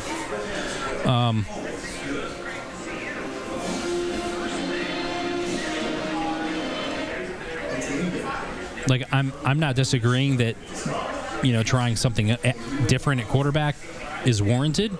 Not disagreeing with you at all. I just don't think it's going to happen. I don't know that throwing Dan Villari out there at quarterback when he's been training as the tight end and, et cetera. I know they got him for that short yardage situation, but I can't see them turning to that as the primary offense. And it's pretty clear that they don't want to throw Luke Carney out there because he can't do enough in the offense. And I think if they thought anything about Jakari Williams being anything close to something, they wouldn't have thrown him out there already. I haven't ordered anything, actually. I usually don't when I'm doing this. So I'll probably just do this, head home, write my recap, and then have something for dinner. That is typically the plan when I'm working.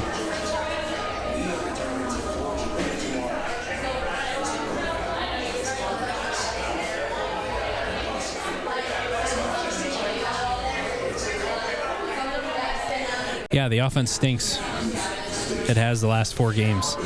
You've seen very brief little flashes, but typically that's kind of been on either a long run by Yacine Willis or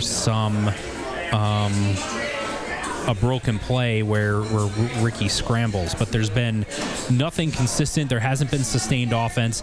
And I think in each game, maybe except for the Pittsburgh game, but during the 3-game losing streak and then including today, in each of those games, you've had Yacine Willis have a long run that has gotten Syracuse into a 1st-and-goal situation. And none of those, they've been able to punch it in the end zone. That tells you all you need to know. Now, I think I'm just not sure that there's anything Syracuse can do outside of, trying to throw Jakari Williams out there and seeing what happens. I just don't expect them to do it,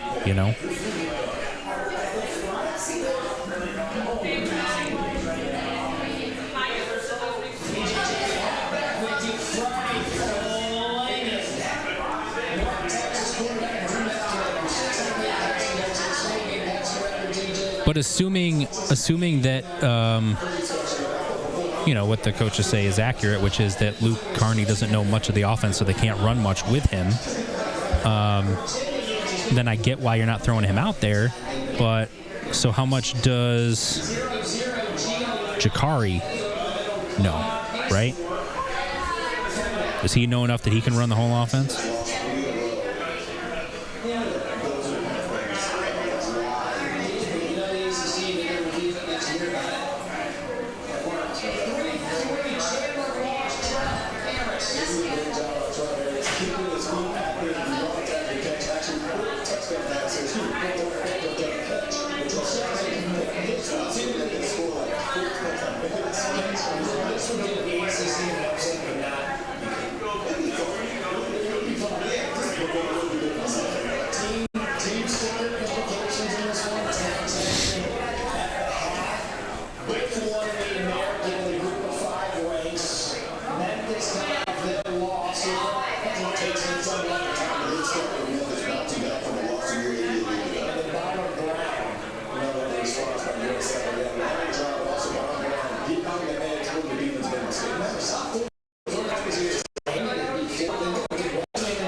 now I'm getting on Twitter that the coaching staff is terrible and blah, blah, blah. You always know when there's a random account that's just trying to rage bait and saying extremes, like all of a sudden this coaching staff is completely incompetent. Again, I'll go back to, I forget who it was that said it, and it might have even been someone in this chat a couple of weeks ago, but they said it's like having a multiple choice test where every answer is wrong. But oh, how we doing, chat? They're thrilled. They're thrilled? They're pumped with what they're seeing. All right. All right. I think I've made the executive decision. I'm going to wait and eat after. Wasn't really doing anything.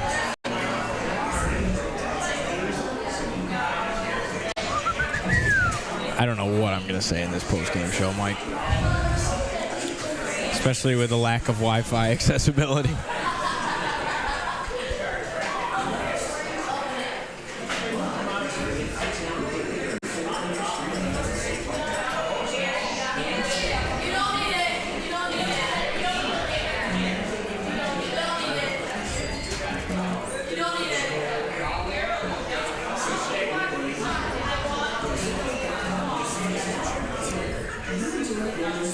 What is the vibe at the crate currently?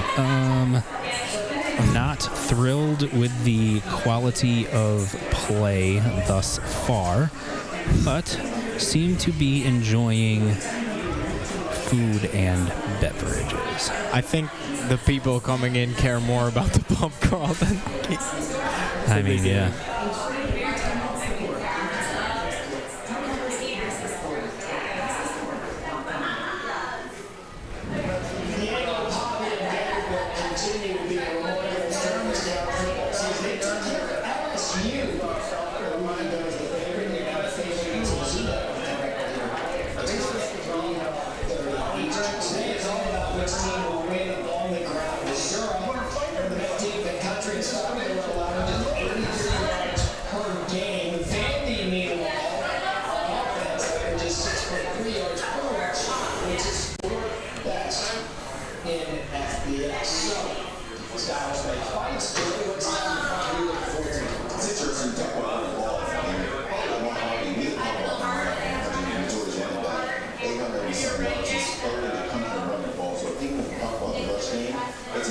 Yeah, I saw.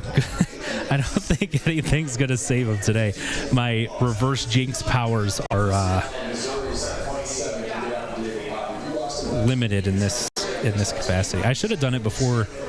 I mean, we saw what happened on the first possession when they got down there. I said, no chance Syracuse scores a touchdown here, and they didn't. Yeah. I mean, look, we're saying the same thing.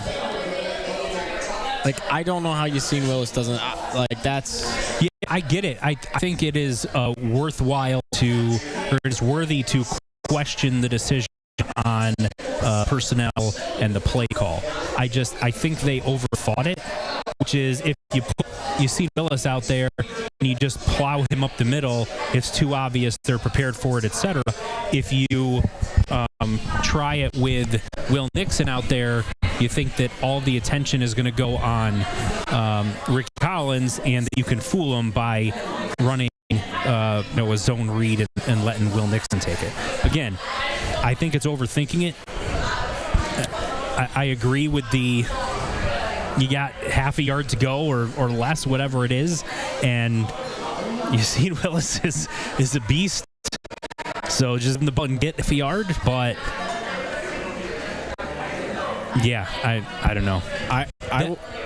Oh, sorry, go ahead, Mike. The last thing I was going to say is I think it's fair to make those individual questions of, like, I don't understand why you chose to do this versus this, whatever. When you lose me is when you take something like that and change it to the entire coaching staff is now garbage and incompetent. That's the type of stuff that, look, there's an account on Twitter called Syracuse Sidelines, and Sidelines Syracuse, SSN Syracuse. It's for some network called Sidelines SN, and it's a I think it's a student that's Sideline running it. Sports Network or something. Yeah, and so I think it's like some student or college kid or something that's running it, whatever. But that account has been saying for they've been saying for weeks that like this coaching staff is terrible and they're incompetent and all. It's like this is the typical when the team isn't playing well, just say that all the coaches suck. It's like there's no analysis to it. It's just rage bait and nonsense, and it's not a serious conversation. And it's I've always believed like you don't have the. That's why I've been so hesitant to say things about Ricky too. Like I don't know. You don't have the credentials to say things like that unless you've been around long enough or played or coached or whatever. Like, I don't know.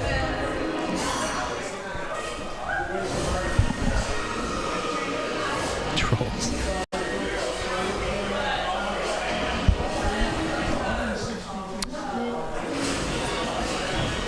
Yeah, I mean, I still think they got the first down on third down. And it sounded like the review, they were saying he got to the 38, then it was like, oh, we can't see the ball all of a sudden. And so they said, we're going to uphold it. And I still think he got it on fourth. But regardless of, those are separate issues, right? The competence of the officials on those calls versus what strategy you use from an offensive play call and personnel standpoint. Those are two totally separate issues, and you can say that both were poor. I think that's fair. I don't think you're going to see Filardi, to be honest with you. I don't think you're going to see Beelan, and I think if you were going to see Jakari Williams, you already would have. So, unfortunately, for what pretty much everyone wants, I think you are stuck with Ricky for the rest of the season. It is what it is. I'm not saying it's right. I'm not telling you that you should be okay with that or happy with that. I'm just simply saying I think that's what it's going to be.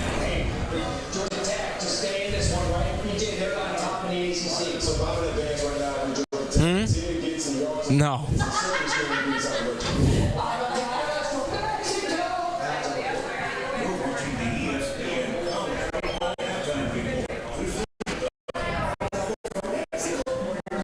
Yeah, Big Pop, as much as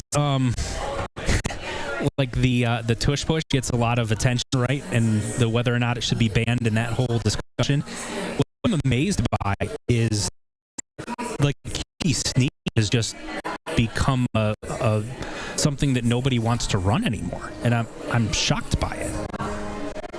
Like those were prime opportunities to run a quarterback sneak, from the third down play. I've always been an advocate that like if you get down to first and goal at the 1, you quarterback sneak it until you get in 4 plays. And my thought is if you're down at the 1-yard line and you can't for 4 plays in a row QB sneak it to get it in the end zone, you don't deserve to score. But you start doing the tricks, and then let's do a rollout and let's throw the ball and let's whatever, and then you get a false start or a penalty. I mean, that's when things can go downhill. But the fact that a QB quarterback sneak is not really even a thing anymore is crazy to me. Yeah, Jenny had that one long run on the very first play, and it's been pretty quiet for him since. But I'm routinely amazed at how much Nixon plays over him. It's the one thing that I've never understood. I think he should be out there far more than he is. And I get it. Will Nixon's good at blitz pickup, and he's a good receiver. But I still think Yassine puts more pressure on the defense and offers much more.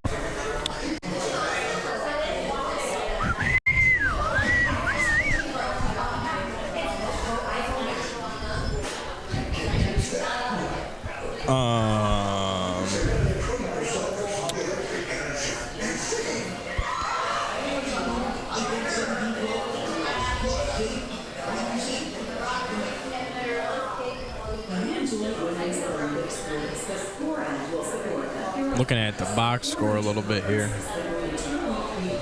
Hey, we haven't seen a pick yet. Silver lining, I guess.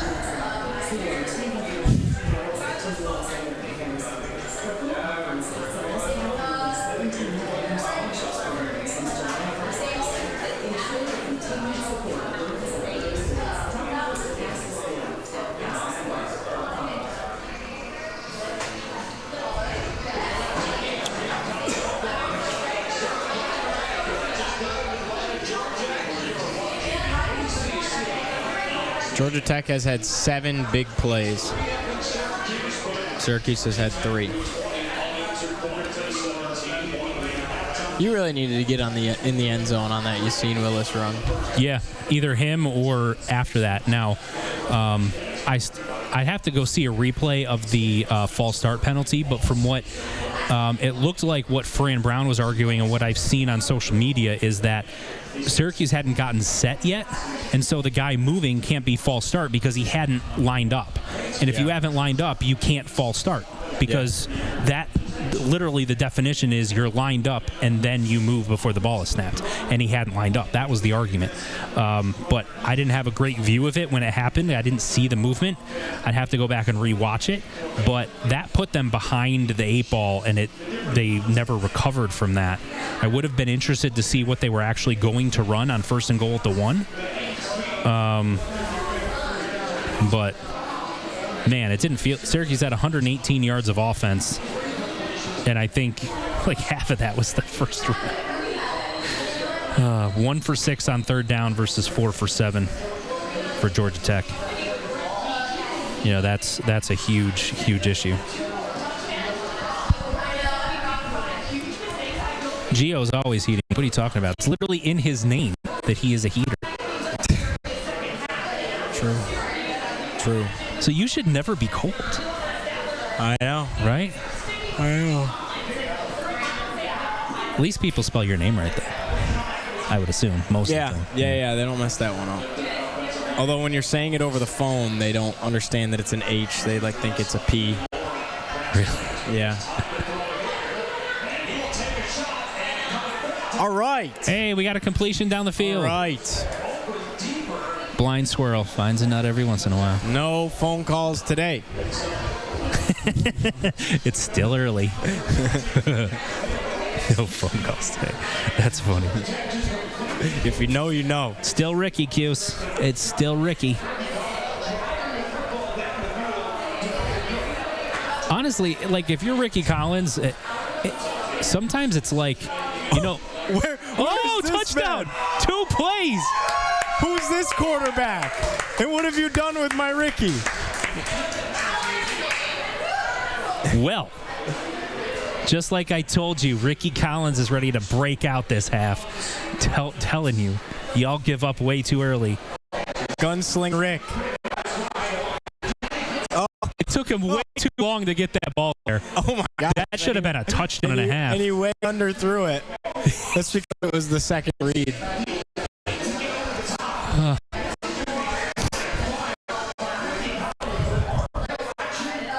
They ran into each other. They sure did. That was a poor execution by the safety on that one.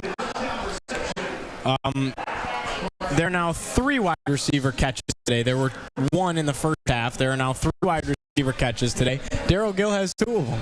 It took them 2 plays to triple their output on the receiving standpoint. Remember how I said that Syracuse had less big plays than Georgia Tech? And I was talking about that right before the half started. Well, there's 2 big plays. 2 big plays. The stat thing constitutes big plays as any gain of 15 or more yards on a pass play and 10 or more yards on a run play, by the way.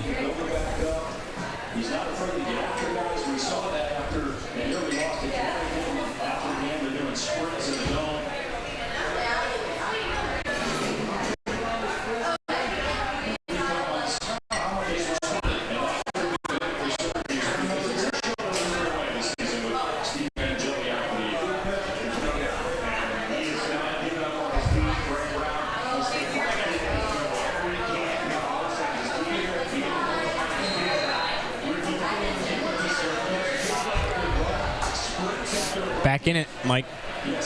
Got a shot. See, if only you didn't have another end of the first half slight little debacle there. You know, not quite as bad as last week, but would have been nice if you didn't allow points at the end of the half. I know. Now you're like, man, if they had just punted instead of go for it. True. I know you don't, but. Or, you know, gotten the first down like they were supposed to.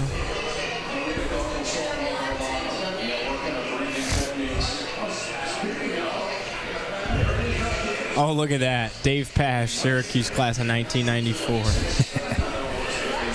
In a Twitter group chat I'm in, they just said Georgia Tech has awakened the monster that is Ricky Collins. There we go. Getting it going. Huh? Hey, man, listen. What did they do with my Ricky? That's not Ricky. Cuse, I'll say this, right? Even those that have been the most critical of Ricky Collins and that have said, he offers you nothing, go to a different direction, blah, blah, blah. Every single person that said that is a Syracuse fan, would love to be proven wrong and have Ricky suddenly just play the second half of his life, bring Syracuse to a comeback victory, and have them be competent offensively for the rest of the year. Everyone would love for that to happen right now. Nobody thinks that's going to happen. It was 2 throws, and one of them was disturbingly underthrown. And he missed the guy wide open for a touchdown for like 20 seconds. Yeah. Like, again, I get it, but every single one of those people that has been critical of him would love to be wrong. It's largely the same, like, to switch to a basketball standpoint, there were a lot of, I shouldn't say a lot of, there were some vocal fans, right, that were saying, let's move on from Adrian Autry and blah, blah, right. blah. Every single one of those players would love, fans would love nothing more than to be proven wrong and have Syracuse win 25 games and be clearly in the NCAA tournament. Right. Every one of them. Which I think is going to happen. Right. Which is like when the Eagles drafted Jalen Hurts, and I said that was a stupid draft pick. I wanted to be wrong, and I was wrong. Yeah. Yeah, true. Super Bowl winning quarterback. Been to 2 of them. Been to 2. He's the only quarterback in franchise history to beat multiple Super Bowls. That's crazy. Yeah. Even McNabb didn't, but only went to 1. He went to 1, lost it. Yep. Threw 3 touchdowns, but he also threw 2 or 3 picks in that game, too. He had like a really weird day. Like, he was really efficient, threw for a lot of yards, but also had turnovers.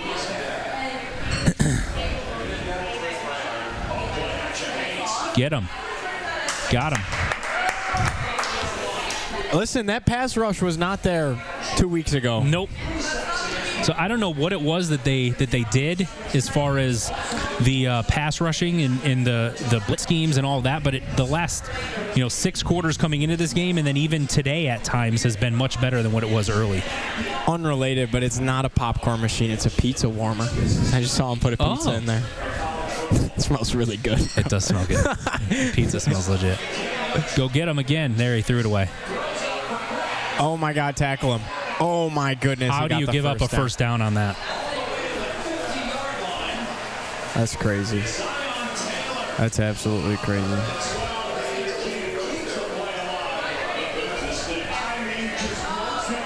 I mean, he just chucked it up for grabs, and that's just, you can't give up a first down on that. You got 3rd and long, you get great pressure, and then he just chucks it up and you let him get it. Can't have it. Nope. Oh, my goodness. Tackle.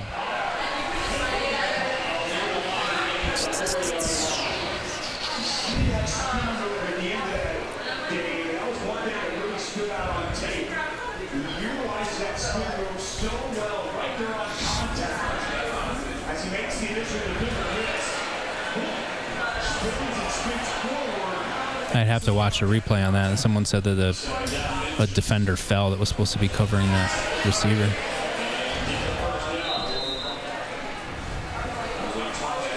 Now you got to hold him to 3 or less.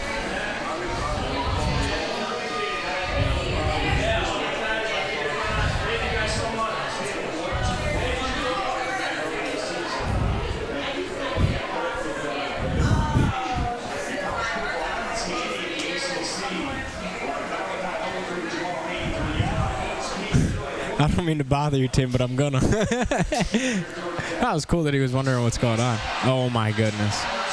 Oh, that was a terrible angle. He's in. That is awful. You go from should have gotten off the field to giving up a touchdown. You would have given the ball back down 10, right in it.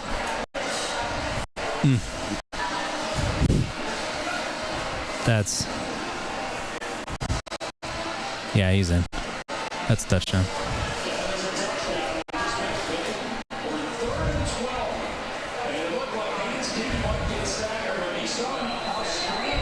Yeah, Cuse, I thought when Steve went down that they would switch the approach to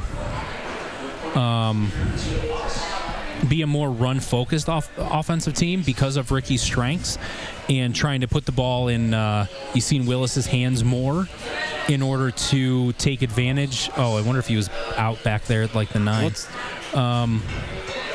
To take advantage of Ricky's skill set, but also take pressure on him, off of him, I should say, to not have him have to throw the ball 30, 40 times to win games like you having Angeli do or McCord do. And they haven't done that to the level I'd expect. Now, the counter to that is it's much more difficult to do that during the season than it is to do that during training camp. But I thought the best chance for that to happen was when you had that bye week leading up to the Pittsburgh game. You're saying he stepped out right there at the That's 9. The 9.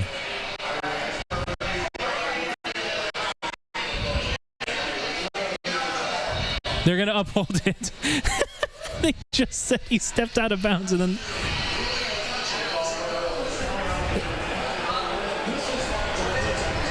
They're not going to overturn anything, guys.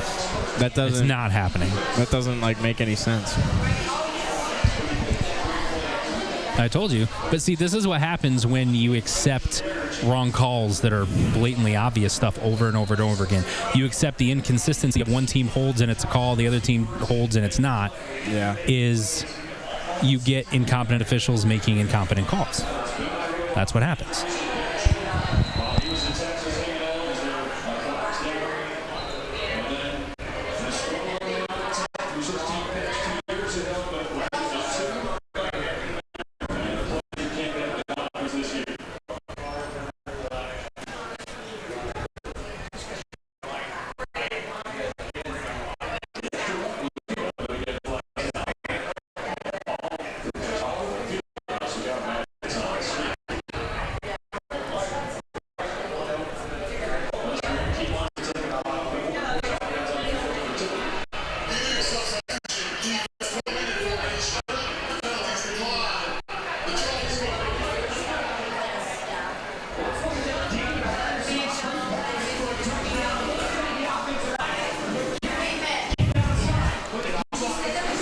Seems to be a pretty good consensus that he was out of bounds at the 9.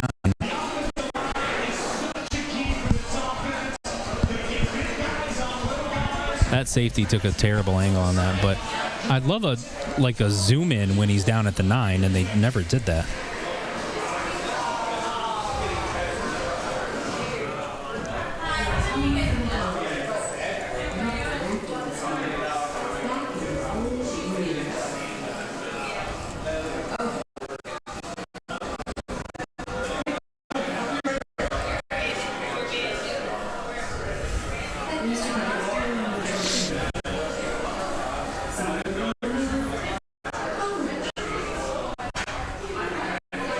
Let's see.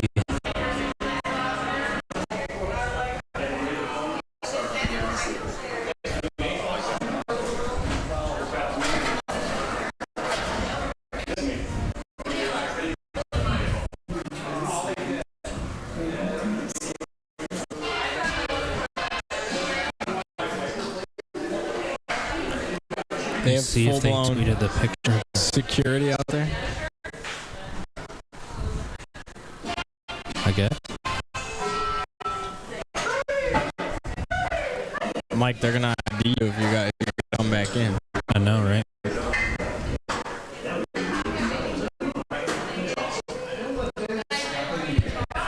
Well, come to Orange Crate, guys, for the post-game show. Make sure you bring your ID.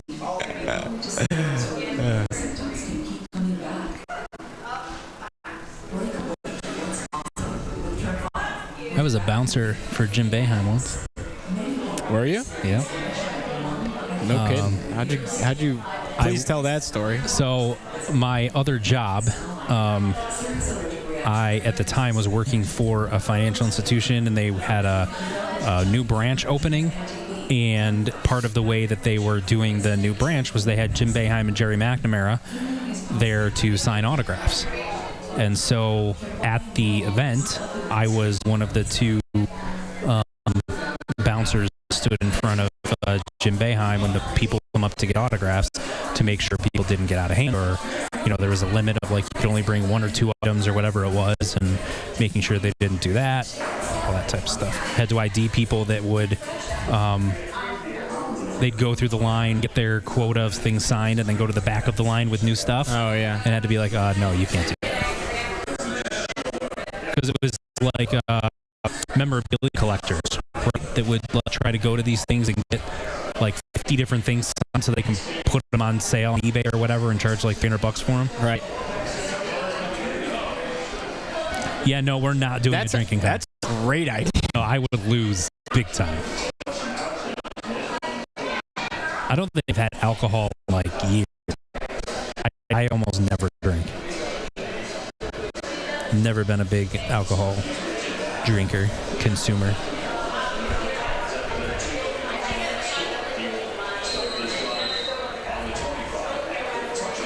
I do like Long Island iced teas though, but it's been a long time since I've had one. That's your go-to? If you're that or like rum and Coke type of situation. Rum and Diet Coke hits? I don't really drink that much either, to be honest. Not good for I like the gym too much.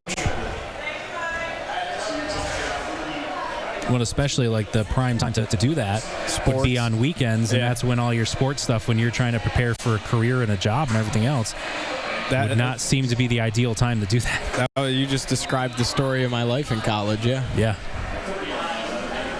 Good on you for being responsible with that.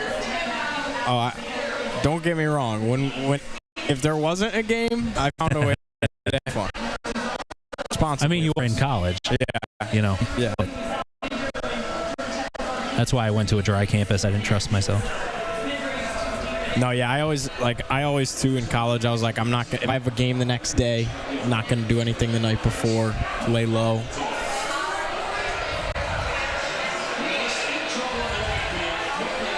See, a couple of things with Willis that I've noticed is he does one of two things. He either predetermines where the hole is going to be and he runs there, or he kind of dances in the backfield and lets people catch him, or not, I'm sorry, this is usually what Nixon does. Dances a little bit in the backfield. This was doing it, but because he took that sidestep right there, allowed the guy that was coming backside to catch up to him. If he just goes as soon as he gets the ball, then maybe he wants a couple of yards, but it's 2 yards instead of none.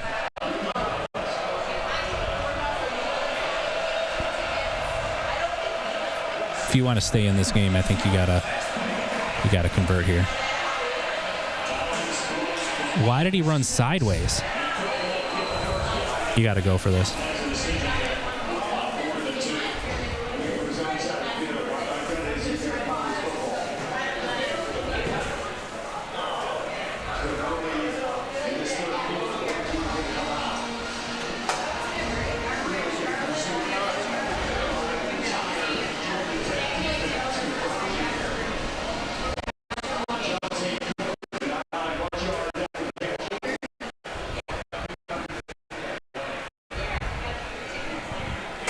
They're punting. I'm shocked. I get, field position-wise where it is, but, man, it feels like that's a spot where you need to go. And it wasn't a great punt either.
In what ways has ChatGPT helped to augment your pregame show prep? Yeah, I don't use ChatGPT. The only thing I use it for once in a while is to write a YouTube description for like a video, and that's only because it knows like some of the, algorithm-y type words and stuff to use, but you still have to feed it everything you want it to say. So that's really the only thing I ever use it for. You also can't trust it for like stats or anything like that. It's usually wrong. Yep. So it's pretty useless. I did not this past summer, but the summer before, I did a series where ChatGPT gave me the 10 best players at each position for Syracuse football. Now, I didn't get as specific. I said offensive linemen as opposed to tackles and guards and things like that. Sure. But it was crazy to me how bad it was. Yeah, I believe it would name players that never even played for Syracuse, or it would name like top 10 offensive linemen, and one of them would be Don McPherson. Like it was so bad. But I went on vacation, was out of town for a week, and it gave me content for a week in the middle of the summer when there was nothing to write about. So right. I appreciated it from that perspective. Yeah, it's tough when you ask it to like. Yeah. Like, I'll ask it for, like, YouTube videos, like, write me a YouTube description for our video giving our reactions to Week 8 in college football. But if you don't tell it specific games and tell it what happened in the games, like, I'll say, like, mention Alabama beating LSU in Death Valley. Mention Syracuse upsetting Clemson on the road, like things like that. If you don't do that, it'll be like Week 8 in college football, and then it gives you like games from like 3 years ago. Yeah, something.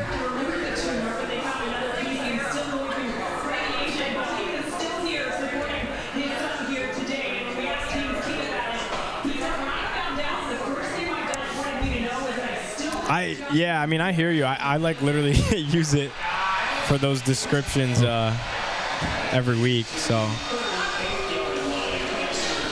That was rough. Big run. Kids banged up.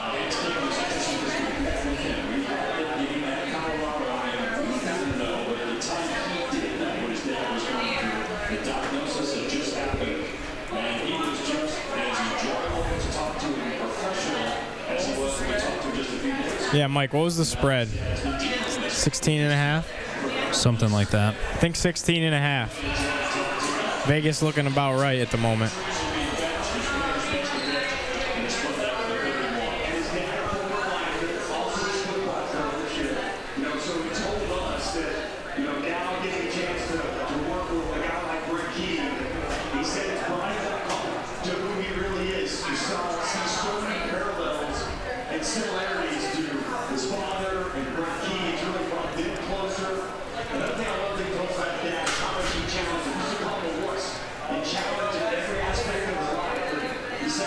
Nice. Got in the backfield. Third down.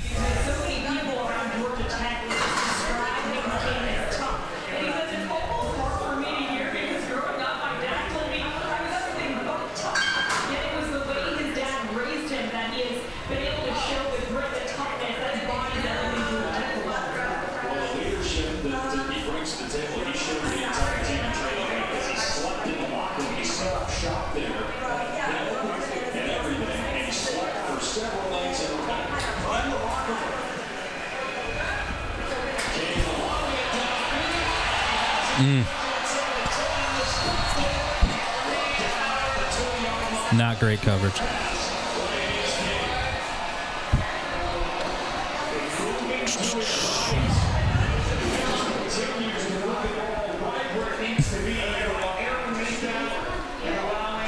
All right.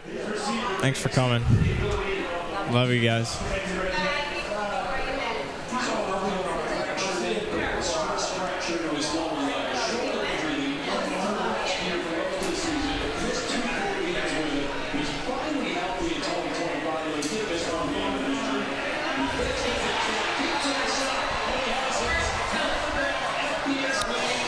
Oh, boy. Touchdown, Haynes King on the ground. Yeah, their chance to make this thing interesting was after they got the touchdown and they had Georgia Tech in the 3rd and long, and he just sort of chucked it up and they were able to come back, get the completion in the first down. Syracuse needed to get the stop there and get the ball back to the offense with some momentum. Once that didn't happen, floodgates are opening at this point. Yeah.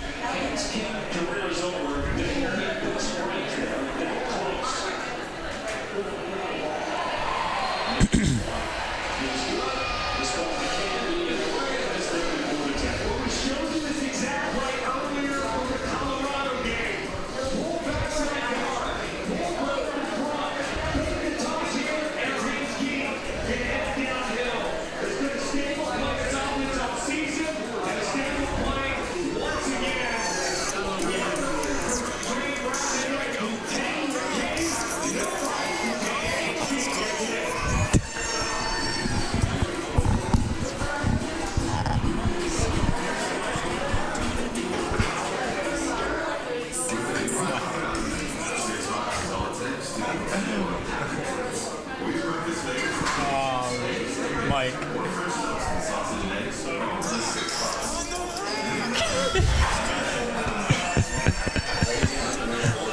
That's funny.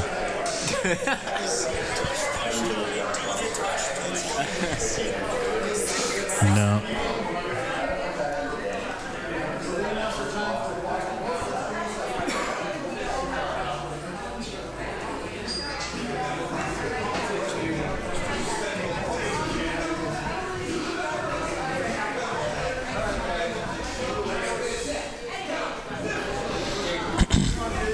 Oh, see you, Uncle Bill. Thanks for coming.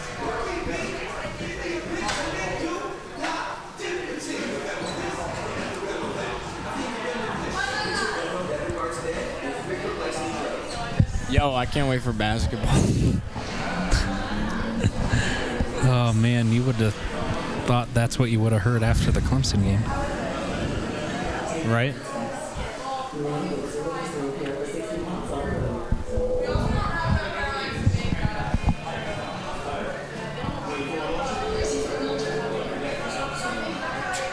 Oh, my God. They need to hold open tryouts for quarterback this week. They are banana suits. Look at this. Why did they draw things on them? I don't know.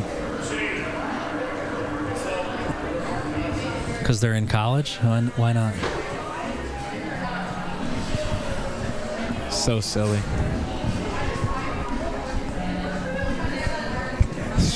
Spatch and the Wheeze said, bye, Uncle Bill. Uncle Bill's the GOAT.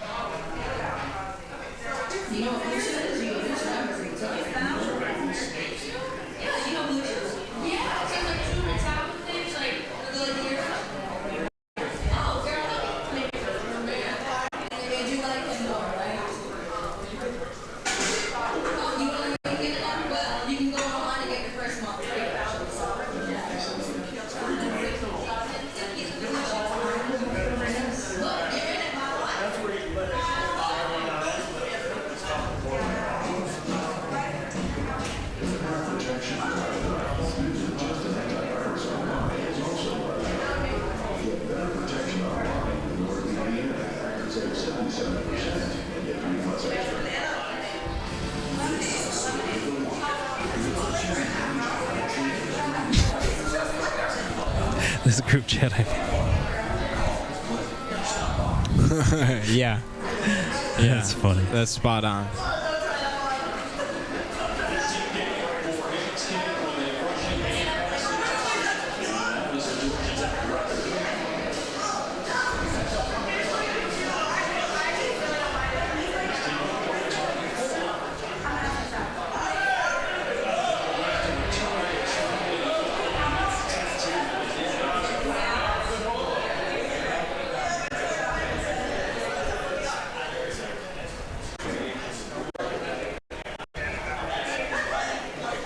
Well, Indiana's up 49-3 on UCLA. That's not close. Ole Miss 25-20 over Oklahoma. Early fourth quarter, Virginia and North Carolina are tied at 10. Still. Of course there's holding on Syracuse.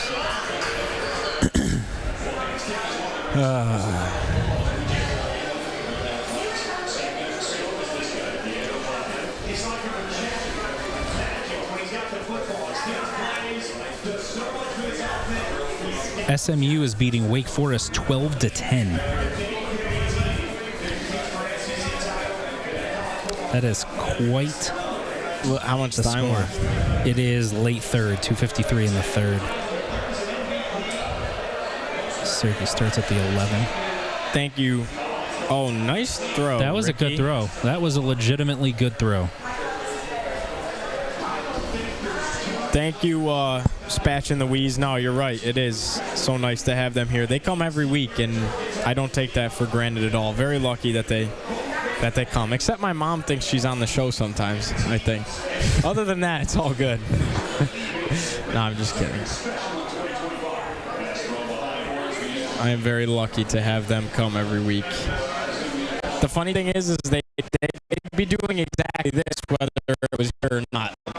Us being they'd be at some bar watching the exact game regardless. So, but we are very lucky. Big Cuse fans. They're season ticket holders. They always come to Shaughnessy's though before, and then they head up to the Dome.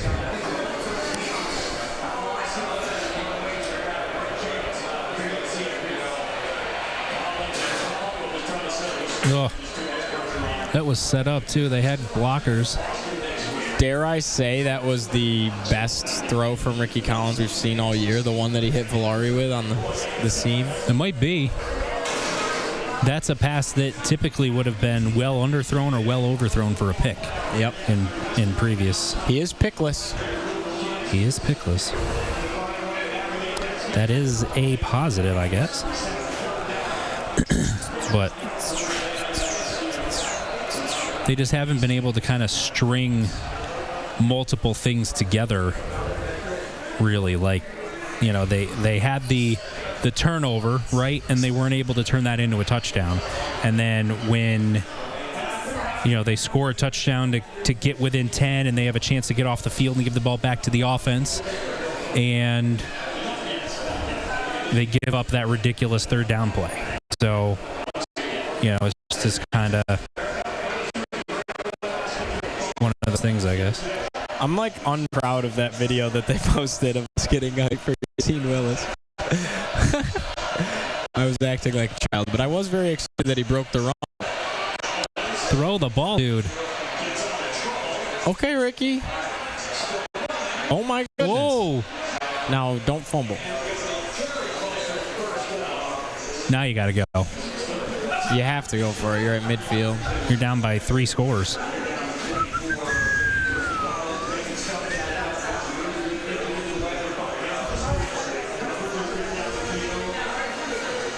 He at least gave you a chance to go for it here, so. Oh, yeah, 100%. Collins in the gun.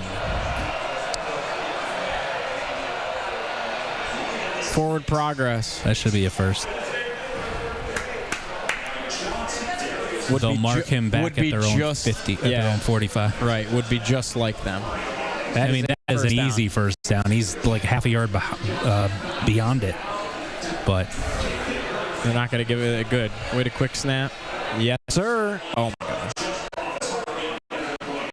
He overthrew him. He had him. He did. That's a real tight window, though. So I mean, if you're gonna miss on that, where he missed was good. Yeah, we're at the point with Ricky Collins. We're breaking down his good misses from his bad misses. You know, that was a good miss. All right, that was a good miss. All right, didn't throw a pick on that one, so it was a good miss. He hasn't really had any throws that were like, ooh, that should have been picked type of situation. There you go. If he's not, that's real close if he's not there. I'm going to fall for it. I'm going to drink the Kool-Aid. Like, here comes the fourth quarter comeback. Like at SMU. He hasn't even had anything to drink yet, Chad.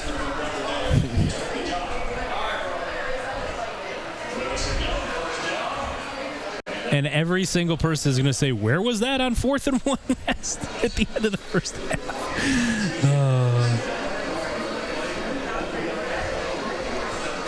And you know what? As much as I railed on the spots, and I think warranted, that is a fair criticism of why he didn't do that on 4th and 1.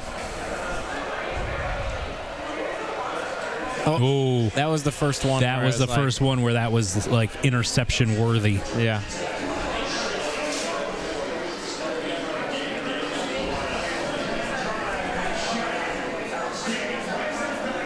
It's too late. You need to throw it so much sooner. I see what he saw, but you need to throw it so much sooner. Also, that might be my favorite celebration in college sports, when a DB has like just a straight like spike it into the ground pass breakup, and then he does the strapped, like putting on the seatbelt. Yeah. Strapped. That's like, well done. Well done. My all-time favorite is when a DB is clearly beaten. It should be an easy touchdown, but the quarterback overthrows him, and the DB still does that type of celebration. Right? He goes like this. No. Strapped. Like, dude, you blew the coverage. Or when a team will be down by 4 touchdowns, and they'll make a tackle on a 3-yard gain and celebrate like they just won the Super Bowl. Yeah. Ricky Collins is 8 of 15, 142 yards, and a touchdown. No picks. 3rd and 7. 8 of 15 is such.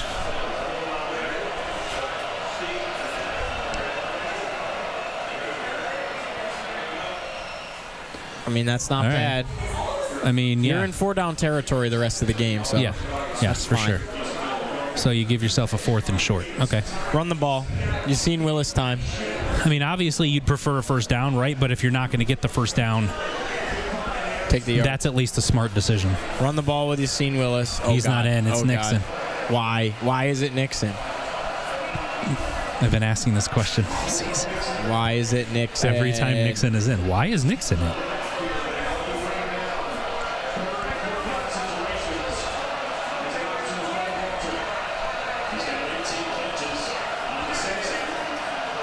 I'm sick. First down. I'm sick to my stomach. You got it. I know they got it, but why is Nixon in? Even Yassine would be a better blocker there and a better decoy. You got a way better decoy and thinking they're going to hand it to Yassine Willis.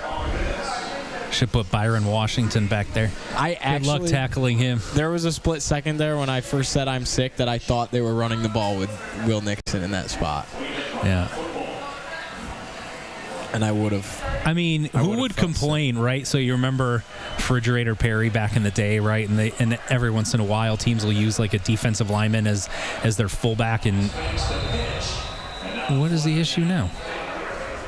But like, wouldn't you love to see like Byron Washington lined up as a fullback and say, "Good luck tackling that guy"? Yeah. Syracuse leads the league in false start penalties that I never see the guy move. Like, yeah. I'm not saying they're not legit calls. Like, I genuinely don't see them. Usually false starts are pretty blatantly obvious and you can see them, but none of the false starts that they've been called today have I seen.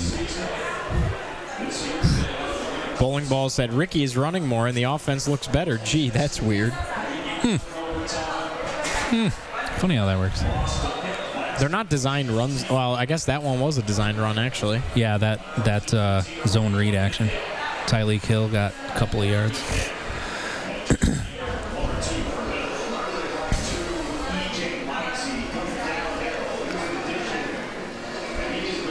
How would you?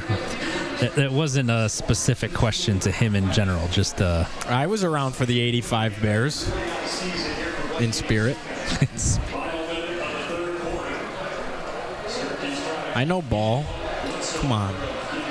He's seen clips. There you go. Nope. Okay. Ball's out. No. Every time he gets turnover. bottled up like that, I think that's going to happen.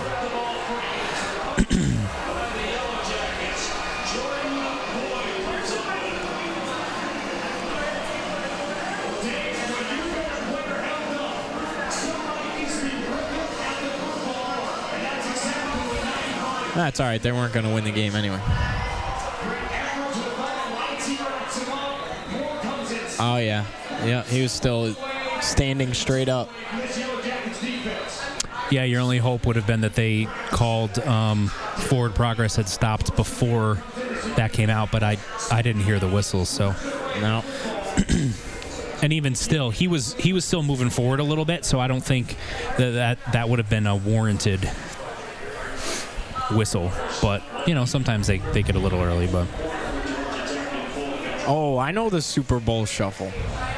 I've seen the 30 for 30. What is it? I think it's called the 85 Bears or something, right? I don't remember if that was the actual name or was it. But it's about the 85 yeah, Bears. it is about the 85 Bears, yeah. That was a good one. The best is Requiem for the Beast. That was a fantastic one. The Vic one is pretty fascinating, too. I didn't realize how close he was to coming to Syracuse. Yeah. Yeah, he and McNabb were close. Yeah.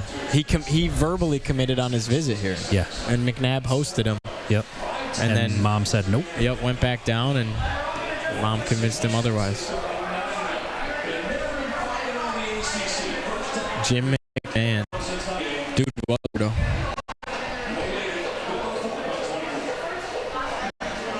Wait, Jen, you've been Jim McMahon this whole time?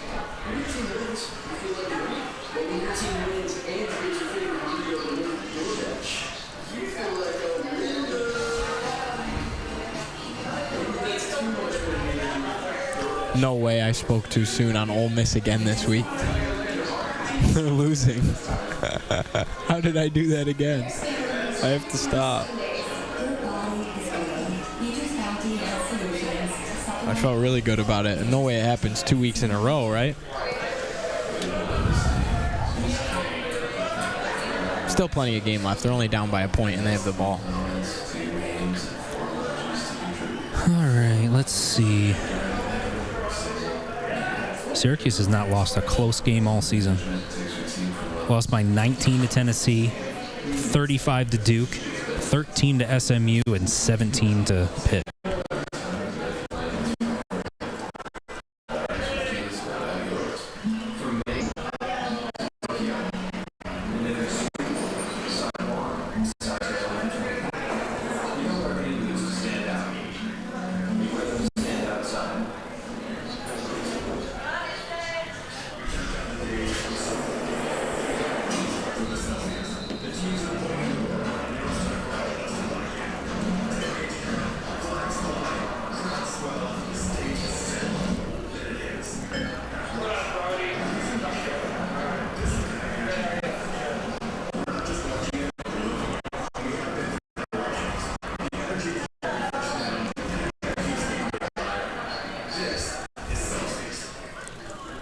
What do you think, A&M or LSU tonight? I hope A&M. Me too. I cannot stand Brian Kelly. Me neither, man. Might be my least favorite coach in any sport. I was just going to say that, honestly. I was thinking the same thing. Late fourth quarter, it's still 10-10 Virginia, North Carolina. North Carolina's in Virginia territory. You think the Bills are going to trade for Brian Robinson? That's the dialogue today. Brian Robinson. Yeah, wide receiver on the Jaguars, who's been really good. Man, that would be amazing. Oh, sorry, Brian Thomas. I'm sorry. Oh, Brian Thomas. Okay. Yes, my apologies. My apologies. Why would the Jaguars get rid of him? That I don't know. And they're good. It's not like they're having... Apparently they're going to trade Keon Coleman to him as part of the return. This is all completely speculative, but...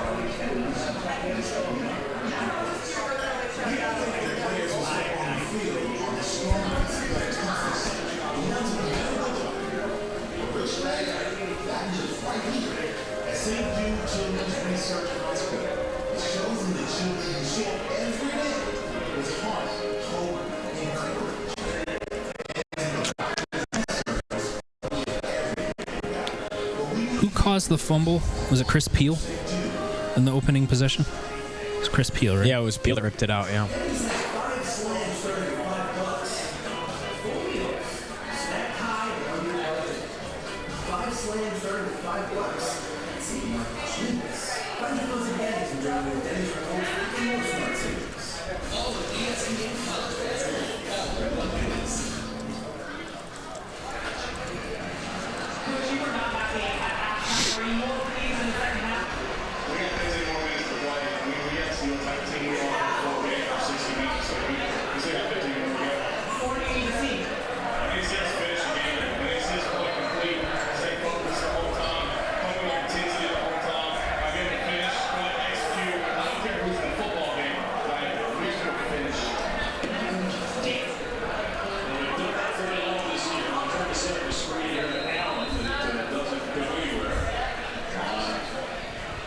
Second down and stuck.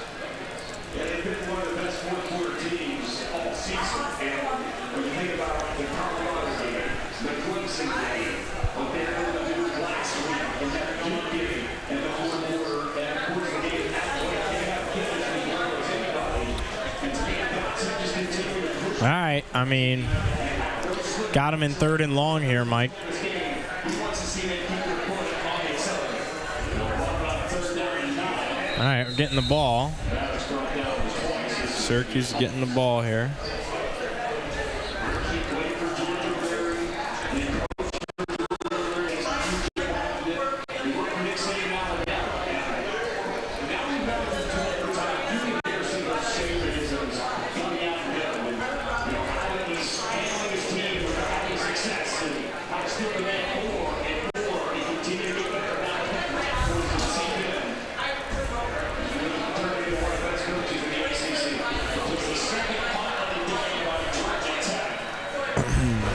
Oh my goodness, and he fumbled it.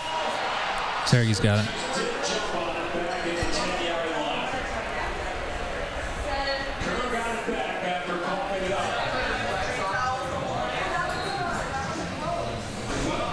ESPN Radio.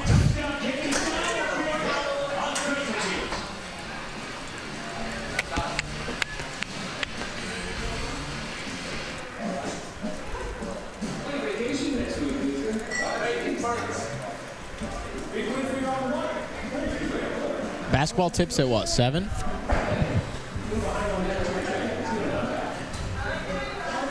Yes. Yeah.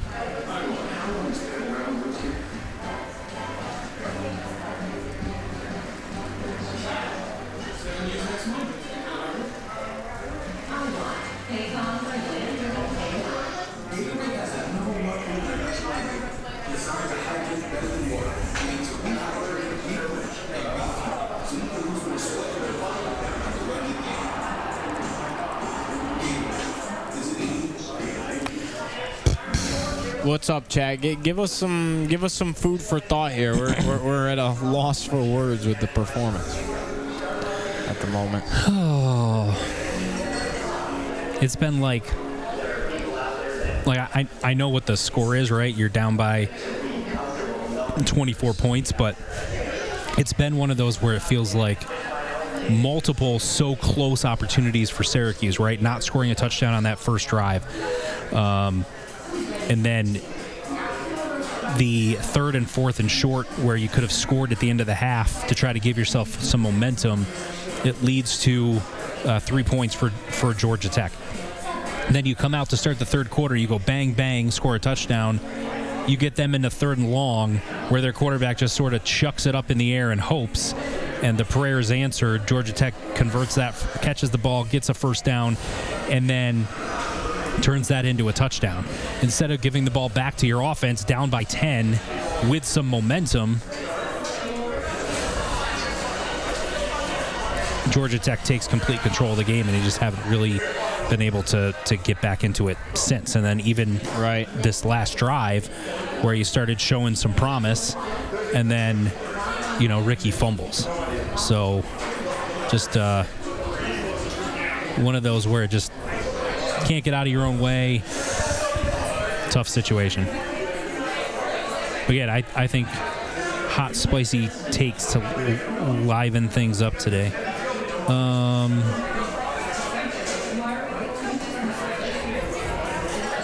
If Syracuse still had Steve Angeli,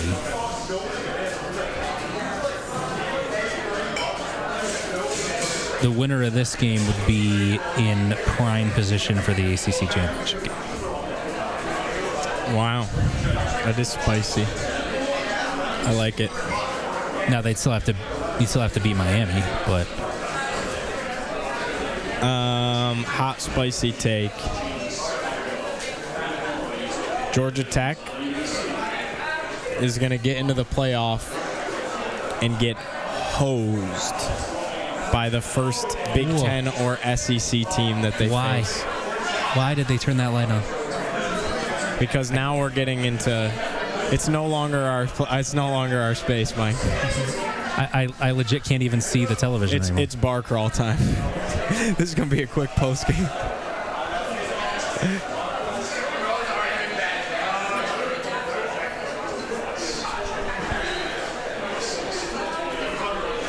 I'm going to have to watch it over here. I legitimately can't see. You need me to scooch over? No, it doesn't matter. It's because the glare from that is like, it's like taking up half the screen, and then it's like giving me the spots in front of my eyes. Yeah.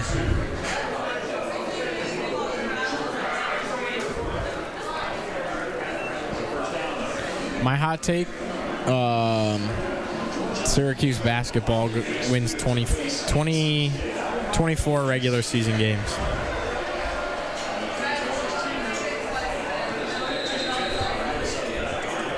That'd be really good. What seed would you be? You're looking at like a 6 seed in the NCAA tournament. You win 24 regular season games? Probably. Now, part of it would depend on what some of those wins were, whatever. But I mean, like if you could figure out a way to beat either Kansas or Houston down at the Players Tournament, and then one of your big wins in the ACC is like over a ranked North Carolina team, for example. You got to have some quality wins on there in order to get up there. Otherwise, you could have 24 wins, but if none of it was against any of the real good teams on your schedule, then you could end up being, an 8. Yeah. So a lot of it depends on who, and then, your net ranking plays a part in it too. So are some of these games over like I know they play Buffalo tonight, right? So understand that it's an exhibition game, but when you play those types of teams, the Delaware States early in the season, are you winning those games by 20, 30, 40 points, or are they close games, closer than they should be, and that hurts your net ranking? Yeah, I'm with you.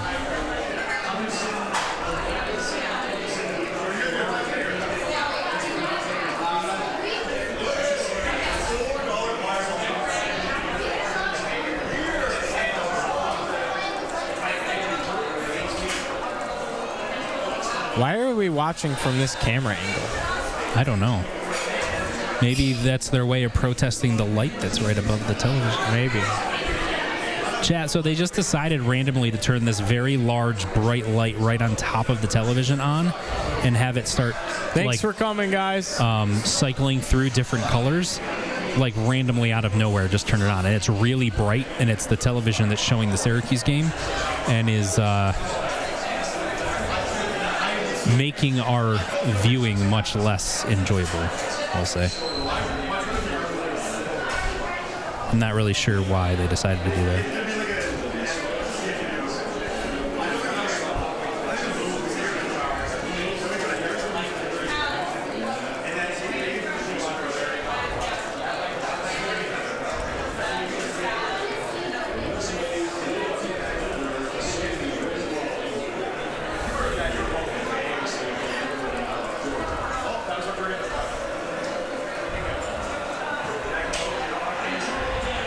Oh, he escaped somehow.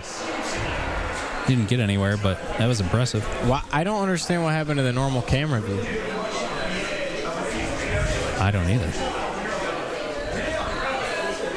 This is the all-22 camera view. People pay premium to watch games from this angle. Like NFL games, people that like to watch tape.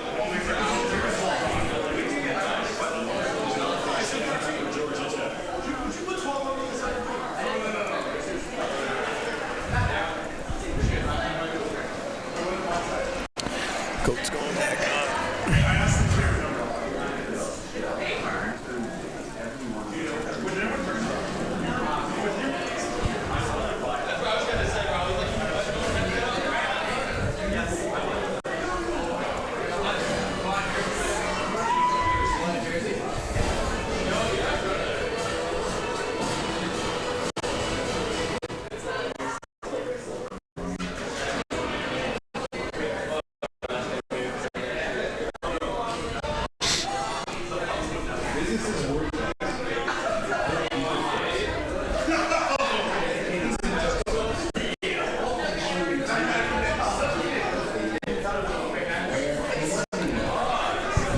All right, chat, here's my question to you. Is Syracuse beat North Carolina Halloween night? Dude, I don't know. Is North Carolina still going at it with Virginia?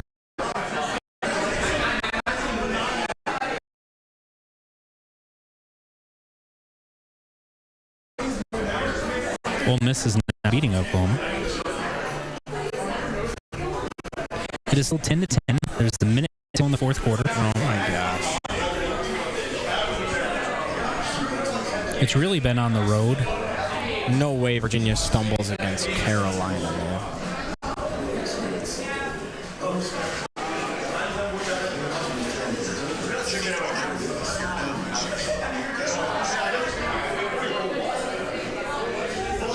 Carolina has the ball, too. Mine says Virginia has it. I'm watching it. Oh, yeah. Oh, so, yeah, mine's a little bit behind, so it's... They must have just punted. Yeah. Yeah, they did. Yeah. 25-yard punt return got them up to the 34, which is why they're even there. What did they call on Virginia? Huh? What did they call the penalty on Virginia? Oh, face mask. That's going to get them up near midfield. Now they're in position to possibly kick a game-winning field goal. But here's the thing. If you get North Carolina... Oh, yeah, right there. Oof. If North Carolina somehow pulls out this game, then do they, like... I don't know. Do they get a little bit too high? And you... Because, I mean, they're not great. But is that, like, a turning point for them? Or is that, like, the one time where they play well? Right. You know? Right.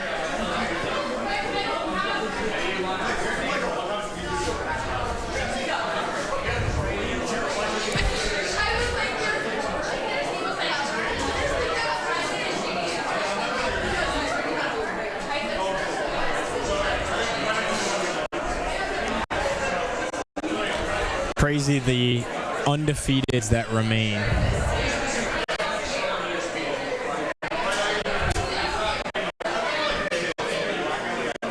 Virginia has got an interception. Oh, wow. Oh, my goodness. They still have to go like the whole field, though. Yeah, I mean, they're just going to take a knee and get to overtime at this point. I mean, if you're North Carolina, like, based on where you were. Yeah, you had nothing to lose. That's not even bad. But you need like 10 to 15 yards to have a legit shot at a field goal. How are you chucking it 30 yards downfield? I thought they were at like their own 20, weren't they? I thought they were at midfield. Oh, maybe I was wrong. Maybe the penalty made it. Obviously, it was 15 extra. So. Oh well, so I didn't see this. They were at the Virginia 44, but then they got holding called against them. Oh, gotcha.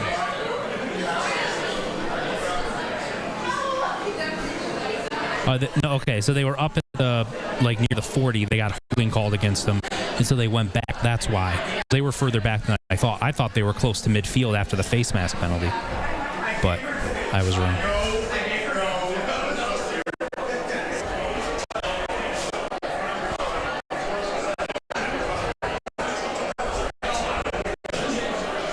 Ricky saw things and stuff. We're still at this angle.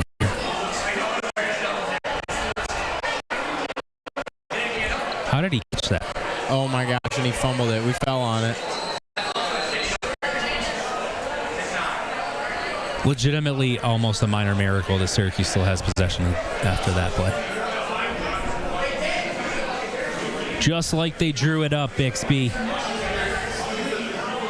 Throw the ball high, let it get tipped up in the air, kick it off your back leg, catch it, run, fumble the ball, and dive on it. That is in every playbook ever.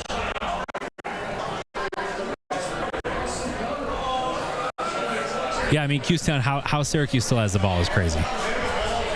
Right? Like, that was a bad throw, and then you had to get a kick off your back foot to keep possession, and then you fumble it and still have it.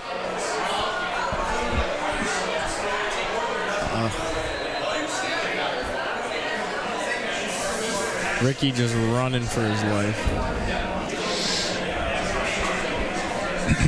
I mean, Jeff Nixon has some creative play designs, but man, the throw it up, kick it off your back heel, and then have your other receiver come in and catch it is next level.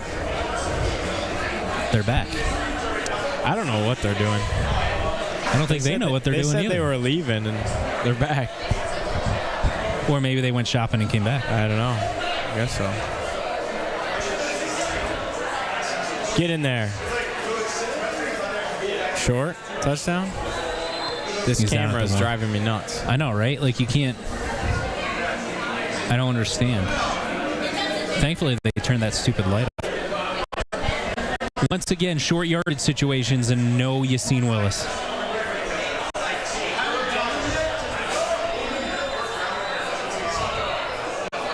They call that a touchdown.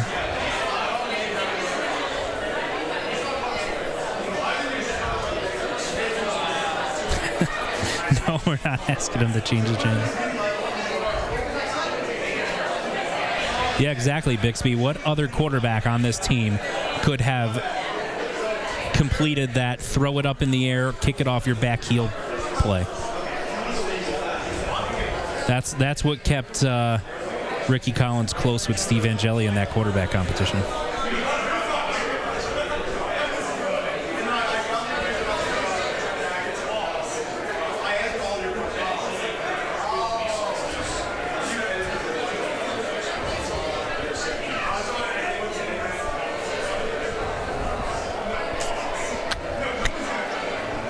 Huh?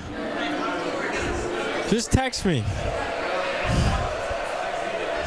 Yeah.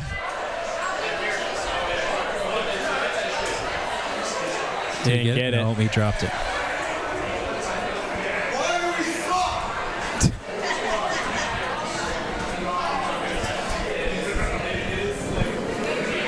That would have made it a 2-score game.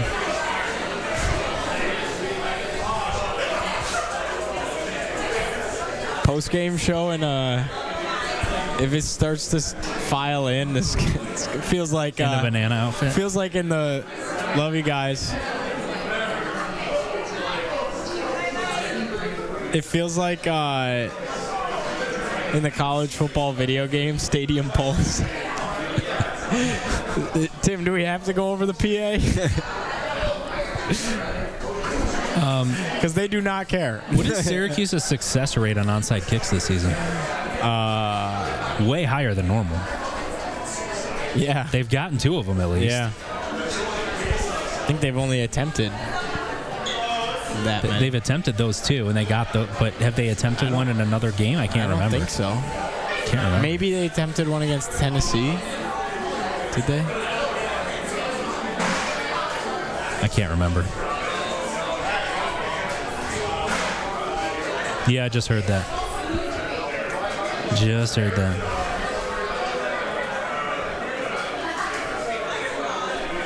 Yeah, Bixby, maybe if they had tried that on the 2-point conversion, they would have converted it. Indiana curb stomped UCLA. Yeah, they're legit. Legit.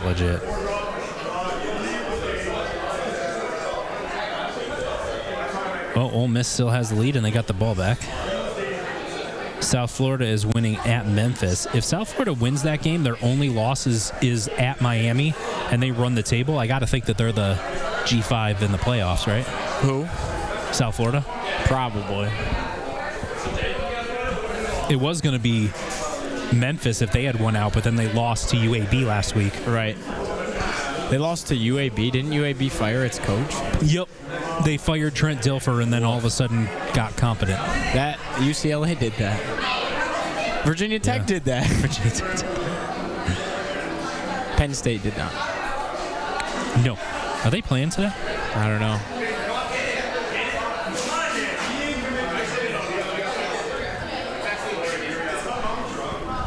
Oh, I forgot to re-up my thing. I hope I didn't get a ticket. Yeah, I decided to wing it. I already upped it once.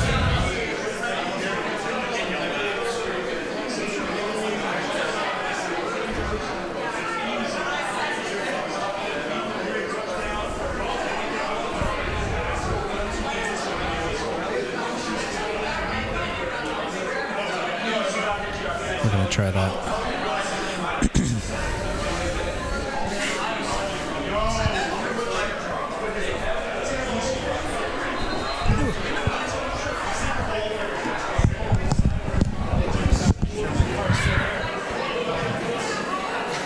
What?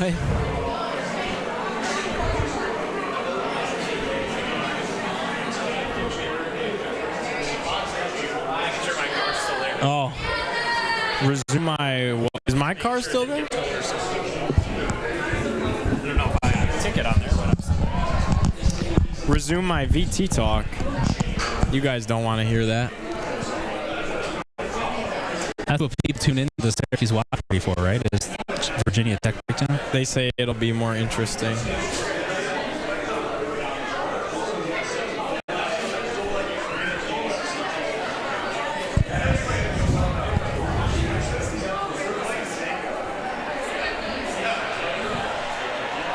Ah! Haynes King fumbled it.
Feels like the defense has just been on the field so much. What is the time of possession disparity here?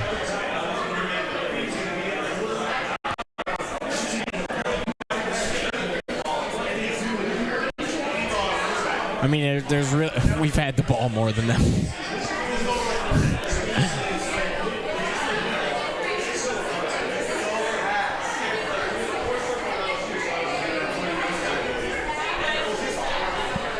I mean, Syracuse has almost 400 yards of offense, which is crazy to think.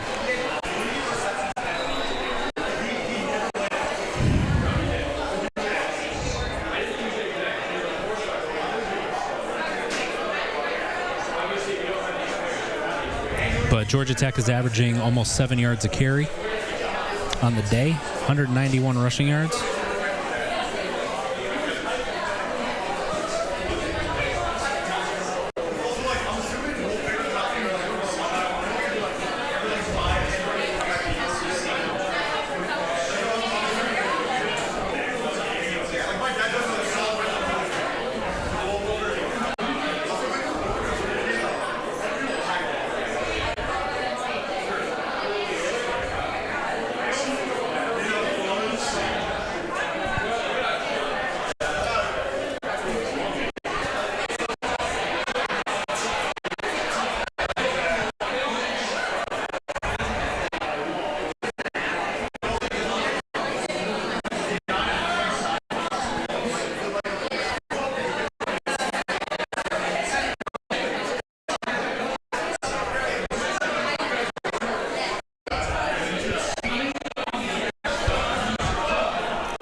second and long and you give up a huge run like that.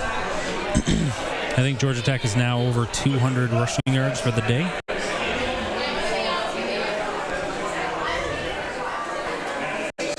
Oh my God, this is crazy. Oklahoma student section to Ole Miss as they go into the locker room, hitting them with the gator chomp. Because Lane Kiffin rumors. That's creative. That is. Gio has to sing Enter Sandman. You guys don't want that. I get too into that. That is a lie. Everybody wants that. I get lit for that. Sandman hits. Touchdown, Virginia in overtime.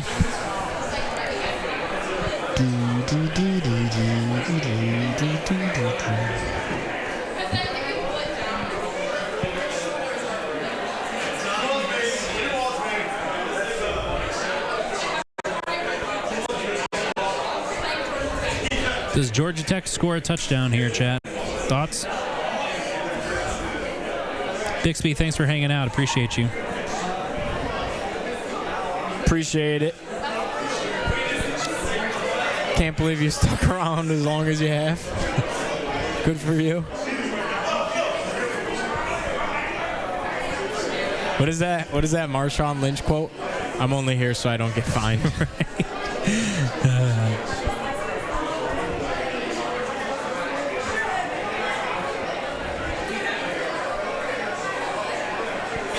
There's that same stupid play again. He dropped it again. That would have been his third touchdown. Guy. Yeah, it's the same guy. He had 3 catches on the season coming in, and he almost had 3 touchdowns against Syracuse. He should have 4. He's dropped 2 of them. That's why they don't throw to him.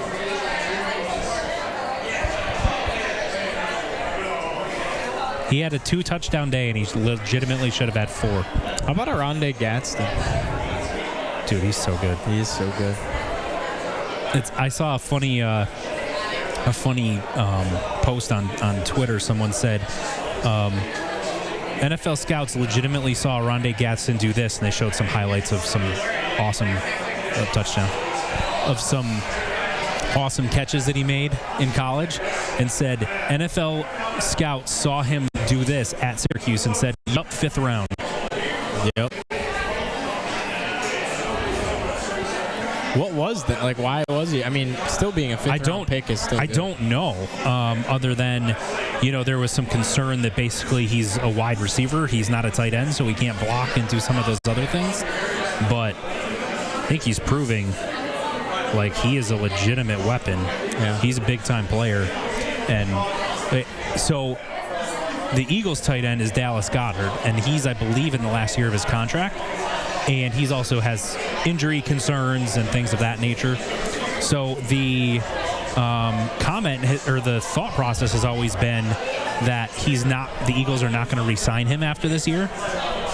So I was like, man, wouldn't this be a perfect thing? Like, draft Rondé Gadsden in like the 3rd round, have him play behind Dallas Goedert for a year, and then take over when Goddard leaves in free agency. And that Goddard's going to miss at least a couple of games, so now you got a legitimate backup for those games. Right. And so every time from like the 3rd round on that the Eagles came up the draft, I'm like, Rondé Gadsden, come on.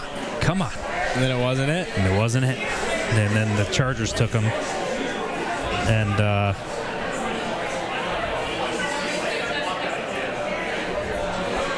is what it is. But hey, good for him. He's doing well with the Chargers. He's got to be 10 quarterback throwing. That helps. I mean, that's huge. That's I mean, they're a trader, but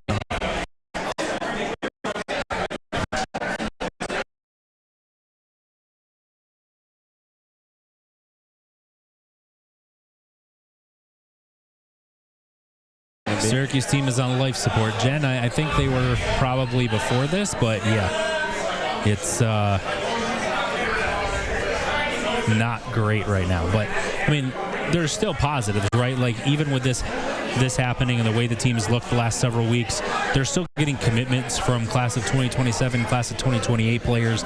They just got a defensive lineman that had been committed to Penn State. He committed to Syracuse. So recruits are still believing in Fran Brown in the direction. I think fans should still too, even though this obviously has been pretty awful the last few weeks, but I still like the makeup of the rest of the team. They're not getting good enough quarterback play to show that. And I also know the defense has given up a lot of points the last, save the Pitt game, but I also think a lot of that sort of plays into itself, right? Because the defense, you keep throwing them out there when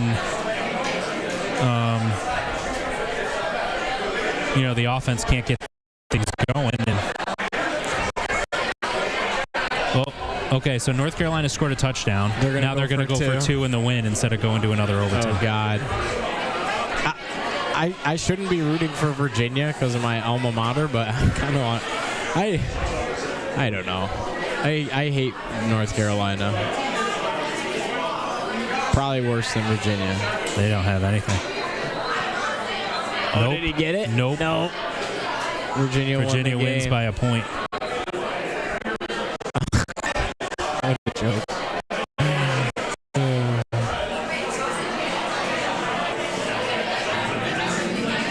He's down. Yeah, he never extended the ball to the goal line. He's down right there. That's wraps on that one. Yep. He is. That's like the definition of a game of inches. Can Syracuse punch one more in?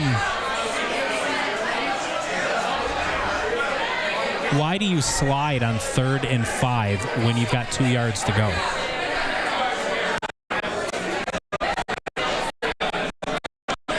I legitimately don't understand why you're sliding. Go get, I understand there was someone coming at him, but man, I don't like that.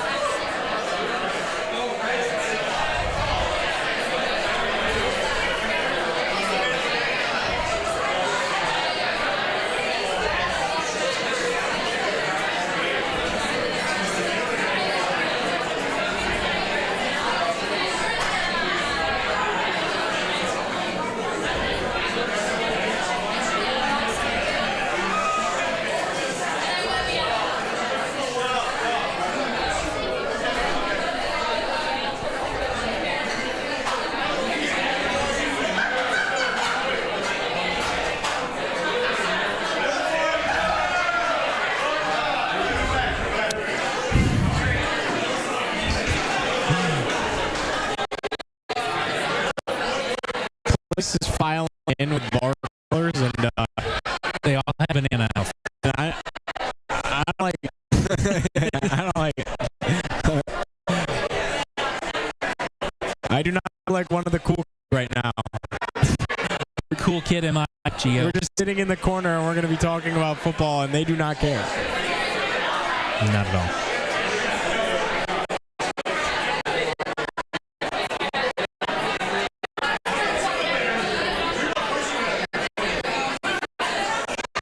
Aaron Milo is in a football game.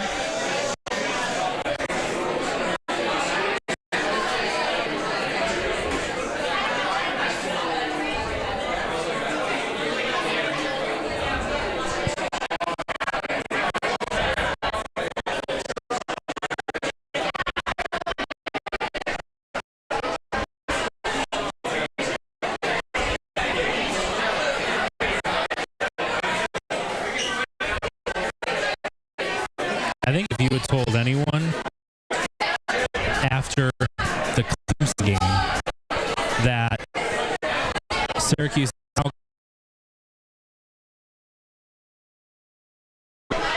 people would have thought you were crazy. Probably would have. But no, that's just inappropriate. what?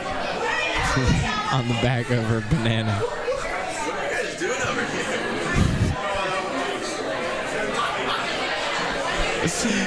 It was a radio show for the football game. Now we're getting pictures taken of us, and I feel like they're not laughing with us. They're laughing at us. I think it's weird that they're like baffled by the fact that there's a radio show going on right now. Like, what is this? It's a show. Huh? No. We're only focused on the football game. That apparently was enough. You're going to end up with unwanted guests during post game. I know. I'm gonna try and make it quick so that we can get out of here, Tim. There will be no boundaries. Yeah. I'm gonna do my best to make it nice and quick. I mean, there's not really much to talk about anyway, so it's the same story we've been telling for weeks. Will any uncles call in is the real question. Will there be any uncles? I can have one of my uncles call in, I guess. Yeah, this is... I should document the moment. That's a good point here.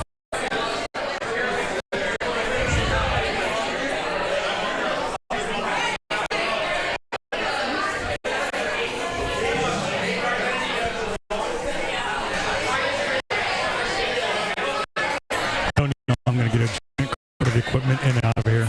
Oh, true.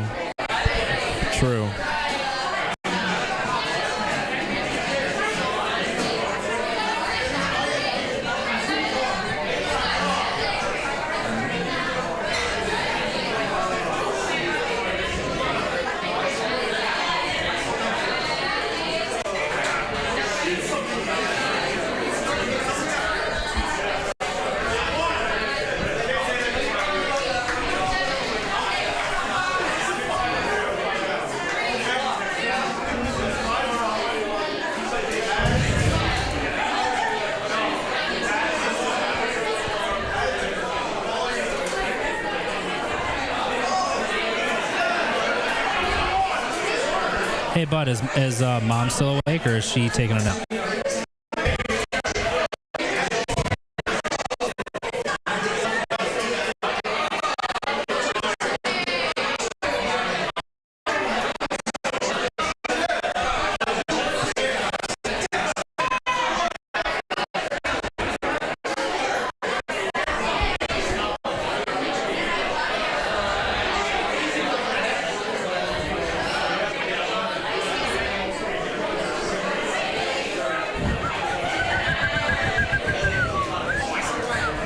Check out the picture I just sent you.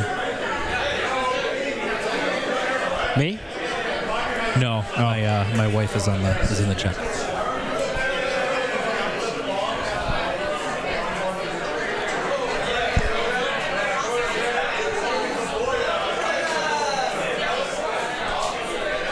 You have a question about Gio?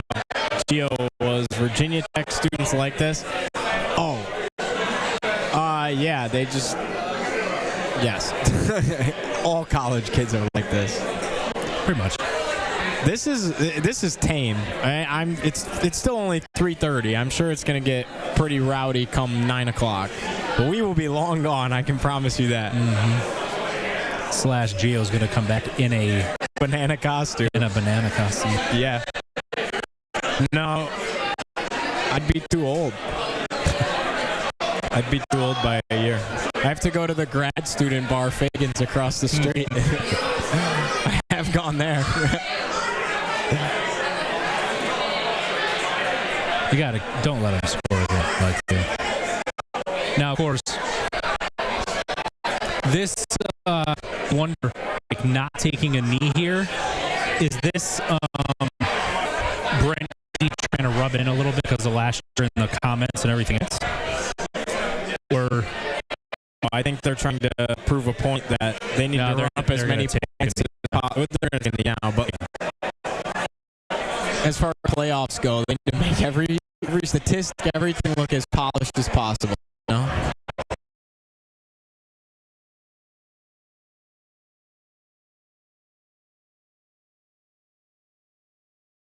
In the best position as possible nowadays.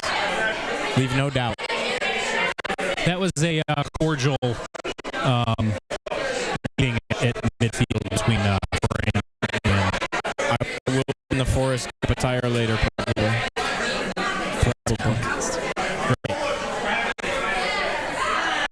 It's very simple. It's not really even a costume. It's just it's normal clothes with a bubblegum shrimp hat. Forrest Gump's clothes, of course. I always liked. He was a well-dressed man. Are you a fan of The Office? Yeah. Jim Howard always wore good costumes. Like he wore one where he had 3 black dots and he's like, I'm 3 hole punch paper. Oh, yeah. Or he had one where he just had a name tag on it and it was like Bob. Yeah. Like, what are you for Halloween? I'm Bob. Yeah. Like he didn't actually wear a costume. He just would do very easy, simple things like that. Now, if I could get... Mike, you're not doing post-game, are you? No, I'm just trying to get this recap to post so I can... Okay. Do you want to do post-game? I got to get home. Okay.